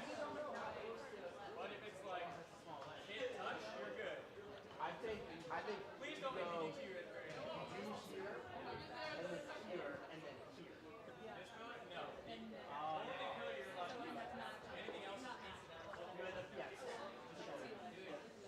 And then you should take a like small, like you're only on this side of it for a really small amount of time. You could match on this one. Yeah. Yeah, like this.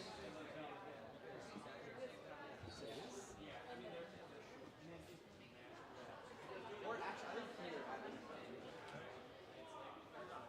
Yeah.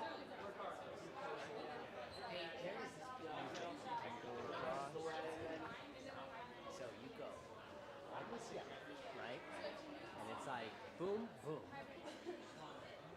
And then where do you go from here? That slides down? Boom, boom. Yeah, so at any point, whether you're coming through the first section or at the end, Abby, you're going top cliff here? Yeah, it's bigger. Yeah, don't be. Is it really bigger? Is it? I can't tell. For first, I was like, are you kidding me right now? And then right up to yellow. Yeah. Yellow bar. all athletes clear the course at this time. We can use all these bars. You seem like he's getting this really solid. I think so too. I think you shouldn't worry about if your hands are stacked like this. Just pop. Yeah. Yeah. Think about how big the yellow is. Yeah, the yellow. Yeah.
Looking good still?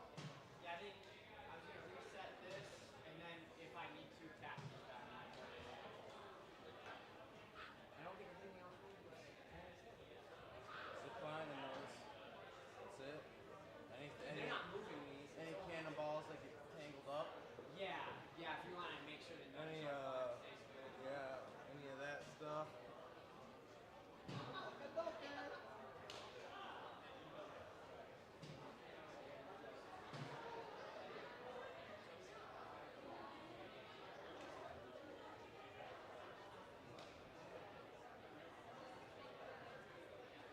Well, looks like we're getting close, ladies and gentlemen.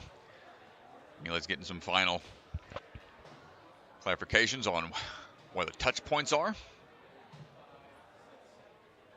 All these rules are laid out typically in a video posted to the Ninja Sport Network Facebook page. Athletes have the opportunity to watch that and study that.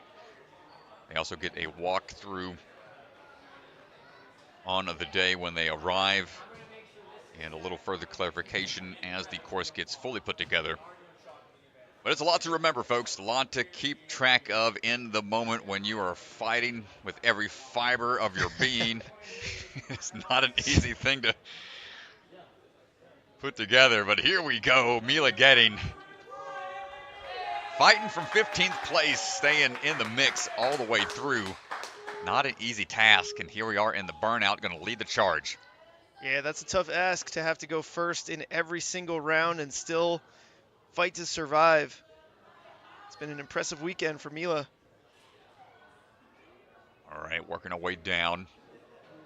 Shake out when we can.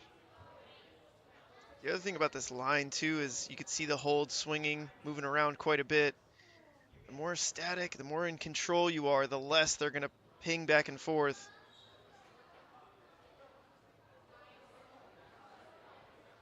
All the way through, onto the cannonballs. Oh, onto the truss, and I meant. We're transferring over, going through a different route. And a brief moment of respite. But we're through all those holds before heading on over to another checkpoint. 17 touch points here in this burnout, on to these rolling pegs. These sleeves are hard to keep in place.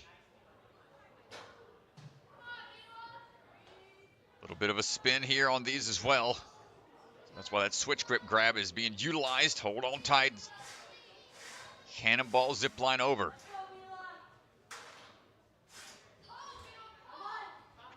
Ooh, finding the rhythm here.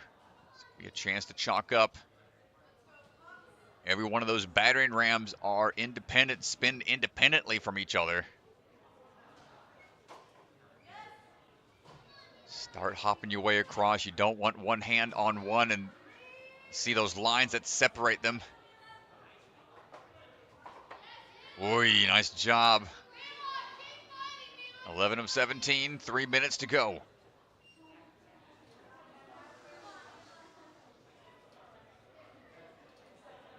Up to that cliff ledge.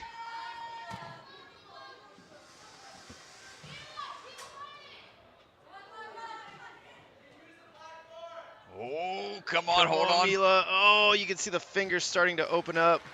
Oh, man, that was it. We were at the tail end of the course. Just had to get through onto the ledges. Oh, we probably have a wrist. Got a little bit of friction burn, I'd say, from the battering ram. The open palm wrap that you need on those. Yeah, there's a lot of spinning components to this burnout course for the women. All right, Porter Fanat chalking up one last time.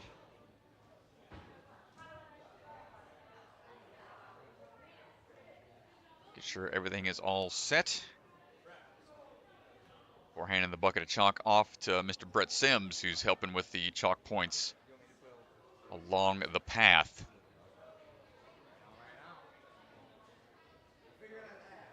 Fun way to start the burnout, man. Got to do that rope climb just like you would be on the final stage. Instead of hitting the buzzer at the top of this rope, you got a bunch more obstacles to do. Like Congratulations. 16 more to go. Up we go to the top. Now working our way through. Porter, a really strong burnout athlete.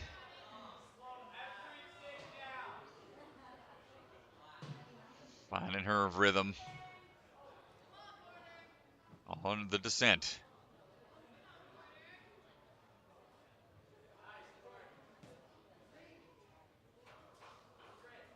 Working through the nunchucks now. Tops are not allowed. I think she might have used it by accident, so got to go back. Quick adjustment. Yeah, she got the go back order. What's tough about those, there's just enough room for two hands, and any overwrap by the hardware is a very beneficial advantage for the athletes, and their grip. Hold on tight, don't lose that sleeve by accident.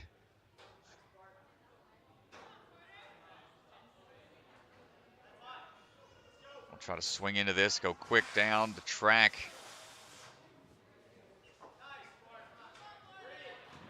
Very efficient movement here from Porter.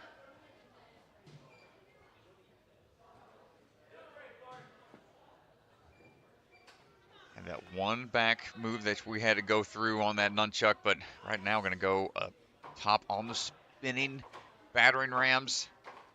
Ooh, hands are almost falling off there. I don't know how she held on. Hunter, switch cameras. Go to Nope. your other camera. And we have just happened to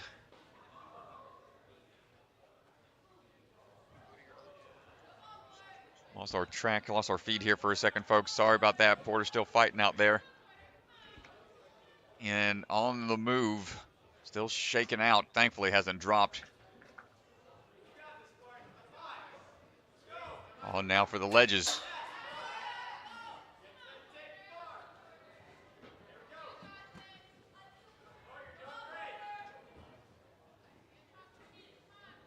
Getting ready to fight through for the finish here.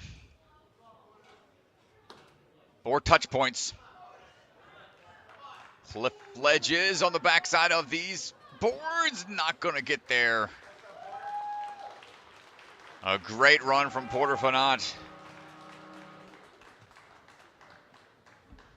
Had a close call on the battering ram transition upwards. Was able to salvage it.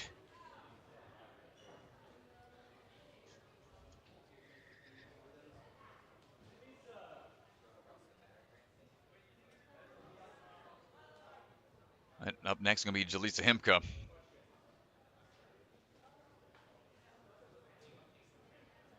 As Mr. DeGangi is headed out to make sure everything is good to go.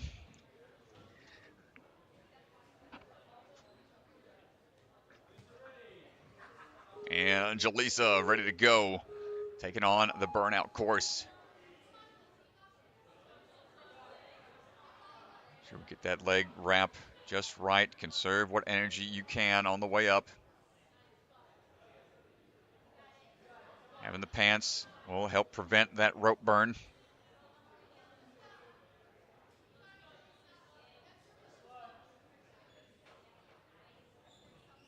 Now on the way down.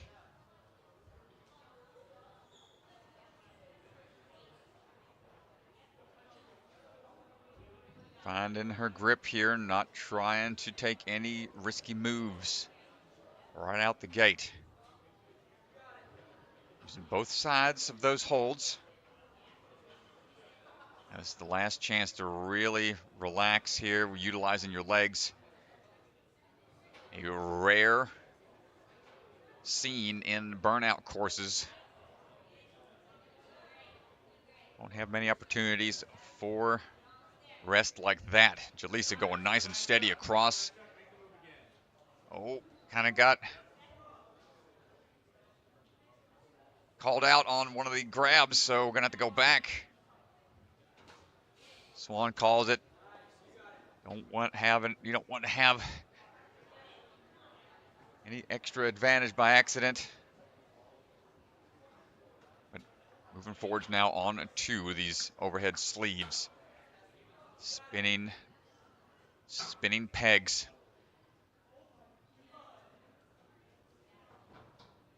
Working our way up here. Trying to double up on them, making sure they don't go anywhere. See the grip starting to open up as we try to adjust.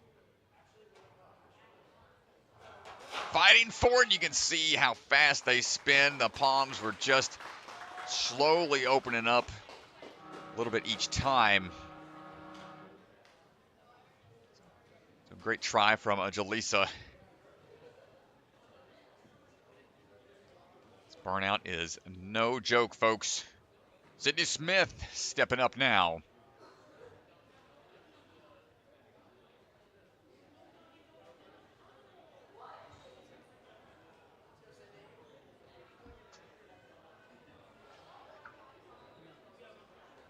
Heading on over.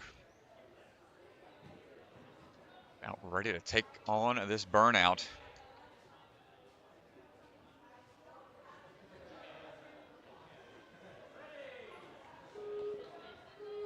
And away we go. Utilize that leg wrap here to help conserve a lot of grip strength. Getting started.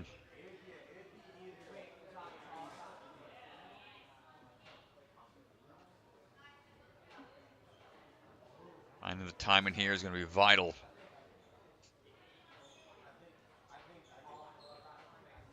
At the middle of the pack here for the run order. Or these last 8 athletes. Gotta wonder if it's going to be plan of attack is to move quicker. Try go slow and steady and finish out the Burnout. The hands clear those tops. Doesn't want to have to spend any extra moves on a return trip.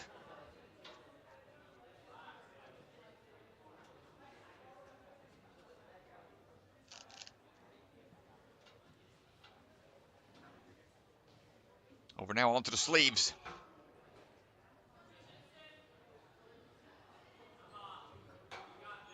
Skipping a few if we can.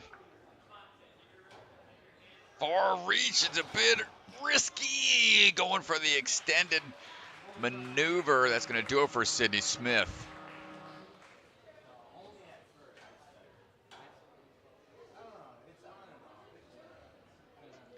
Ashlyn Thiel coming out of Steel City Ninja. Stepping up, climbing up, making sure the course is ready. Gives the A-OK to the judge, and she is on her way.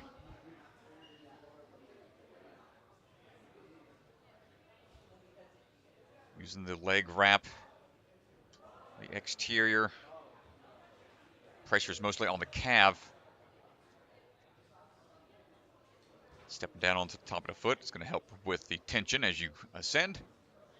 Now finding our swing tech on the way down.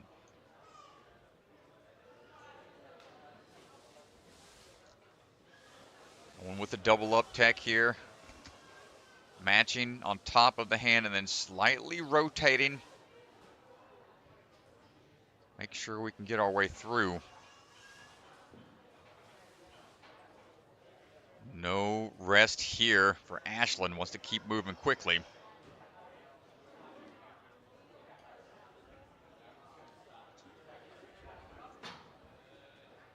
Good work there, getting through the nunchucks. Kept that steady side-to-side swing, slight knee drive. Help with the momentum.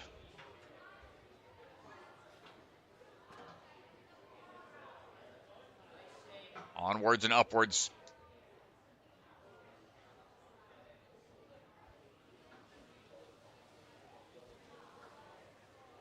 Into the rotating sleeves we go.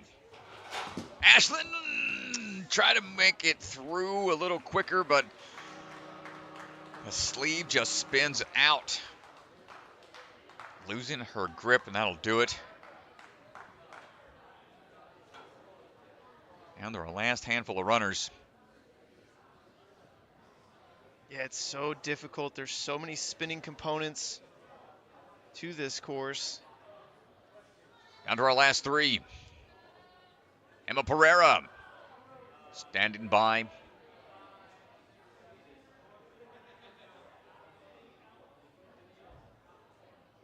Now the jungle gym. Emma's having a really good day. Comes into this round in 3rd place, tied with Isabella at 48 points and 5 points behind Abby Clark. Could be a big opportunity for her. Hasn't podiumed in the past. Could this be the one? Already got a smile on her face, looking confident up there at the start of the burnout. That's before all the pain starts to set in. Here we go as we work our way down. Get some big swings here. Okay, skipping a few of those holds. Aggressive moves. Taking the lock-off approach. Emma just attacking the burnout here aggressively. Yeah, she's really going into it here. She is not holding back whatsoever. Quick moves all across the board. Bumps herself into first place here based on that time. A little bit of a sideways shimmy to get on to the battering ram ascent. Careful on these explosive maneuvers. You want to be secure on each one of these holds. Oh no! Emma was cruising. Oh, man, she was flying, dude. Let's see if we can see what happens here. I mean, she's put herself into first place, and it's a really phenomenal time. It just looks like she went for the pot, but didn't get her hands fully on. Oh, the left hand clipped a finger or two, didn't close all the way around. She's got a penchant for peel outs here in these last handful of comps, man. I'm glad she's okay.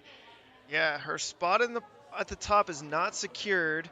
Mila Getting is in first place, so if in the next two athletes they get in front of Emma, but behind Mila, Mila can still jump ahead of Emma on the leaderboard.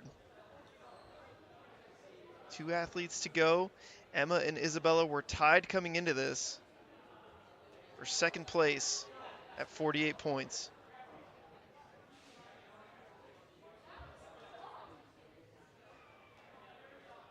Well, Isabella's gotten 2 full burnout clears in the past. Let's see if we can add to that. Here we go. So for Isabella to jump into first place, she either needs to beat Emma to the 10th touch point in under 114 or get to the 11th touch point. And that would do it. But Abby Clark's still to run after. Slow and steady down the clothesline here.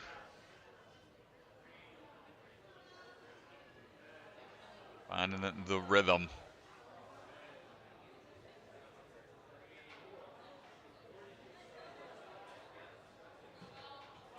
Quick rest point here on the truss before transferring on to these nunchucks. Vice grip being tested.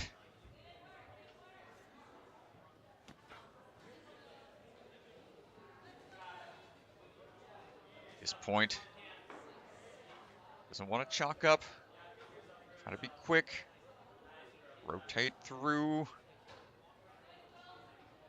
Short work on the sleeves and now into that slide over. Well, she's not going to beat Emma to the touch point. Emma was way too fast. So at this point, she has to get to the 11th touch point. Just past this obstacle. She knows it.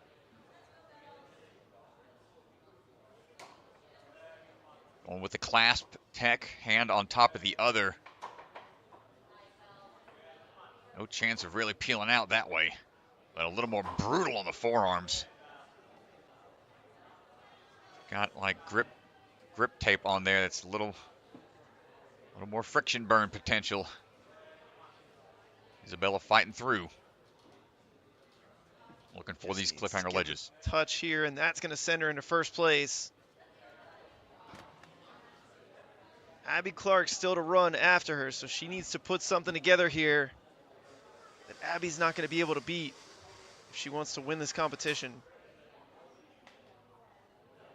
Plenty of time remaining. Let's see how much time we try to recover here on the dead hang portion. Or attacking those cliff ledges on the opposite side. Going straight up into it. Here we go, Isabella. Couple touch points to make as we work our way through. Making progress. The far reach here, not able to make it all the way through, but 14 out of 17. Very respectable run on the burnout. Nicely done.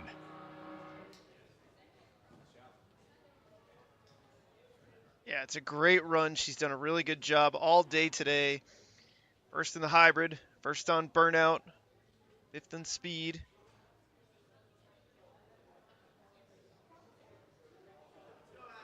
Abby Clark, final runner.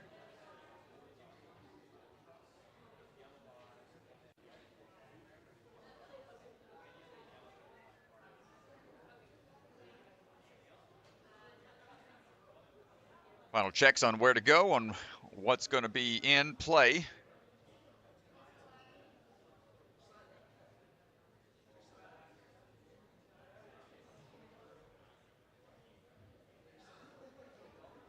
And here we go. And let's hear it for the last athlete as we get ready. Abby Clark going to close things out here at Motive. And here we go. Abby came into this round with 53 points. She's going to need second place here in the burnout, which is Mila Getting holds that right now with 12 touch points in under 2:11. If she can pass Mila, she'll jump into first place and leapfrog Isabella Folsom. Good timing on the way down.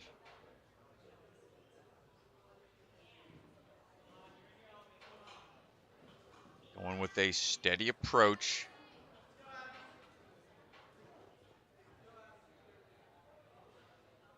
Nunchucks working through.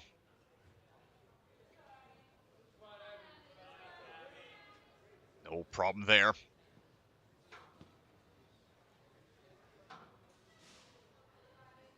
Ryan to get to these sleeves now. This is just a flashback essentially to the floating monkey bars. Test that one-handed grip strength. Couple of extra hand movements here. And turned around, yeah. Yeah, a little inefficient in that section. Hopefully she can correct here. Struggling with these pegs right now. Oh, that trail hand starting to open up a little bit. She's moved into second place. No! Loses the grip on the way down. Still a really strong run all day long from Abby Clark. It's going to put her into second place. But Isabella Folsom going to take it. Yeah, going to put her into second place. Congratulations to Isabella Folsom. Let's see if we can pull her over for an interview. Here she comes. Congratulations, Isabella. What a performance. First in hybrid, first in burnout. Speed didn't quite go her way, but she's still able to put together a strong burnout to clutch the win here. And let's pull her aside and let's go down to the floor with Ethan, who's standing by. Make me talk.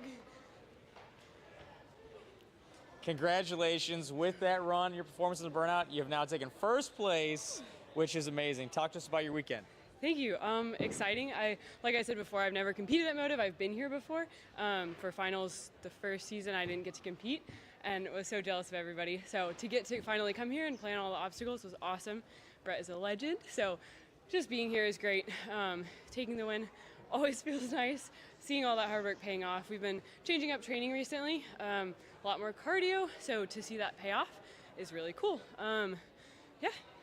Yeah, well, I mean, obviously, it's clearly paying off. First place in a stacked field. This is like, we had more women athletes competing here than I think we've ever had, which is unbelievable. But I asked Phil the same question. First place, you know, you're stacking up that ranking for the championship at the end. You're going to be running super late. How important is that at the championship? I had completely forgotten about that. I mean, for me, it feels like I just take it one comp at a time, try to do my best no matter what. And yeah, that's great. As you can see, like, especially on burnouts, knowing what you have to do at what pace is a huge factor. So in the championships, especially, getting to run late will be a huge benefit. Yeah, and I know we've talked before about the changes that we've made in NSC, specifically the dropout hybrid to speed to burnout. So What do you focus on at this point moving forward for your future competitions championship in terms of those three kind of disciplines? Yeah, I know I need to work on speed. The past 2 comps I've done pretty well in the hybrid and pretty well in the burnout, and then not great on speed. So going into championships, definitely going to train my speed some more. Super excited to be training with Sydney more because she's a speed athlete, so good at speed. Need to learn some links from her. But yeah, so definitely going to work on that. But as far as mentality goes, I think I used to go in with the mindset of move on, and now as I've been doing better, going in with the mindset of win, win, win. It doesn't always go according to the plan, but trying my best to hit those marks. Yeah, and that mindset's so important, going in that way, deciding to be aggressive and go for that stuff. Clearly working out great for you. I know it doesn't always go that way, but congratulations on an amazing weekend. Thank you so much. Nice job, Bella. Yeah, so congratulations to all the women's athletes. Here's a final look at the leaderboard before we go down to the floor for the podiums. Isabella Folsom, Abby Clark, Emma Pereira, Mila Getting, those are your top 4. The top 6 are going to qualify, so Sydney Smith is going to punch her ticket to the finals here. So congratulations to Sydney Smith. Bring them around. Yeah, they listen to you better. Can we move these mats out of here so we can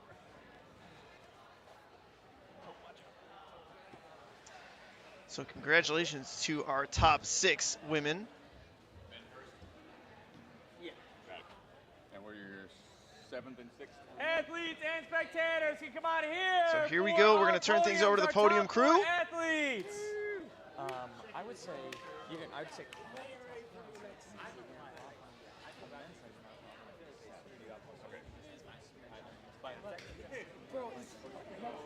The women's side, we need. He said top 6. Top 6.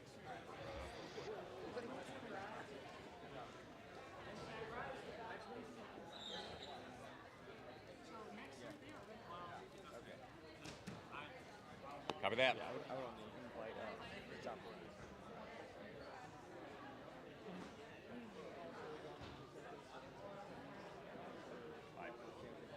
Copy that. Sound good? Do that. Yes, sir. Like, because you can look in here and see, like, oh, taking. I got you. Thanks, man. All right, everybody, welcome back. All right, we're all ready for the awards ceremony. Congratulations, everybody. Great job. Round of applause for everybody in the building. Thank y'all so much. This was an exciting one, a very challenging course today and yesterday. Some throwback obstacles thrown into the mix, so hats off to all the athletes. Impressive stuff as always. So for the top 4 athletes for the men's category, in 4th place going to be Jackson Erdas. Come on up, Jackson. Nice job, brother. In 3rd place, Jake McClintock. Come on up, Jake. Nice job, brother. In 2nd place, Tyler Smith. Come on up. Nice job, Mr. Man. Nice job. And in 1st place, Phil Folsom. Good job, dude.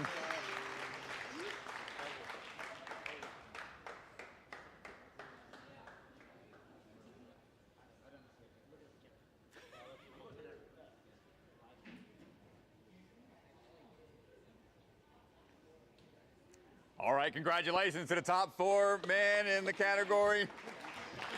Nice job, y'all. Also, because we've gotten so many qualifiers, we are now dropping down in the men's category to 7th place.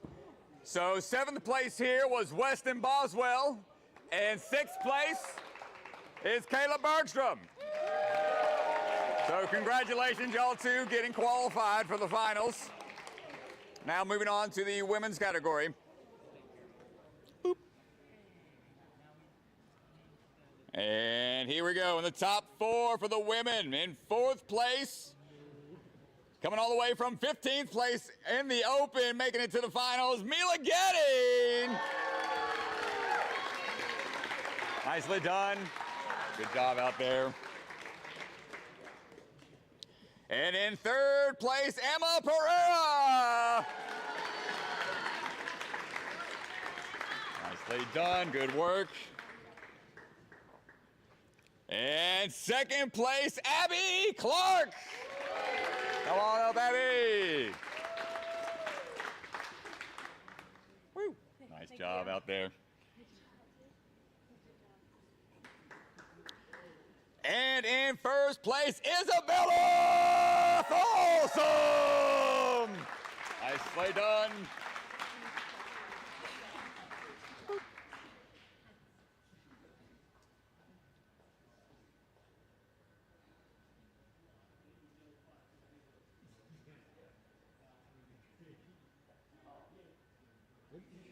All right, come on down, y'all. Great job. Congratulations. And also,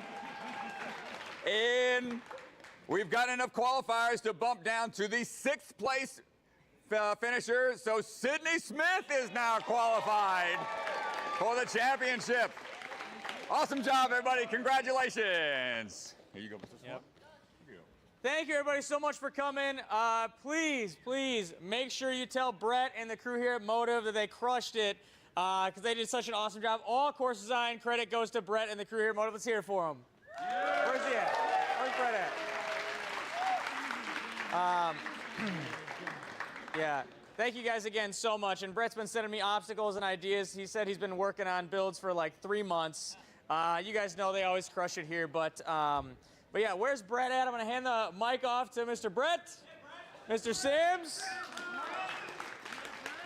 And then whatever you want to decide on redemption time. Okay. Thank you, everyone, for coming out. I mean, we can't do this sport without the athletes. So I know you appreciate us as course designers, but I appreciate everybody else here so much because I can't create cool things if nobody can do the cool things. So thank y'all for coming. We're going to do some open gym time for a while until I kick you out. So have fun and, yeah, don't break anything. Thanks.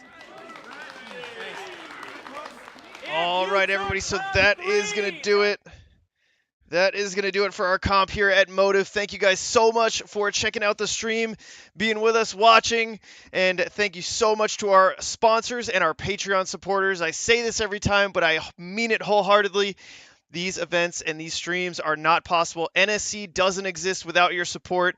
So thank you. You've allowed us to expand the youth season. You've allowed us to put out more awesome content. Hunter has been crushing it with our content. So thank you guys. If there's more stuff that you want to see and you're on Patreon, let us know. We're happy to start putting out other content. Hunter's always looking for new ideas. So thank you, thank you, thank you. We appreciate your support immensely. That is going to do it, everybody, for Ryan Stratus and myself. Thank you for tuning in, and thank you to all of our sponsors. See you next time, folks.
From the secret factory in an unknown corner of the world, Bucket of Chalk is coming to you handmade, perfectly balanced, and made with love.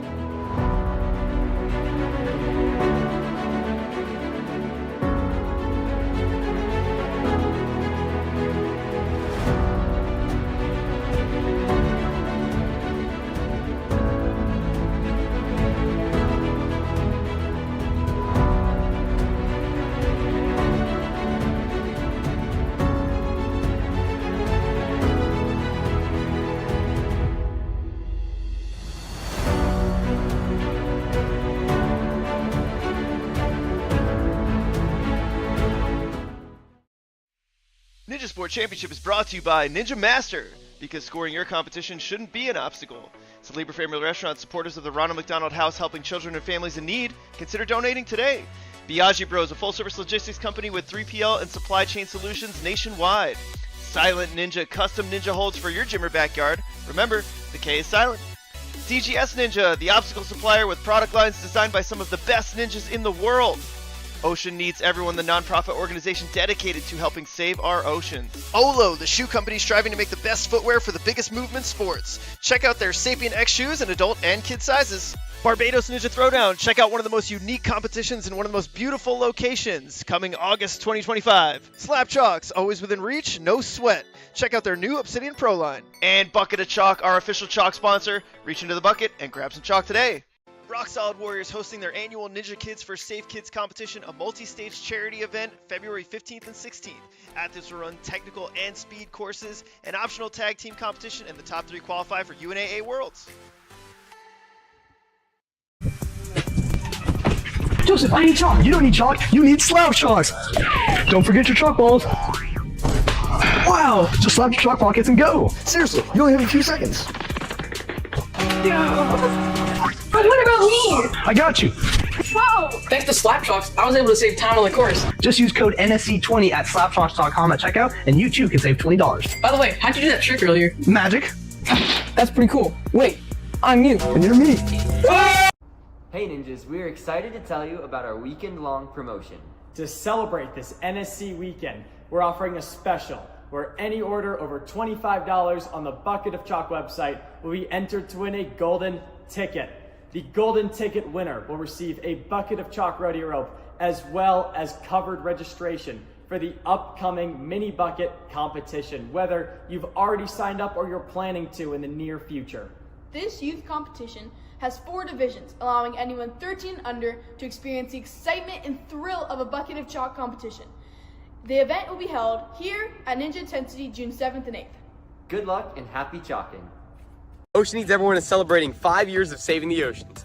My name's Enzo, and through Ocean Needs Everyone, I help save the ocean by doing beach cleanups, CO and mangrove plantings, making art about recycled plastic, and making films regarding the ocean's health. How can you help save the oceans at home? Well, even if you don't live near an ocean, trash can end up in there eventually, so cut down on your use of single-use plastics. If you see trash on the roads or beaches, make sure to pick it up. Use less gas-powered vehicles, fish responsibly, and help support local organizations. I started my organization when I was 12 years old because I wanted to make a difference. So remember, you're never too young to follow your dreams and make a change. Let's all save our oceans together, one piece of trash at a time. Yo, what's up? It's Electric Enzo, and I'm here to tell you guys why you should subscribe to my YouTube channel. If you love Ninja Warrior, you will absolutely love the Electric Enzo YouTube. I post new Ninja Warrior themed videos every week, along with a new short every single day. These videos span from Ninja Warrior game shows, to challenges with Ninja Warrior champions, to learning new skills and flips. This channel is built for the Ninja Warrior superfan of all ages, so go hit subscribe today for some electric content. The perfect ninja shoe. We went through all these different shoes, and these are only maybe half of the iterations that we went through. We needed to get the right rubber compound, we needed to get the right traction, we needed to get the right weight, tactile feel that you need. We finally have the rubber, we finally have the design, and it's ready. So get ready, Ninja, because we have the new Ninja shoe. Head on over to ninjasportnetwork.com and click the store link in the header to check out our newly revamped store. We've got all kinds of great products, t-shirts, hats, sweatshirts, blankets. They're a big hit. The holidays are coming up, just saying. Also, I have a baby to feed, so please buy something. NSC merchandise available now on our store.